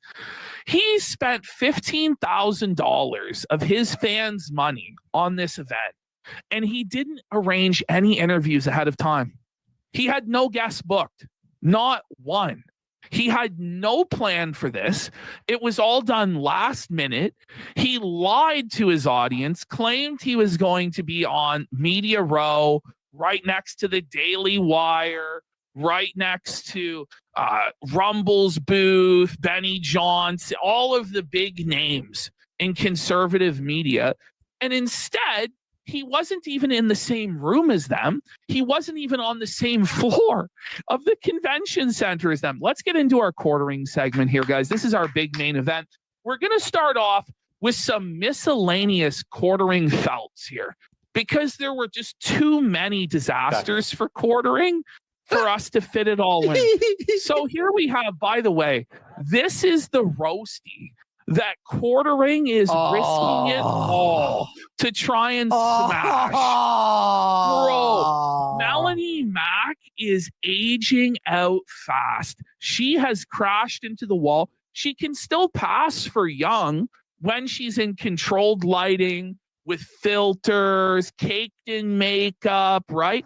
But once she was exposed to lighting outside of her control and camera angles outside of her control, you start to realize how aged she actually is. Let's have a look here. And by the way, thank you, Unbinding Mars for the 50 subs, big support, and Jeremy Gondis Eyes for a sub, big support. Let's do it. I don't think she's ugly. The biggest thing I take issue with is this fucking choker, because I wore this choker in high school a long time ago, and that's just like no. Like get some fucking nice jewelry, get some interesting jewelry, get some listen, man. The thing about getting older is I don't think.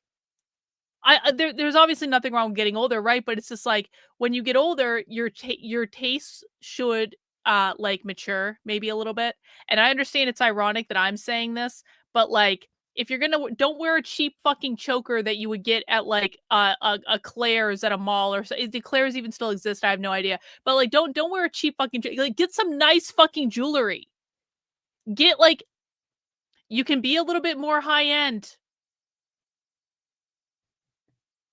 Guys, massive segment. Let's go. Looks like your nose is broken. She looks like whoa. Whoa. Do you know she's 10 years older than Hannah Claire? What the? Well, yeah, you could. I mean, you could see it. She is. Hannah Claire's only 30, and Melanie Mack is 40 years old. Hurry up! But she carries herself nonsense? Like she's still 16, whereas Hannah carries herself like an older lady. Yeah. Right. And that's why there's that perceived difference. Hurry up, or he is going to confront you. Let's look up his criminal. Not a thought in those eyes. P.S. Not a single thought. All right. So we've got Jer here. Guys, this is so funny. Someone sent me this. Mr. Luther Morgan, the writer. Okay. Watch this. He goes, "Hey, quartering. I appreciate the shout out. Thank you." So for those of you who don't know, Jeremy is now on Cameo. It's even worse, though. He's not even on real Cameo. He's on Crowder's version of Cameo. Quartering is trying to pay off his taxes one Cameo at a time. And these are basically all just humiliation rituals for him. Let's have a look at this one. Watch this, folks. Hey, Luther. By the way, he starts by checking his heart rate. Look.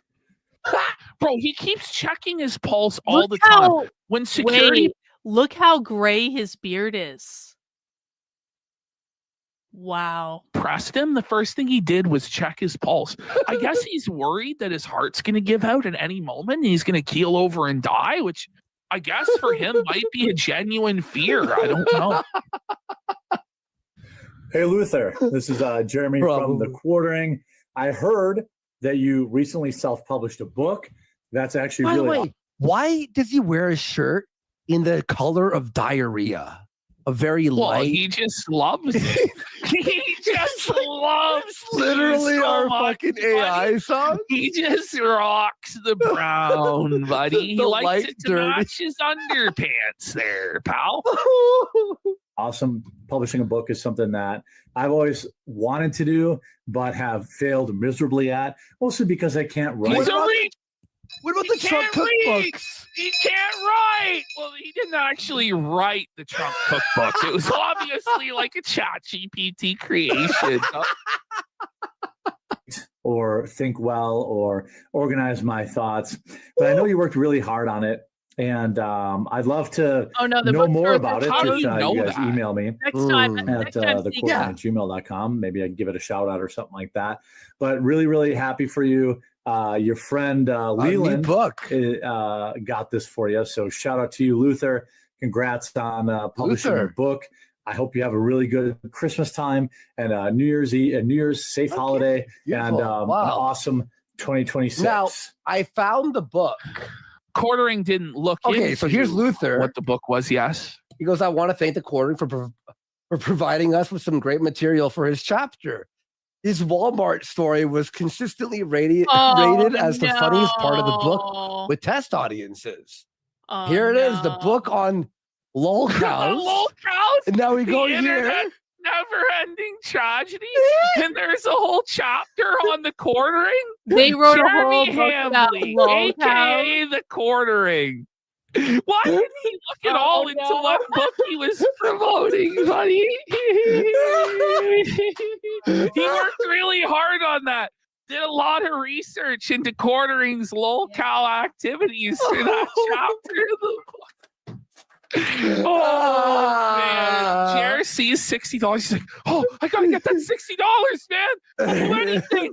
I'll shill anything." It's also got Dark Side Phil, Wings of Redemption, Boogie, Ricada Law, Ian Washford, aka Dubs, and Jeremy. Wow, the whole Ian gang. Chalma is his real name. Okay, so that was a late. I just want everyone to realize that you can literally write a book about any topic.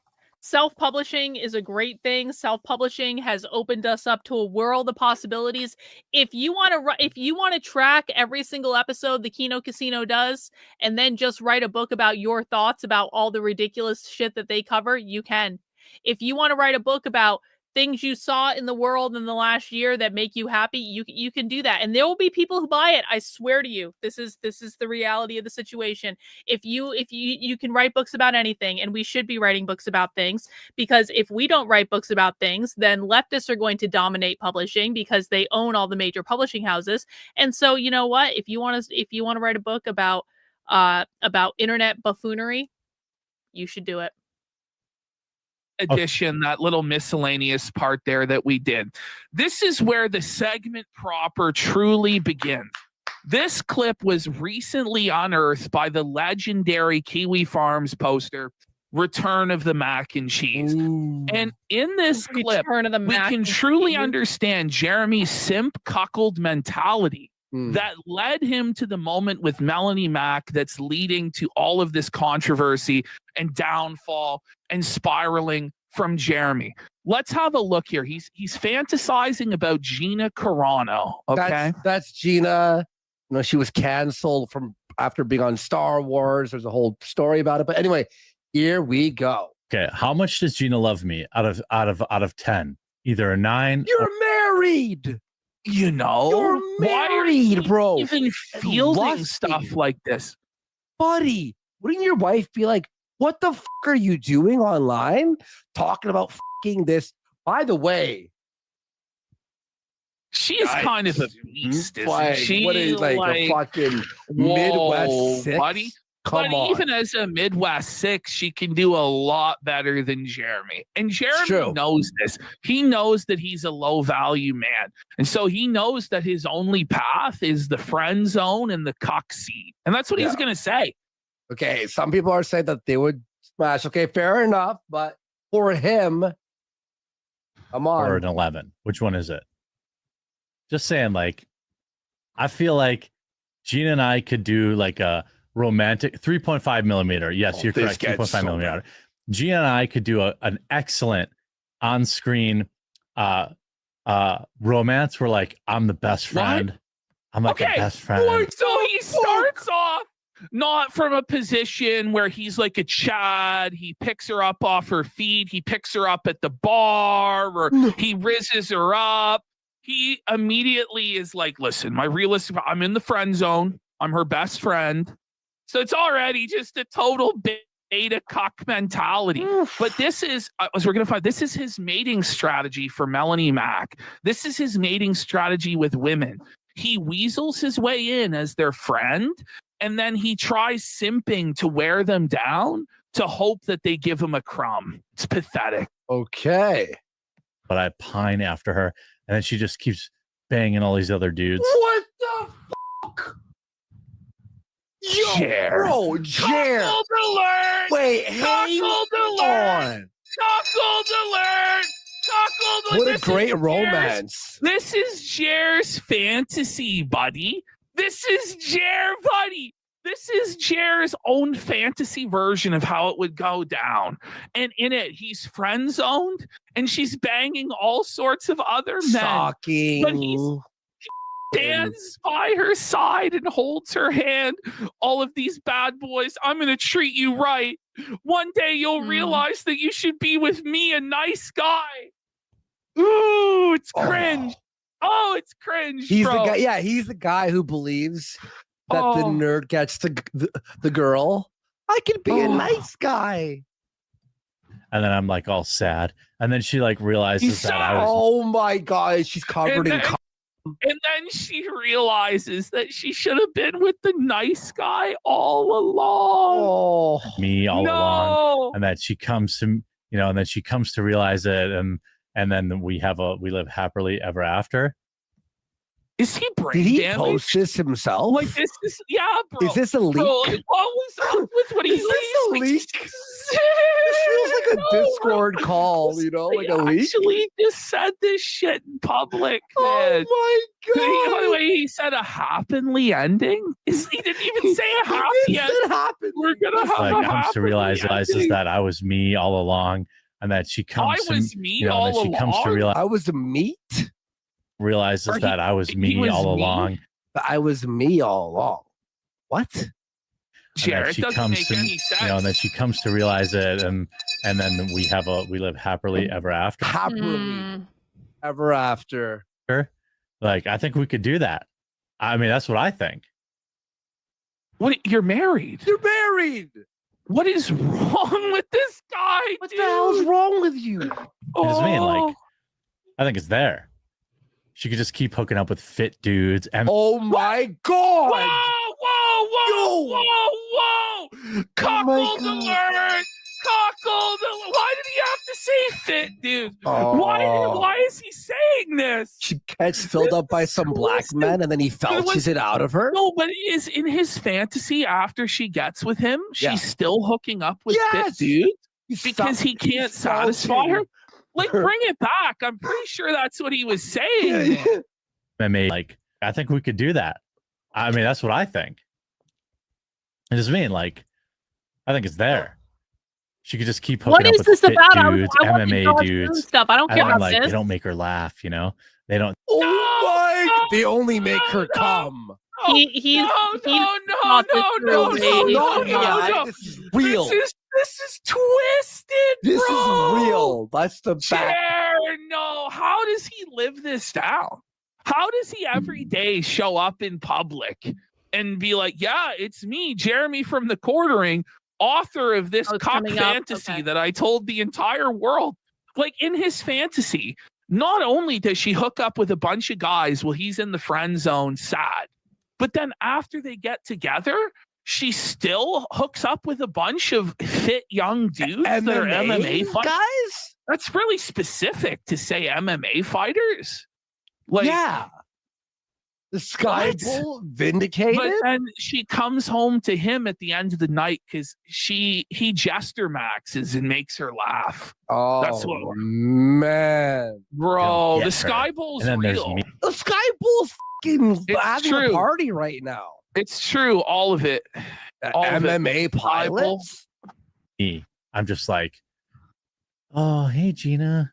Oh, you look tired. Did you bang another dude tonight? Oh my! No! This is crazy! Wow! This is crazy! This is the craziest! Return of Mac and Cheese. I bow. For finding this. Crazy, bro. And Return of the Mac and Cheese says that he has an entire treasure trove of clips like this that he's waiting to drop on Jer on Christmas Day. Oh, that'll be fun. Okay. Bruh. Here, Merry Christmas. oh sweet, and then like my heart's breaking, you know, and then like eventually at the end of the movie, like, you know, I'm just saying from a film perspective. I'm not saying in real life. Yeah, obviously. Oh, I'm just saying from a film perspective. Even in real life, he couldn't be a cock. You know what I mean? Like, at least like, he's like, well, in the film, I could do this, but I couldn't in real life. Like the movie version of himself is a cock. Rumble though. seems to really be enjoying this So like right the now. real life version is too lowly to even be he the still cock. is. His wife's in the plane. This is fucking the Sky Bowl. Bro, is this worse than the clip of him shitting his pants? Yes. I think it is. Yes. And the reason this is being played is not only because it's funny, not only because it's embarrassing, but because it really shows you the mentality of Hamlet. I agree. It shows you how creepy he is, how thirsty he is, how desperate he is, and how he views wooing women, which is to entrap them in some sort of weird friendship and then wear them down into sleeping with him. Yeah. Allegedly, in our opinion, our thoughts. That's all I'm saying. We're both tied down. I'm just saying believable on camera. Olive Garden delivers. What? I wonder if Olive Garden delivers. Can we find this interview with Gina? Looking it up right now. I want to watch this Bring interview. it back. You know what? Just play the entire thing. Let's try not to pause. Unpaused. Okay, here we go. Here we go. Don't Here say we anything, everyone. All right, ready? Go. Okay, how much does Gina love me out of 10? Either a 9 or an 11. Which one is it? Just saying, like, I feel like Gina and I could do like a romantic 3.5 millimeter. Yes, you're correct. 3.5 millimeter. Gina and I could do an excellent on-screen romance where like I'm the best friend. I'm like her best friend, but I pine after her. And then she just keeps banging all these other dudes. And then I'm like all sad. And then she like realizes that I was me all along. And that she comes to, you know, and then she comes to realize it. And It would take an hour and a half to get here, though. I don't know if I'm ever willing to after. wait up for Like, I think we 11 could for do this. that. I mean, that's what I think. I just mean, like, I think it's there. She could just keep hooking up with fit dudes, MMA dudes, and then like they don't make her. My only apprehension about ordering Olive Garden, like literally right now, is that it said it would take 75 to 90 minutes for it to get here, and I'm like, I just don't know if I feel like waiting that long, honestly. Maybe I'll get it tomorrow though.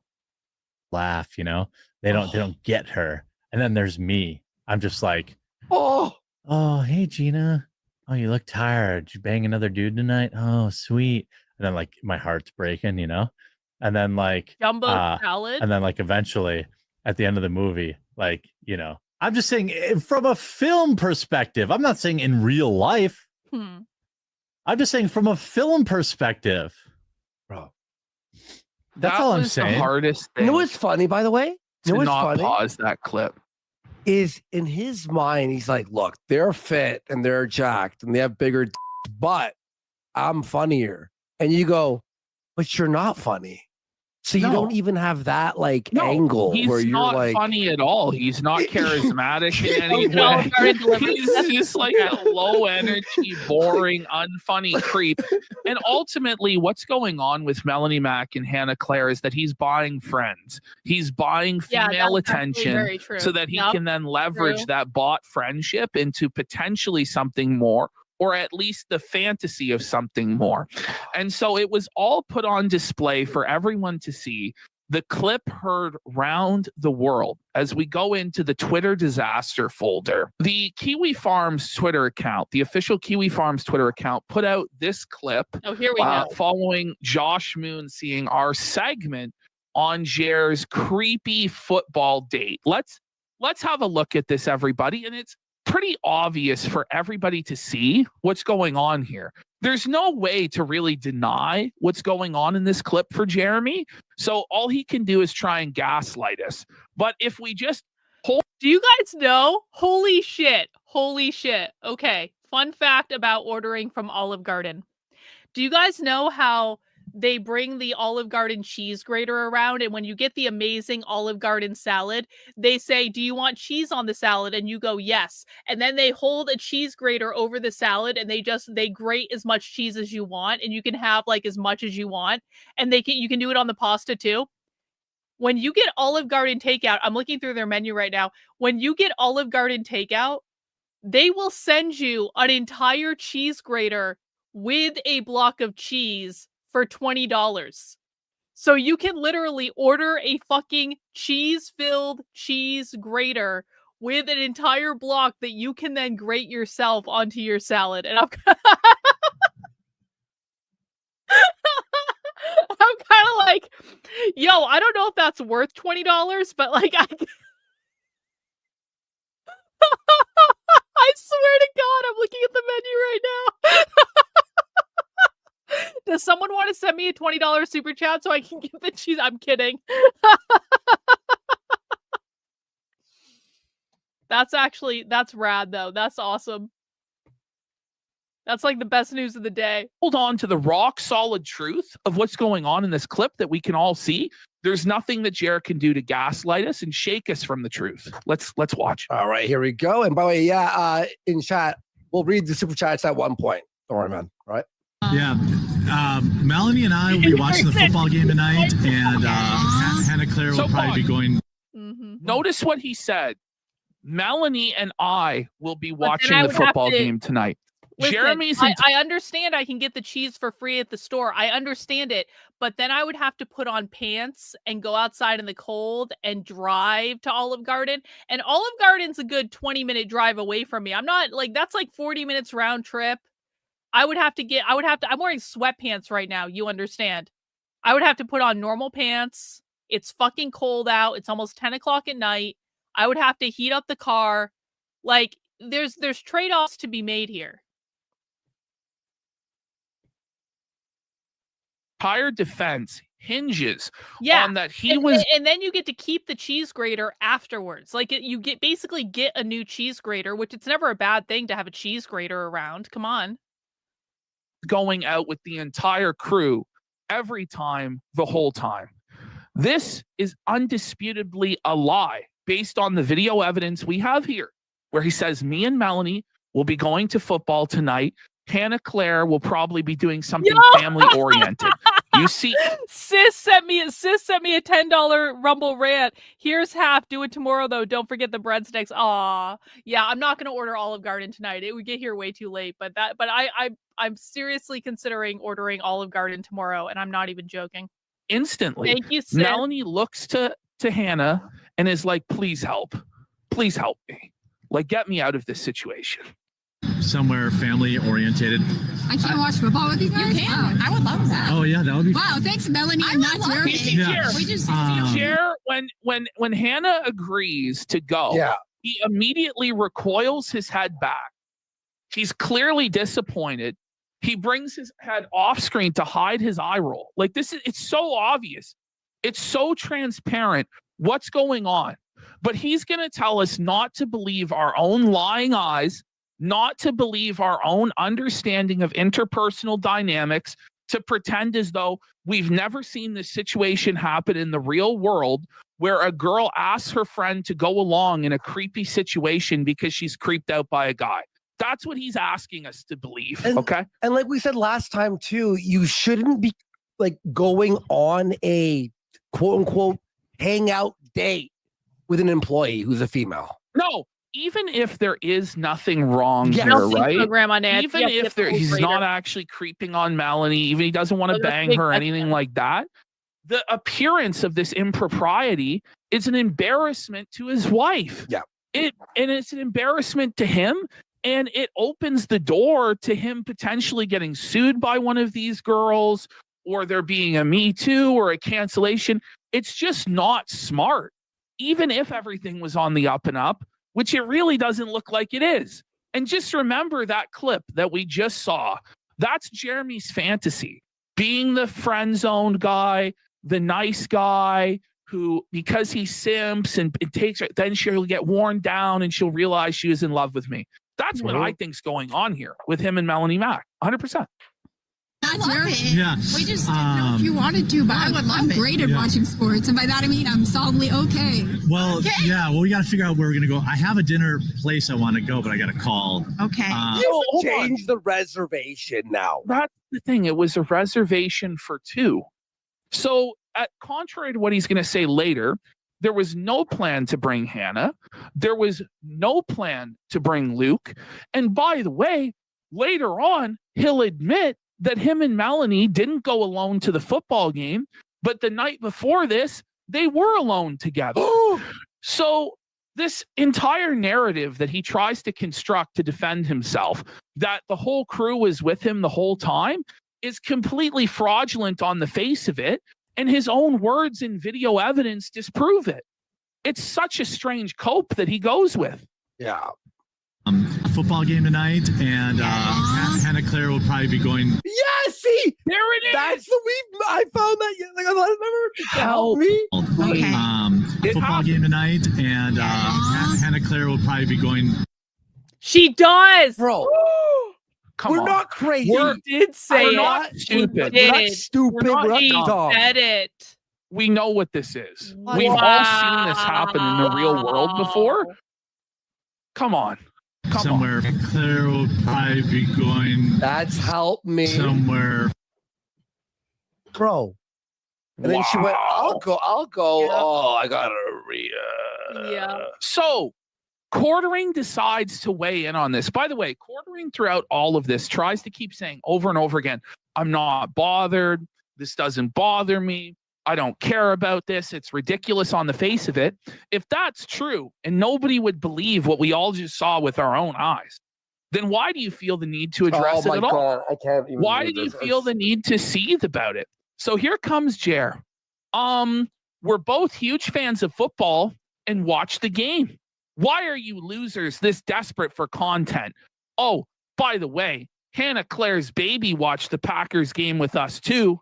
Scandal. After you were forced to invite her. The thing. It was never the original plan, as we all just saw, for Hannah Claire to go to football. And you were upset that she was. But then he says, and this is the most important part for me, because I've defended the farms for years, Josh. Why try to cause problems like this? So Jeremy believes this is something equivalent to the mafia, where he's like, I granted you a favor, Don Moon. I granted you the favor of defending your website and your freedom of speech. So why do you do me this disrespect of not sweeping for me, huh, Don Moon? You've disrespected the familia. Like, that's what this is. Bro. And it's like, bro, it's not Josh's responsibility because you one time defended him. By the way, this is like the Ricada mentality. Yes. Oh, no, it is. But Ash, it's beyond this, remember? So I didn't see it because I don't follow him. He doesn't follow me. So it was in message requests from months ago where he goes to me. I thought like the other day, like a few weeks ago, I'm like, oh shit, he fucking messaged me. He goes, I thought we were cool. First of all, like, oh, I helped you. I thought we were cool. First of all, I helped you. Secondly, the last thing you said to me is, I can't wait till you're dead in the ditch. Yeah. And now it's like, oh, remember I scratched your back, you scratched Where's my loyalty, right? Buddy, Where's the you're loyalty? a piece of shit. You're a scumbag, Get the buddy. fuck out But of here. even Suffer. if there was some sort of a relationship, which, by the way, there really isn't with Josh and Quartering. Ricada had more of a case. She didn't even have a case, but he had more of a reason to pretend to be upset than Jeremy does. Jeremy's never done jack fucking shit for Josh. Let's be fucking real. But what Jeremy's upset is that Josh won't censor the forum for him. That he won't ban these posters pointing. Why would he? And if he does that, by the way, his whole site fucking dies. He can't do that. And it causes even more issues if he was to do that. But what did Quartering do for Josh? Nothing. He said that he thinks the Kiwi Farm should be allowed to exist. Okay. Right? Wow. Oh, man. But really, it's self-serving, and he's okay with it as long as it's everyone else other than him. Which is really how it works out for everybody, to be honest. But come on. So, Quartering continues. He starts tweeting more and more stuff. He goes, It's totally normal behavior for adults with friends in real life. But these aren't friends. These are your employees. They're your paid friends, okay? Then he goes, the issue is the REIT pushing this pathetic narrative. No, it's not a pathetic narrative. We all saw what that was. At bare minimum, Melanie was creeped out and asked Hannah to go with her because she was creeped out, okay? That's at bare minimum what was going on. Then he goes, and have no idea how adults interact. No, you're gaslighting us and telling us we don't know when we do know. Then he goes, I watch sports with my friends all the time. I want people to remember this statement. I watch sports with my friends all the time. Later on, he will admit that he only watches sports alone in his basement. Ooh. And his wife doesn't even watch it with him. So that was a fucking lie. And I have you on video saying that you never watch the game with friends. You fucking scumbag. But he thinks that he can lie to everybody and no one will ever call him out on it. So here's the thing. Josh Moon's post here is in such good faith. It is. It's a genuine post. A lot of the time, people don't take us seriously because we're very theatrical. We're very over the top. Silly say, costumes and stuff. You know what I'm saying? Yeah. But what Josh does here is just in plain English, illustrate all of the problems with quartering and why he's getting so much pushback. Okay. So Josh says, I appreciate the support. It's not easy to defend the Kiwi farms because ultimately it can't return favors. I don't dislike you, so I hope you take this to heart. Kino Casino and Kiwi Farms are not causing problems. Its attention is a symptom of underlying problems. You cannot plead poverty and then brag about having a collection of Rolex watches. Exactly. You can't threaten to terminate your employees and then brag about your lifestyle. You can't beg people to bail out your coffee company because you're under attack by leftists and then show off charts boasting about your Boku bucks. Yeah, that's it is real, unacceptable. Actually. And it inspires hatred from normal people. It gets even more brutal from there. Savage Josh just totally crushes him here. Next. By the way, Junior Bacon Steve Burger for 50 subs! Let's go, the Junior real Steve Bacon. 1 for 5 Thank you. Oh my God. Merry Christmas. Thank you so much. And by the way, Josh is on point. Like, oh, yeah. And he just continues. Bullseye. He goes, you can't be on the right wing with a sick wife and then act inappropriately around two young women. Don't even bother trying to defend it. The awkward tension between the three of you is obvious to absolutely everyone. And I've seen at least an hour of very bizarre interactions like this. That's the thing. You say it's taken out of context. We provided even more context. Yeah. And if you go back to the raw stream and watch it all, it's even worse. He goes, these small mistakes permanently alter how people perceive you, and they compound on each other until people just hate you. They won't even know precisely why. They just will. Now, you can't fix that. Okay. I want to say this because it's like, this is one of the things Kiwi Farms does that it makes them seem like reasonable people, but no, this is all bullshit because what the Kiwi Farms does is they take one thing out of context and twist it. They ignore contradictory evidence. They then take another thing out of context and twist it. They then take another thing out of context and twist it. And listen, I'm not saying there's no reason to criticize the quartering and to laugh at him and to have fun with that. Okay, fine. But it's like when you only selectively take little things out of context and then twist them over and over and over and over and over again, and you ignore evidence that contradicts the things that you're saying, you are not the fucking good guys either. So I don't think the quartering is a good guy in this situation. I also don't think the Kiwi Farms are a good guy in this situation. And I think that like this whole thing, it might be making the like, we're just calling out hypocrisy on the internet. No, you're fucking not. No, you're fucking not. You are not just calling out hypocrisy. You are behaving like unhinged retards. And that's not to dismiss any of the quartering shit because in general, I do think the quartering is doing something with Melanie. Just based on, I absolutely do. I absolutely believe that he has made many mistakes in this situation, and whatever. If you do stuff on the internet, people are going to call you out for it. But that doesn't mean the Kiwi Farms is an objective arbiter of like truth and virtue, because they're not at all in any way. Explaining it away. It's a gut instinct. I've been around 13 years. I've seen careers come and go, and I can see a train wreck about a year before it happens. I hope you can take my word. Josh warned Ethan Ralph like this, and he didn't listen. Josh warned Dick Masterson like this, and he didn't listen. Josh warned Nick Rekieta like this, and he didn't listen. Will you listen, Jeremy? Because you are on a very perilous path. And unless he actually changes his ways and stops being such a dirty scumbag in all of the ways that Josh listed out, he is actually going to lose everything. His career will end, and he will be a full-on lolcow. For real. But it's already...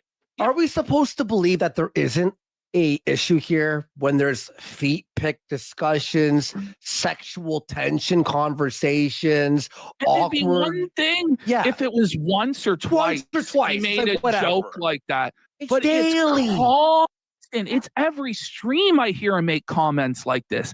Every stream for the last 2 weeks that I've been clipping, he does this. This is not a one-off. It's habitual.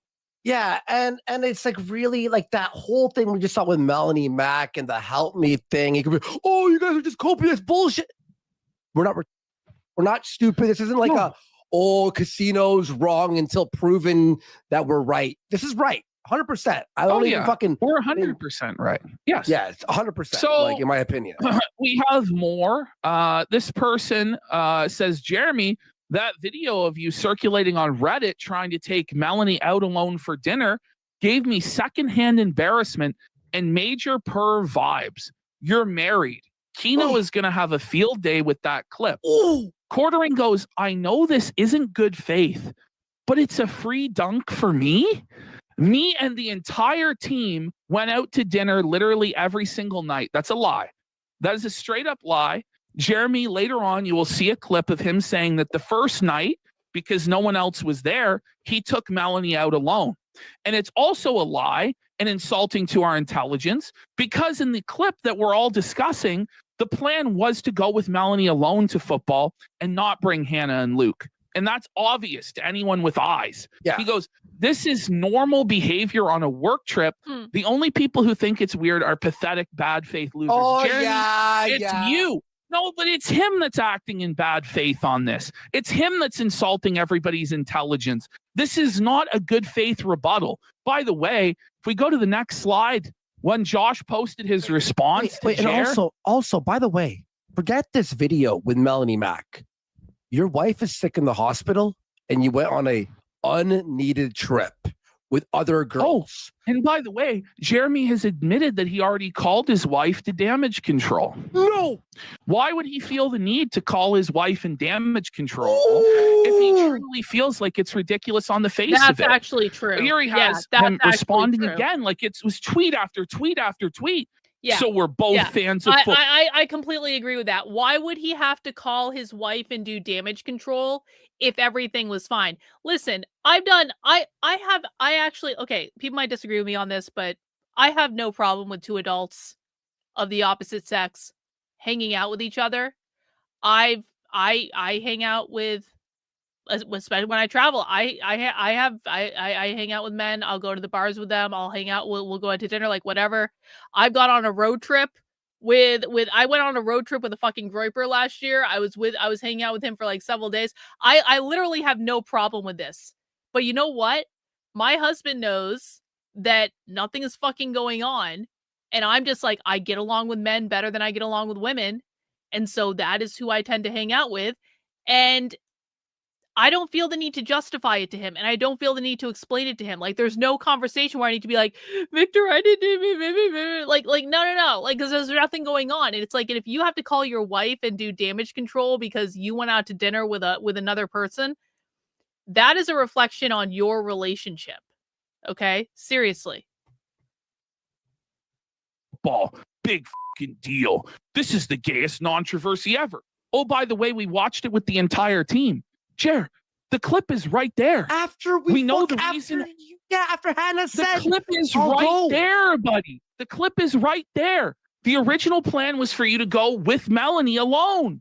Come on. Yeah. Finally, Jer deleted all of his tweets in shame. After Josh called him out, after Josh called him out, Jeremy deleted his tweets in shame and ran like a scolded dog, like a fucking bitch, because he knew he was fucking owned. And he knew Josh dropped the truth nuke on his bitch ass. With the Twitter disaster going on, let's go back in time.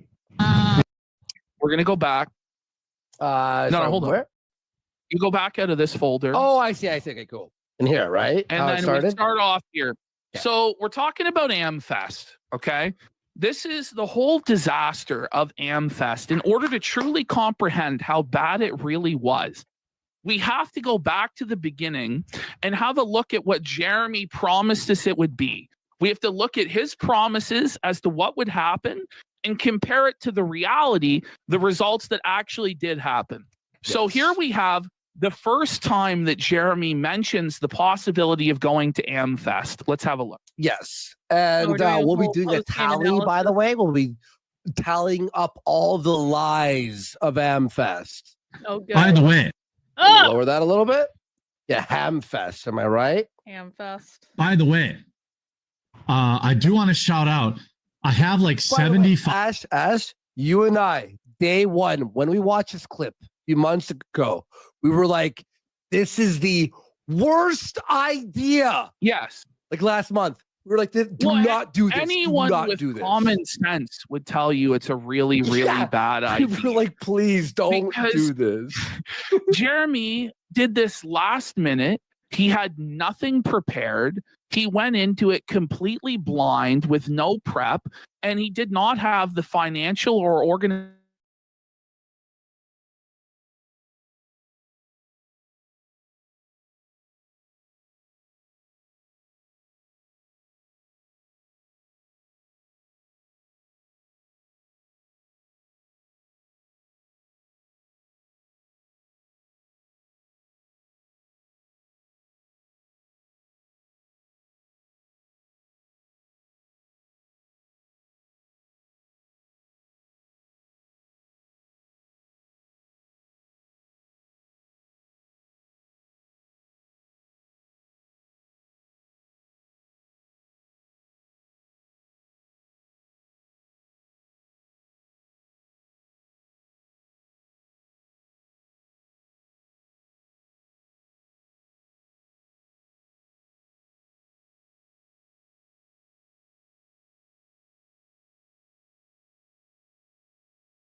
I'm back. My computer restarted for some reason. I'm back. Hang on. I just got to get like organized here because I've got some sound coming out from somewhere and I don't exactly know where. Okay, I found it. Okay, I'm back. I apologize. The computer just restarted. I have no idea why. Probably because I haven't restarted it in a minute. If I'm being honest about it, it's probably why. And now I have learned my lesson and I just need to shut down some windows on my desktop. And that's okay. All right, we're back. Hang on. Screen share coming back. All right, we're back. Sorry, guys. My bad. I have like 75. Ash, you and I, day one, when we watched this clip a few months ago, we were like, this is the worst idea. Yes. Like last month. We were like, do not do this. Anyone do not with do this. common sense would tell you it's a really, really bad idea. We were like, please don't do this. Jeremy did this last minute. He had nothing prepared. He went into it completely blind with no prep, and he did not have the financial or organizational resources available to pull this off. We're going to show you guys the difference between the real booths that Jeremy told us he would have, and he would be right there on Media Row with them, versus Jeremy's shafty booth on Grifter Row with the hotchkey sellers and the t-shirt sellers. Okay, we're going to show you guys the reality of this. It was a terrible idea from Jump Street. It was never going to make a profit. It was never going to get support. The interviews that they got were with nobody famous. They were all irrelevant fucking nobodies aside from one or two people. And the interviews that they did get with people who did have some degree of relevancy were cut short because of the nature of the event. And so nothing of value was said. But anybody could tell you that, because anytime anyone goes to these conventions, the interviews are all the same. Going back to YouTubers going to E3, like with Angry Joe in the past, it's always sucked. It's always been a bad idea. It's never been profitable. It's always just a vanity and ego thing. And it's the same thing here. And Jeremy expected his audience to foot the bill for it, pay for all of it. Well, he scammed them blind and lied. And it's time for him to be held accountable. And Ashton, remember, it was a few days after telling people about his $30,000 RC track in the backyard with a trailer that's air conditioned so he could stand on. Like, final point before we hit this clip. If Jeremy was going to do this and go to Amfest, here's what he should have actually done. He should have went just himself, no live streams, no shows, wore a suit and tie, and tried to network with other people there. That's the only benefit to going. That's it. Oh, no, for sure. Seriously. I'm going to be real. I don't even think that'd be worth it for him. Like, because this is the thing is nobody wants anything to do with him. Nobody views him in any sort of esteem. Hang on. Put him Wargarble over on Rumble. I appreciate that you believe that transhumanism is related to the radical revolutionary far left. I vehemently disagree. You have found no evidence that will convince me. And the reason I say that is because if it was important to the radical revolutionary far left, they would be talking about it. The radical revolutionary far left doesn't do things in secret. They talk about things. They write books about things. They have meetings about things. They present at conferences about things. If transhumanism was related to what they were doing, they would be talking about it. They're not talking about it. So it doesn't really matter if you found some paper somewhere that says something. I promise you it is not related to what the radical revolutionary far left is doing, and you're making up relationships that don't exist. And I say that with all due respect. But let's go back to this. We're near their booth. He wasn't in the same room, wasn't on the same fucking floor. Okay? It's real. He has no clout. He has no motion. And it's clear from the way he was treated. 5 of these left. They're 50% off. Oh, yeah. I have 3 different like meme-tastic cookbooks. What are you looking at? This? It's an agenda. A high school agenda.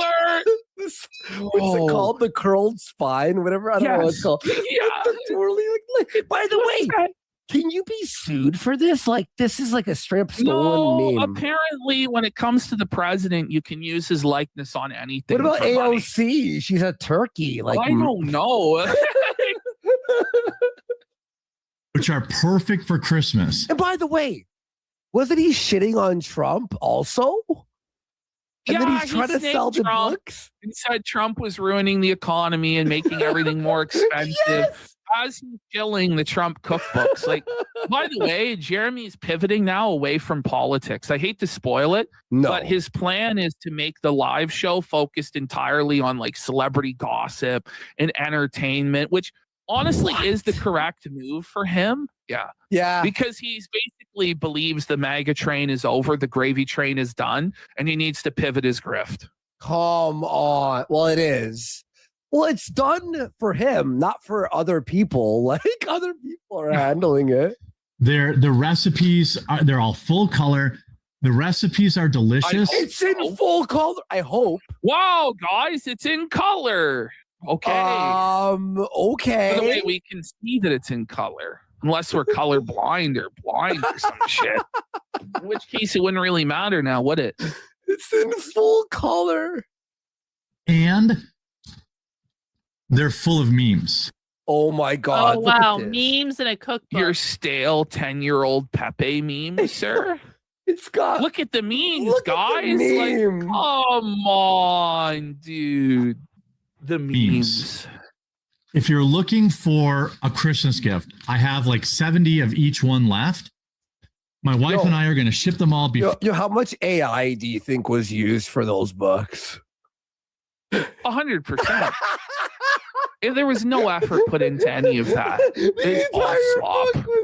That was either outsourced to a f***ing Indian or it was AI. Straight up. Fucking memes again. For her surgery, you'll be helping us offset the cost for her surgery by picking them up. You're a millionaire. What a Don't you have shameless insurance? fucking grift to put the responsibility for your wife's health at your audience's feet and guilt trip them before Christmas that you may not be able to afford the surgery for your wife unless they buy a fucking cookbook? Have some fucking dignity, Jer. That's fucking pathetic, dude. What's wrong with you? He's a millionaire. If we don't buy the books, does your wife die? Is it open? Basically the implication, right? All the surgery, we have to offset the cost, guys. So you better buy my book. Don't use your wife's illness as a closing tactic. That's slimy. Even Jordan Belfort would puke at that, you fucking worm. Imagine Ash and I came here live and we were like, we need 100 subs to pay for our surgery.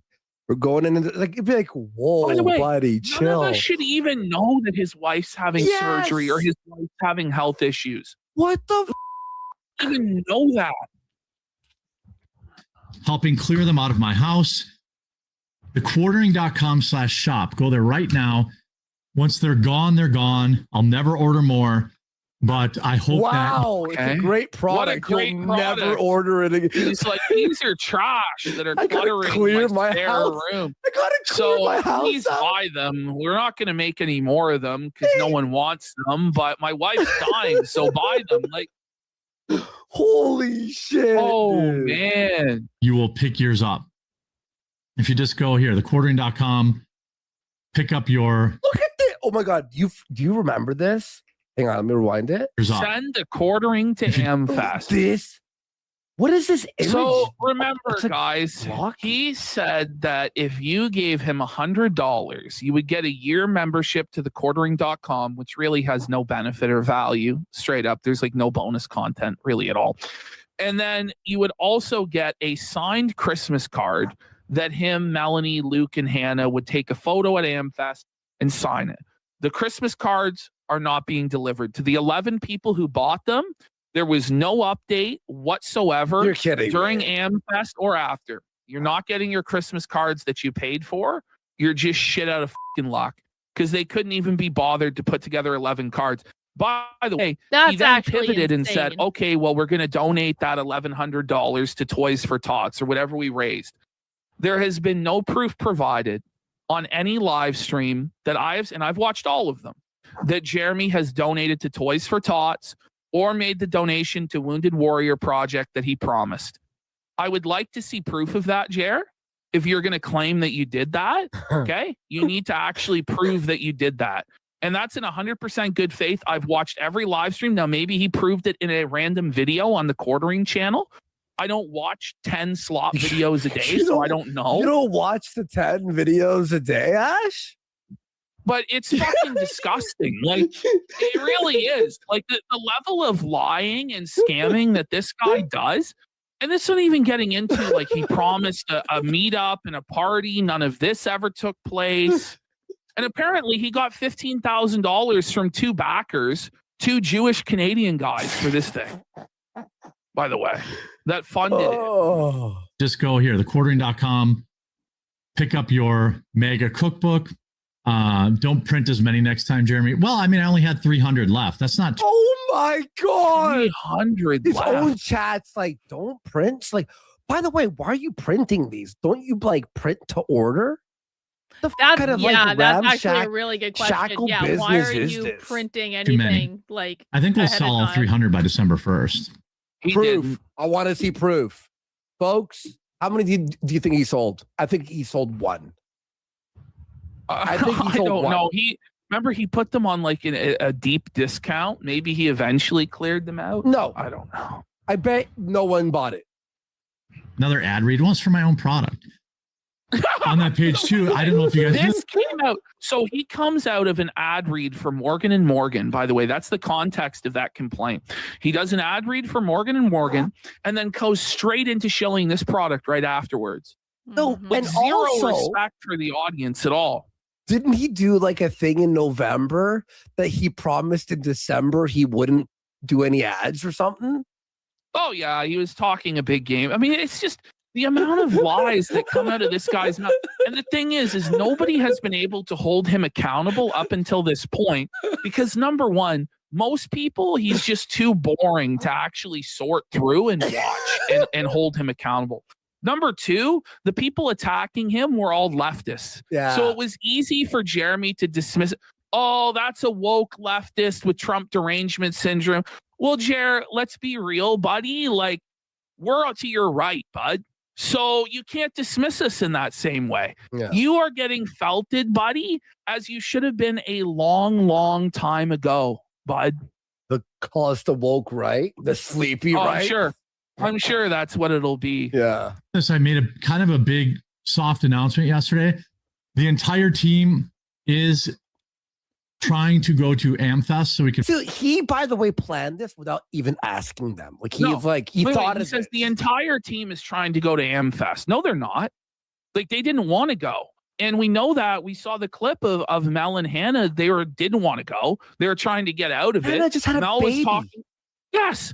Mel's talking about kidney stones. Hannah just had a baby. You're totally lying. The only member of the crew who was actually going was Luke. And he had an actual reason to be there because he actually has been in this industry for 20 years and he has networking connections with a lot of the people there. Okay. That's me, Hannah Claire, Melanie Mack, and Luke Rodowski. Okay. I bought all the microphones and the remote. So he's already bought all of the equipment. Why do you need the 15,000 again? Yeah. Just saying. Look, I'm sorry, but when you buy Rolexes, you can no longer ask for money. That's the rule, right? That's like an unwritten rule. When you start buying a Rolex collection, you are no longer allowed to be like, I need to raise money for this. No, sorry. No. Broadcasting equipment, the plane tickets, and the hotel. By the way, so he claims that he bought all this great broadcasting equipment. He brought no lights. He had no lights at all. Yeah. For his setup. Well, and his mic sucked. The mics were terrible. The Rodecaster was shit. The quality was awful. He cheaped out completely on the equipment. He didn't hire a person to set everything up. So he embarrassingly had to set everything up himself. Well, everyone else had crews doing it because he is like a cheapo. I don't know. Well, he made Hannah do it with a baby strapped to her chest. Yeah, no, that's right. That's right. We saw that last time. Came to about $14,000 for the team to go there. So you spent already the 14 grand on the hotel rooms, on the flights, on the audio equipment, the visual equipment.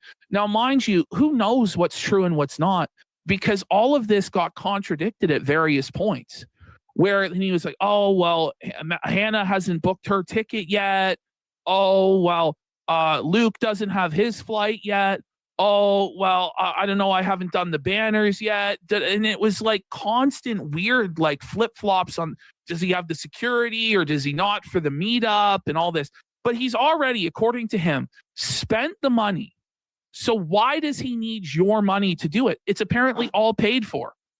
This is pure the greed. Story changed 500. And by the way, he's like, oh, I bought the tickets for my, and then smash cut to Luke never got any ticket money, right? Yeah. Didn't that happen like last week? Yeah, Luke didn't end up getting his flight paid for because Jared said, well, I thought you already had made arrangements. And he didn't get his hotel room. Yeah. He didn't get his hotel room paid for either, by the way. What a scumbag. And I'm hoping if you want to help with that, you can still go to thequartering.com. $15 to 5,000. What?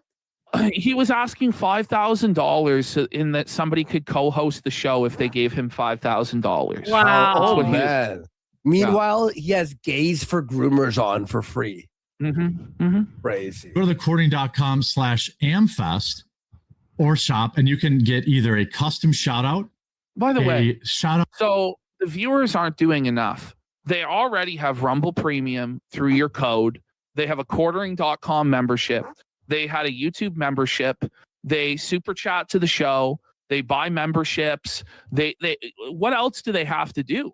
They watch your ad reads. They buy your coffee, but it's not enough. You're not making enough money already off of the huge revenue streams that allegedly you have to where the audience now has to fork out a measly $15,000. And by the way, to actually go to Amfest and do it right, like Daily Wire does or Rumble does, costs hundreds of thousands of dollars, Jer. They have a dedicated staff, high-level equipment. Like, brother, you are at the kiddie pool and trying to pretend like you're at the big boy table. It's pathetic. It's pathetic. And a signed Christmas card signed by all of us. This never was delivered. Or you can get a shout out, a signed card, and and then you want to make none of this one was card delivered and photocopy the card. It's disgusting. That's like couldn't even be bothered to sign 11 cards. Really? Was gonna photocopy one card 11 times and send it out. Okay. An annual membership to our members only area. Yeah. And that's at thecording.com/Amfest. We're doing the best we can to go there. We'll be there. What do you mean you're doing the best? You said that you already will. We got the equipment already. We got the what? I think it's going to be great. And I think we'll be one of the only kind of truly independent news people there. Yo, what a ridiculous thing to say. That's actually nuts to say that. Independent news. But he acts like being independent is like he's better than Daily Wire or any of these guys. But by the way, if you truly were an independent truth, you wouldn't even want to be at this event anyway. Yeah. Like you want to be a part of it because it's the establishment and they're all crooked as fuck and they're all liars and grifters and fucking charlatans and evil people that make backdoor deals to keep themselves in power and lying media heads. Like you wouldn't even want to be there if you truly are an independent voice speaking up for the people. But he's desperate. What this whole thing is he's desperate to be perceived as on the level of the Daily Wire. That's what this is. Yeah. Or on the level of Tim Pool, on the level of the big boys. And look at me, I'm a big deal. But you're not a big deal. You don't have what they have. You're not ever going to have what they're going to have. And it's pathetic for you to even try. And what you did was you embarrassed yourself and embarrassed your brand and devalued it. Anyone who was at that event and saw your rinky-dink, pathetic fucking booth down on Grifters Row does not think you're a big deal. When they saw you hawking your own fucking setup up, moving in your own boxes, moving in your own coffee, having to set up your own setup and tear it down, nobody thought you were a big deal. They thought you were a fucking schlub, Jer, because you are. When you're sitting there in a fucking hoodie and a hat, and everyone else that's actually there to network and be successful is in a suit and tie. What do you think the perception is? When Melanie Mack is looking like a fucking with tatted up arms, what do you think the perception is from the real political people that are there? They think you guys are a fucking circus. Luke is wearing a t-shirt and jeans. At one point, a t-shirt and fucking shorts, as we'll see today. Well, it says autism. I got autism. It's like what? Oh, what were you guys? What were you guys thinking? Seriously, it was not even. You didn't even try. You didn't even fucking try. Didn't even have the fucking decency to put on a fucking collared shirt. You fucking bum. And so we'll be able to interview like Russell Brand and Posobiec and all the people that are going to be. What lies? No, this was all lies. None of this ever came to fruition. There was no interview with Russell Brand. There was no interview with Posobiec. These people didn't even spit in his direction. They were nowhere near him. They didn't know he was there. Yes. They didn't even know he was there. So everyone who backed this was lied to. So even if you can't back there, let me know who you want me to. Should we see who we should try to get interviews with? What do you lenses? This is straight up behind the you don't scenes even work. know who to get interviews. Who with. By should the I way, get here? He pawned booking the interviews off to Hannah, as we'll see in the next clip. Of course. She had no idea 2 weeks ahead of time. Oh yeah, you're in charge of booking an entire roster of guests. Yeah. Right. Yeah. Yeah. So that he could then blame her Who instead should of we get himself. Oh yeah, no, for sure. Interviews with? Who's going to be there? Tucker, we're probably not big enough for Tucker. Oh, at least he admitted that he wouldn't get Tucker Carlson. So Charlie Kirk, a video of Charlie Kirk. Oh. Yeah. I was like, that's kind of nuts. Trump Jr. I might be able to pull off. No. No, you won't. He did not. Like, imagine telling your audience that you're going to get Don Jr. Wow. And the best that you could get was Myron from Fresh and Fit. Best I can do is Myron Gaines. That's a big step down from Trump Jr., bud. Tulsi Gabbard? Come on. I'd like he's floating that he's going to get Tulsi Gabbard on. You guys who've watched the show know the caliber of guests he was getting on. Like, they were 2-bit grifters. I'm from the Freedom Scouts. We're an alternative to the Boy Scouts. Like, come on. That was not Tulsi Gabbard. Stop it. Not even, well, why would you promise any of this? Vivek on and talk to him about his love of H-1Bs. Oh, Vivek. Yeah, get Vivek on. Yeah. No, he didn't get Vivek on. No. It was a pipe. Gutfeld, maybe. Why would Greg Gutfeld? He wouldn't even look in your direction. This guy is seriously telling us that on 2 weeks' notice, without even an actual booth on Media Row, where he's actually on Grifter's Row with the people selling T-shirts and keychains, he was going to get Greg Gutfeld. Are you fucking kidding me, Jared? Give me a Look at break. him. He knows he's fucking lying. Well, yeah. This was all just a con job. This is a straight up con on his audience. And by the way, so he gets what 80,000 live viewers on his live show, but there's actually like 100 people there because we see the chat. Bots, like people know when you're using bots and you aren't clout and you're not a big deal. People know. People sniff it on you. Gigi Evan knows. He goes, how much you want to bet the people running Amfest only gave him the spot just to humiliate the ankle beggar? Yeah. That's what it was. No, it was. It was all a humiliation ritual. They gave him literally the worst spot in Grifter's Row. He wasn't on Media Row. He was in Grifter's Row in the worst position right by the emergency exit door. They put him there for a reason. They had security hassle him for a reason. Rumble had nothing to do with him for a reason. Rumble overpaid this guy on their contract when he was at the height of his popularity, and they never saw any return on that investment. They are cutting their losses. The moment that any sort of affiliate ends with Rumble, which is happening in 2026, the quarter cast will end. This was the last dying gasp of the quarter cast. It will not see 2027. That's not a prediction. That's a spoiler. This show is not seeing 2027. And if it does, it's only a matter of pride with Jeremy draining his savings to keep it afloat because it is not a profitable enterprise. And like with the whole, he was big on YouTube by, doing like the anti-woke stuff. That works on YouTube as a quick video for, algorithm or whatever, but it's different when you're live. You either you have it or you don't, and you don't even have videos. Like he's lucky that he's survived. In fact, he's worried now about AI. AI beat. Oh yeah. That's how low the bar was for his content that he's seriously threatened by AI slop. And then you want us to feel bad for you? Really? Yeah. By the way, Floa Boy nails it here with his rage quit. This was always meant to be a vacation for Jared to sleaze on Hannah and Melanie. Guarantee he pocketed what he didn't use for dinner dates and shit. I just want proof of the charitable work.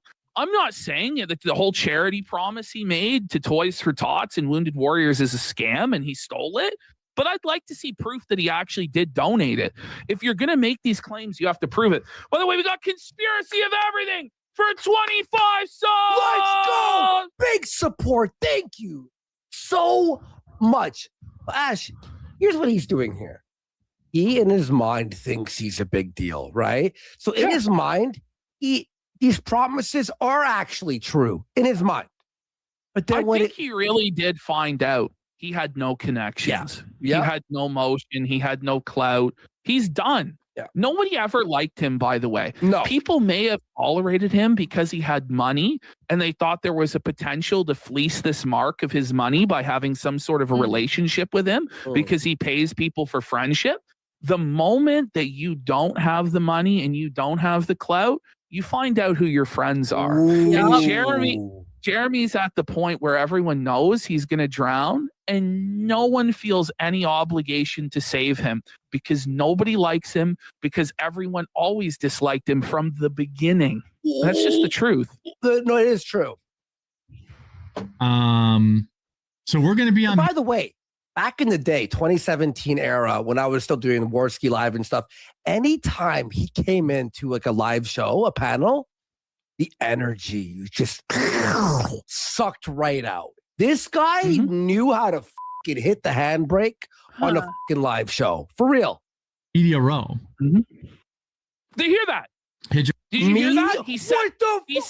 He said he would be on Media Row. I want everyone to remember that because I have video walkthrough of what Media Row looked like. He was nowhere to be fucking seen. He was not on Media Row. He was on Grifter Row with the fucking bums at a fucking right-wing flea market is where this fucking stinky fat was. It's Skid Mark Row he was on. Yeah, They're saying that's where he was. It's not the handbrake, it's the ham break. Very funny chat. He lied to everyone. This is a lie. And he can't defend it. He won't even address this because he knows it's a fucking lie he told that he would be on Media Row. Death Row. So we're going to be on Media Row. Liar. Why would you say Hey, Jeremy, that? when should I expect a Discord invite after paying for my membership? It should be now. It should be now. Not immediately when you pay the link to the Discord. But you can't even figure that out, which, by the way, is the only benefit of buying his membership or whatever is you get into the Discord, which, by the way, is dead. No one posts in. But If you back through the Amfest thing, we'll email those out Monday. If you signed up normally, then you just log in and you should have the option to connect. If you back through the Amfest thing, I'll send those out Monday. He's got 80,000 followers or watching right now, but he's doing troubleshooting with one guy in the chat. Yeah, makes sense. For sure. Yeah, it adds up. Interview Tim Pool. Tim Pool won't be there. Oh. Jack Posobiec? Okay. Oh. Yeah, Jack Posobiec did not respond to anything. Was not there. So because TPUSA, the reason we're going is TPUSA hooked us up with a spot on Media Row.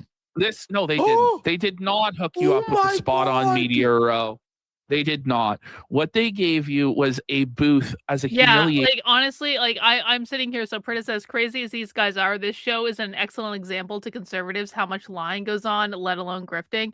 Yeah, like I'm sitting here, like I'm looking at all these people he has on the screen, and like saying we're gonna interview this guy though, like whatever, and like even just listening to them talk, I'm like, I'm so glad I don't have to deal with this shit. I am so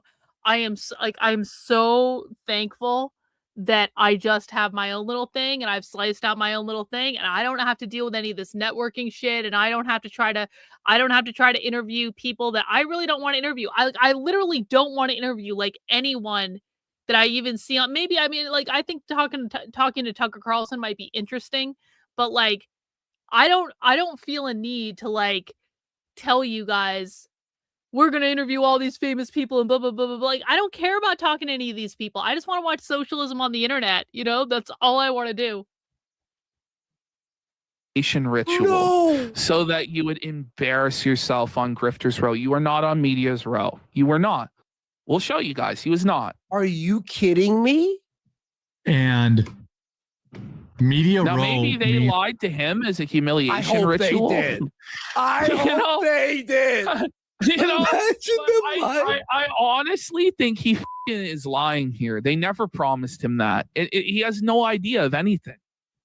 Yo, imagine. We get access to all these people. And the only reason we're going. Access. No, you don't get access. So he claims we get access to all these people. On screen, Charlie Kirk, Erica Kirk, Tucker Carlson, Steve Bannon, Trump Jr., and Tulsi Gabbard. Not one of these people ever interacted with the quartering crew in any way. This is a straight up dishonest lie by Jer that he knew was a lie. He knew that he would not have the connections to pull this off. There's no way. Secret, no, Charlie was not there. He was getting pressed by security. Okay. Yeah, no, and by the way, he didn't even have the lanyard to go near that real the lanyard to walk through. Wow. Somehow Myron was banned, but still got there and still made it. Myron. I mean, well, I always wanted to go, but that spot on Media Row is like $15,000. And I don't know if this is going to make people mad, but they gave us an incredible deal on it. I'll just say. So wait, you paid? What the fuck? Wait, he paid? Wait, he paid? He paid. Well, they didn't give it to him. He paid. Alert. He paid. They gave him the same deal that they give everybody. This guy lost tens of thousands of dollars on this. He had to have. Like, I don't even believe that the $15,000 he claimed he got from the Jewish Canadian donors is even real. No, it's not I real. think he was embarrassed that he only raised $1,100, deleted the fundraiser in shame, pivoted, said he was going to donate it to charity without providing any proof, went out there, blew all this money on hotels, 5-star dining, as we're going to find out. He went to, the convention space, the $500 chair fee, all this stuff. And he didn't get any super chats, any additional ad revenue, nothing. It's literally all loss. It was all vanity, and it was pathetic. That a deal so good that I'm like, we have to go. Then I looked at a deal so good. This guy could be fleeced at a fucking flea market, full price for a fucking. He fell for the fake discount. The discount is back pocket. Like, well, it's $15,000, sir. Well, is there anything you can do on Jer, the quartering? Let me go talk to my boss. That's what you need. Come on hold. Let me talk to my boss. Oh, geez, man, I'm really fighting with my boss right now to get you this discount. I'm going to tell you what happened. They didn't even have any more room, but they're like, can we move some shit? Can we move the pile of chairs and make a spot for what? That's why they overbooked it. Yeah, they overbooked it. And security sold it was there, the corner. right? That's what it was. Yes, that's what it was, bro. They fucking fleeced this guy. He's like, oh, they thought it was $15,000. I only paid $8,000 to sit in the cuck corner by the emergency exit next to gays groomers. The corner. Checkmate. Wow. Like, that's seriously what happened. That's seriously what happened. Yeah, they're probably actually not hotel wrong. costs and travel costs and the cost to buy all the equipment. It was like almost $4,000 to buy all the equipment to do the show there. But I still think like it's a great opportunity. Yeah, what going for money and $4,000? exposure. Well, we're definitely not making any money going. There it is. There is all a loss. There was no money and there was no exposure. No, there is exposure. He's on our show. Yeah. So he paid $4,000 just to buy all new equipment. He paid $2,000 for that backdrop. He had to pay $500 per chair, plus some sort of like mystery fee that probably is at least like $8,000 to get stuck in the. He probably paid at least. He also had to pay for hotel. He probably paid at least $20,000 to go to that event. Can you even fucking imagine? Listen, when I go undercover, if I go undercover, like, okay, so the most expensive undercover thing I ever did was several days at the Socialism Conference. That cost me about $3,000 to $4,000. It was something like that. I had to pay airfare. I had to pay for a hotel for a week. I had to get disguises. I had to pay for food. I had to, pay the conference registration. I had to pay for like $3,000 to $4,000. This guy wasted $20,000 in 3 fucking days.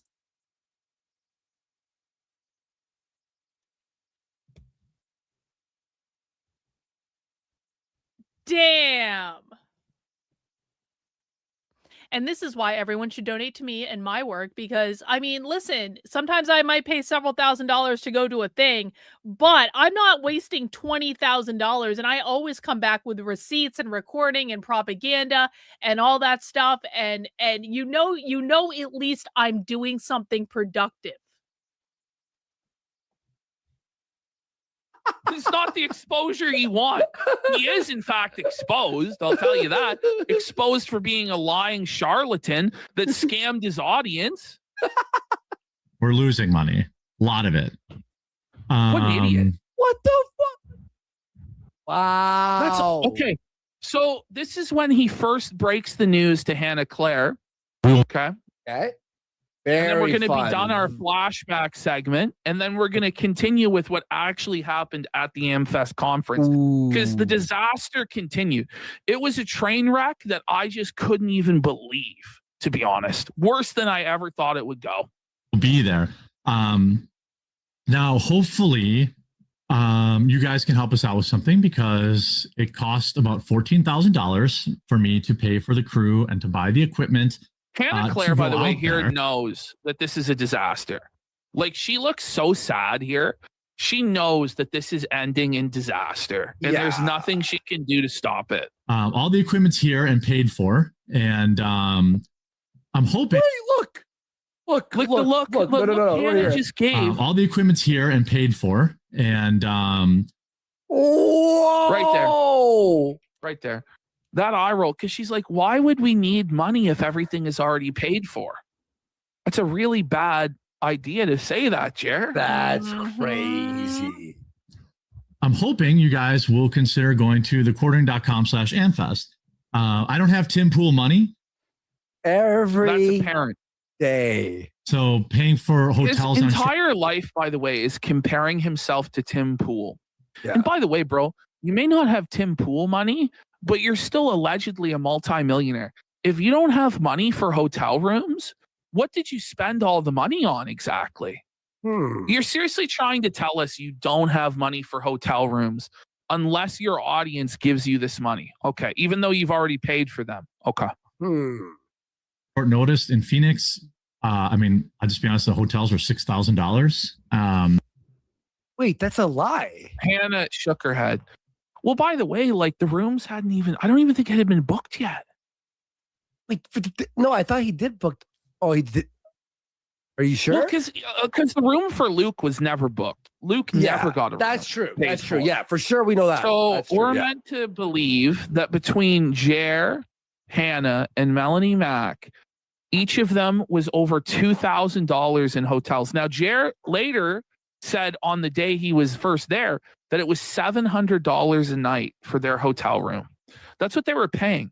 And then he complained about how shit the hotel room was and that his toilet was suboptimal, by the way. So you guys really got a good bang for your buck on those $700 a night hotel rooms there, Quartering fans. Well, this guy in chat, Lord in chat, said, I feel bad for the person who paid $5,000. There was no donors.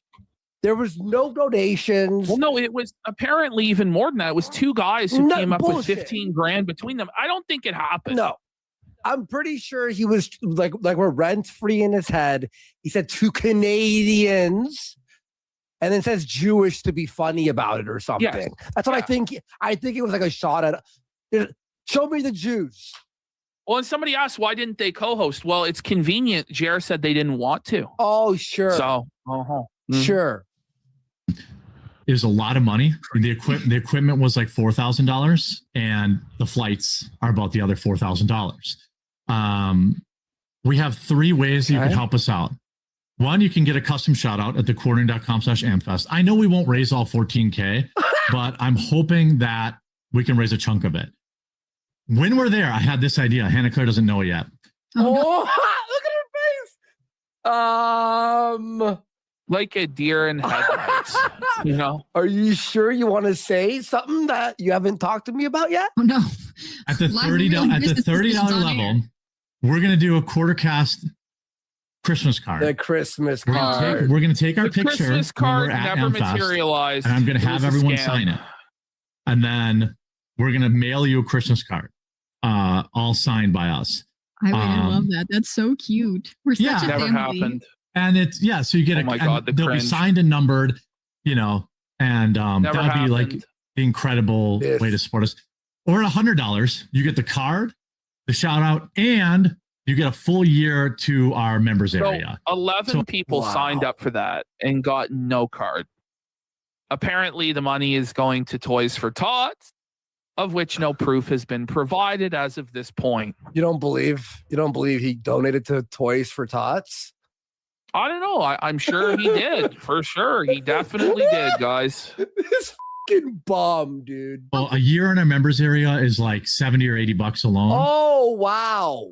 What a deal. Whoa, what a value. So being in an empty Discord. Hello. For $80 a year. I actually think I to have be- that. I have that soundboard. I think. No, I don't actually. Okay. Anyway. You get the card and you get the shout out. So the quartering.com/Amfest. I mean, we need 700 people to back at the $100 level. That would cover half of it. I know we're not going to cover all of it, but I'm hoping you guys will. How do you have 80,000 watching right now and you can't make $700 in donos or 700 donate? You know, Yeah, like that's full donation? actually really It's 'cause true. The numbers are a lie. You know, they're obviously wrong. That's the Rumble actually numbers are bullshit, and we all know it. We all know. Yeah, like that's nuts, dude. Go to thequartering.com/Amfest. And then also in the chat, tell us who you want us to have on the show. This is the important part. Okay, this is the part where Hannah Claire will be organizing all the interviews. So, we can try to get Don see Jr. that? We Did you see that? Her eyes go Organizing wide. She all the had interviews? no idea. Oh, She had no blindsided. idea that she was in charge of organizing all the interviews. She's never done anything like that in her entire life. But Jared just decided live on the air to tell her that she's in charge. So when shit goes sideways, which it did, he can put the blame on Hannah Claire for not delivering the guests that he implied would be there. Yep. No, let's be real, everyone. So real. Hannah is fully innocent. We don't want any of this backlash onto Hannah. She's innocent. So I will say, I thought she was innocent until today, when she clearly lied to save her job to cover Jeremy. And said that there was nothing at all strange or wrong with any of Jeremy's behavior. Well, and it's like, she's paid Hannah, to we say all that. see. That's the thing. She was paid to say that. And she said she would never go along with it if what we are all We're gonna saying wrap up happened, soon, right, happened. We're just And it's like, no, you did go along with it. And it's disgusting that you're going along with it for a check. But hey, I get it. You got to pay the bills. It's okay. Bliss. We can try to get Don Jr. We're going to be on Media Row right next to like the Daily Wire. So imagine having is a lie again. $5,000 and you donate $5,000. He says he'll be right next to On Daily Media- Wire. Yes. On Media Row. Did he say that? At Don Jr. We're going to be on Media Row right next to like the Daily Wire. And Hear that? and He said we're going to get Don Jr. We're going to be on Media Row right next to the Daily Wire. Okay, that's legally a scam now. so we're like, we're going to be able to get like Russell Brand. We're going to We're be able gonna to get- get Russell Brand. It wasn't we might get Russell Brand. It was we're going to be able to get Russell Brand. So They did not get Russell Brand. If I Not even for donate 2 minutes. 5,000, do I have a refund if it's a lie? You know what I mean? Don Jr., whoever you want to get it, email me at Don Jr., thequartering@gmail.com. whoever you want. Whoever you want, like pick a name out of the hat. Like, If you're already a Discord member, then you could just get the card, the shout out. Which never was delivered upon. They're interrupting Hannah. Oh, I was interrupting Hannah Claire's flow. Oh, that's from earlier today. So get Yeah, but Lindsey I Graham on talk the so show. much, don't worry about it. If Lindsey Graham is there, I'll tell you this right now. if we raise all 14,000, which again, I know it's Christmas, the times I'm being very realistic. If we raise even half, I'll be very, very happy. But if we raise all 14,000 and Lindsey Graham is there, I will personally ask him about his ladybugs to his face on camera. So I will ask him he never encountered Lindsey Graham in any way. Lindsey Graham was nowhere near quartering. He had no access to him, let alone be able to press him. This was a lie. Okay. Yep. Lindsey Graham. It's Lindsey Graham's ladybugs, right? I disavow all of this. You can watch me just die of embarrassment and shame, you know? And that's what actually happened. We watched Hannah Claire at Amfest, the biggest opportunity of her career, die in shame and embarrassment as Jer and everyone around her were complete clowns doing a circus routine. Yeah. Won't do it in front of any of the girls. I will ask him like privately. Privately on camera, though. Yeah. So Work out the logistics. Along with all Con Inc. Okay, think about this. You've got Daily Wire, you've got Patrick Pat-Dave, then you've got Quartercast, and we have the same space they do. I ordered the banners today, so we have like a nice. Was he lied to? He did not have the same space at all. It's either he was lied to, which he should then expose if he was. Hey guys, I was invited here. Here's the email. Look, I wasn't. Or you're lying to your audience, or he didn't know and made up something. I want to know what the actual truth is, but with Jeremy, you'll never find out. Yeah, he's a liar. Background. He knew he scammed. He's the mart. I ordered the stand banners with all of our faces on them. I ordered custom microphones. Ordered the stand banners with all of our faces By on the way, he claims he ordered the stand banners. Where the fuck but were the then stand last banners? week, we know it still wasn't ordered. Yeah. And he was worried that he'd be able to get them in time. Where So the he fuck was were the lying here. stand banners? Or he was lying then. It's the old Dylon dilemma, isn't it? Was he lying about the hotels or the tickets being bought too? on I ordered custom microphones with our show logo printed on the bottom. Yeah. So like your boy and girls will be there with all the corporate shills. Custom mic covers. Yeah. Why is there $9.99? Why would you want to be there with all the corporate shills? Like, if your end goal is to be an independent media voice, you should want to be as far away from that stink as possible. Real. You know? Well, I personally would not go to that. You know, like so 30 streams for 1,000 kicks will get Jesus. The more I watch, the more I think this has to be some sort of elaborate LARP or pyramid scheme. This dude makes a Creflo Dollar blush. Thank you so much. And Asgoth for Pack It Up, saying, been watching you two put in effort for almost 2 years now. The casino keeps getting better and better. Merry Christmas. Thank you so much, man. $6.99 shipping on the shout If this out. goes well, Jeremy's going to take us on tour just to keep using that stuff. Wow. It did not go well. Okay, so here's the actual Media Row. Okay. Oh, I've been waiting to So see this is an actual walkthrough of Media Row, and you're gonna see Jeremy is nowhere to be fucking seen. So let's slow it down, and we can watch through here. Okay. Whoa. So you see there, look at this setup. Look at how professional the Rumble setup is, dude. They have professional studio lighting in there. Wow. Look at that. They have hundreds of square feet of space on the floor. This is a real setup. This is where Jer claimed that his booth would be. Right Look at here. this. What the? Look at this. Look at this setup that Rumble has. Look at it. That's actually Look at it. impressive, no? Look at it. Look at this. It is. Wow. It is impressive. That's a setup that costs thousands and thousands of dollars to set up. Like they have real staff. Okay. Here we go. Look at this. Do you see Jeremy's booth, guys? Where's the quarter pounders Quartering. Quartering. Where are you, buddy? As you can see, we can't see his shitty blue drop anywhere. You see the Daily Wire there, though. That. Yeah. He'd be right. Oh, by the way, he said he'd be right next to Daily Wire. There's Daily Wire's actual setup. And they have like a metal steel bar. Yeah, the steel setup beam. with like a metal sign. Where's Jer? You should be right here, Look right? at this.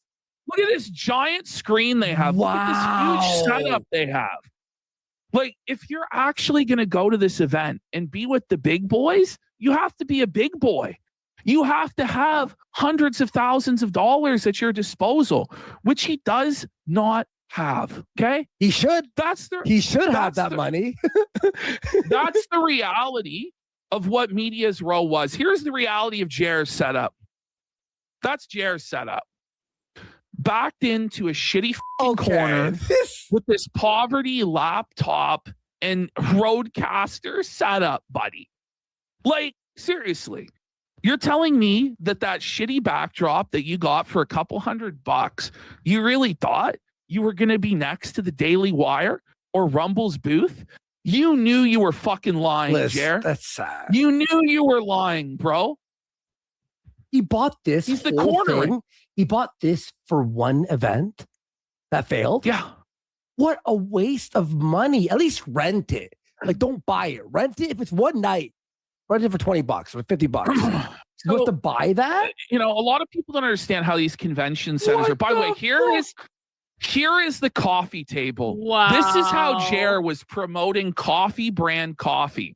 So right on the same table that they're broadcasting from, there are all of these samples. Bruh. Like, look at this. And people are just coming up and grabbing it.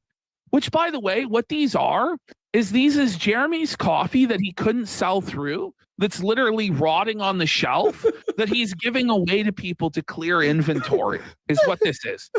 But, like, where is the actual display that's a coffee brand coffee? Like, it's so unprofessional. It's literally just scattered bags of crap. See, Ash, you're right. How I pictured it was like, like the boxes that hold all of them. Mm-hmm. And there's like a big, not big, but small cardboard coffee brand coffee, a try sample here. It's just all over the fucking table. It looks like garbage. It does look like garbage. By the way, we see there that Melanie Mack is at a professional political conference with some of the most powerful people in the world, wearing blue jeans with a Labubu tied to her belt. I'm And then you guys wonder why. You aren't taken seriously, why you got no guests, you have no clout, you have no motion. I don't know. The saying is like, dress for the job you want, like dress to impress. You guys dress like slobs. You guys dress like bums, and you were treated as such. You didn't take this thing seriously, and so that's why you weren't treated seriously. Oh, unbelievable. So this is his incredible idea for a booth. Use AI Hannah? Yes, AI Hannah Claire. This is his sign. This is his booth. And as you can tell, like by the carpet, it's a completely different room than Media Row. It's not Media Row. This is Grifter's Row. He is in a separate small side room with a bunch of people hawking t-shirts, keychains, and other assorted tchotchkes. Yep. So, exactly what happened. well, yes. So we'll see here in the next slide. This is where Jeremy really was. This is the gays for groomers, as Jer called it. Gays against groomers. Jeremy was right beside these guys. And this is the sort of setup that they had, that Jer had, and that everyone in this room had, which is trying to sell shirts that say Christmas is to protect children. It really is. Christmas is to stop transing kids. Holy shit. I mean, that's like based, I guess. You know what crazy is? This is better than Jeremy's booth. It's way more professional and better set up than just random assorted coffees on the table. So you're telling me Hannah, just to get the booking, looked over and went, "Did you come on our show?" That's how they got the booking. And as you'll see, it turns out that pretty much every interview they got was just people that were around their booth, is the reality. Okay. Location. Here were the comments that he received on Rumble last night after his Twitter meltdown, which he banned a ton of people and deleted a bunch of comments before I got there. But we have Blue Velvet Cake says, "How much are you paying Melanie Mack to suck?" Fobosa goes, "Deleting comments about you potentially cheating on your wife, I see, Jer. Why are you trying to take Mel out to dinner one-on-one? Why didn't you invite the other two? Looks like you're abusing your position as employer to me. Big Baby Dick says, wow, the quartering has almost zero pull for guests, even when they're in a room swimming with potential. Mostly anti-gay grifters, sad. Lurking Catfish just says gay. I mean, and look at this. It's all thumbs up, 10 thumbs up, 1 thumbs down, 15 thumbs up. Like, it's like, wow. Yeah, Jared's getting ratioed by his own audience. God. This is... Here you go. This guy, the quarter plundering rather, needs to be sued for sexual harassment of his employees. Wow, so the quartering is actually cheating on his injured, incapacitated wife he abandoned? What a big, fat, pig shit grifter. Then DeYoung says Myron is so popular that comments had to be shut down. I don't think that's why the comments are being shut down. And then we got another comment. It's so obvious that Melanie must dig through the blubber fat folds and flesh ravines to get to the quarter hog to stick off. Ew. Alleged in their opinion. But I keep saying Okay. that. Order plundering, yeah. Okay, that's it. We're done. That's it. That's it. We have nothing else. We're done. All right. Well, Happy New Year, guys. This is going to be the last brain rot content stream for a while. Well, until next Friday. We'll probably do something else next Friday because we do this on Fridays. But we are going to get back to serious content now. We've had some breaks. We've had some downtime, and we have to start doing real content again. So tomorrow we're going to do Socialism Saturday at 6 p.m. I don't know what we're watching yet, but I promise I'm going to find something good. We will get back into serious content next week. We gotta return to covering the left because God knows no one else is going to do it. And we found the line. Yeah, we found the line. And it's a good break, and it's good to have breaks, and it's good to, relax every once in a while. But it's over now, and we're gonna go. Yeah, we're starting 2026 off strong. Yep. Okay. I will see you guys at 6 p.m. tomorrow for Socialism Saturday. Take care, everyone. Have a good one. We'll see you soon. Bye.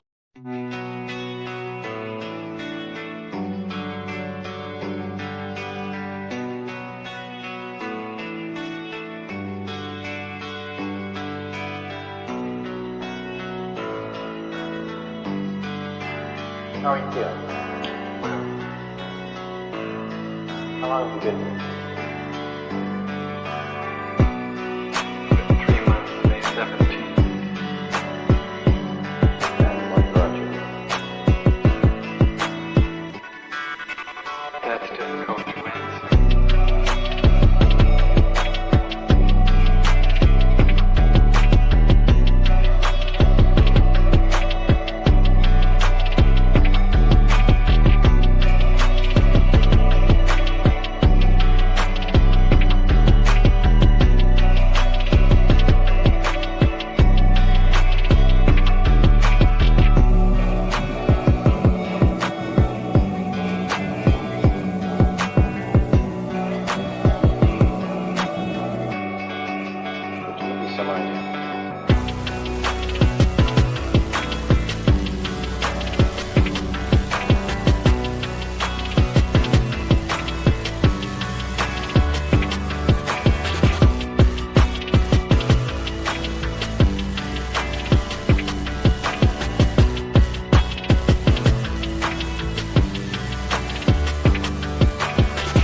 I'm not clear.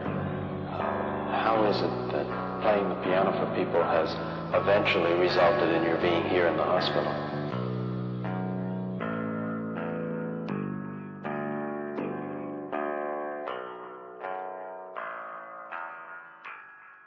That's difficult to answer.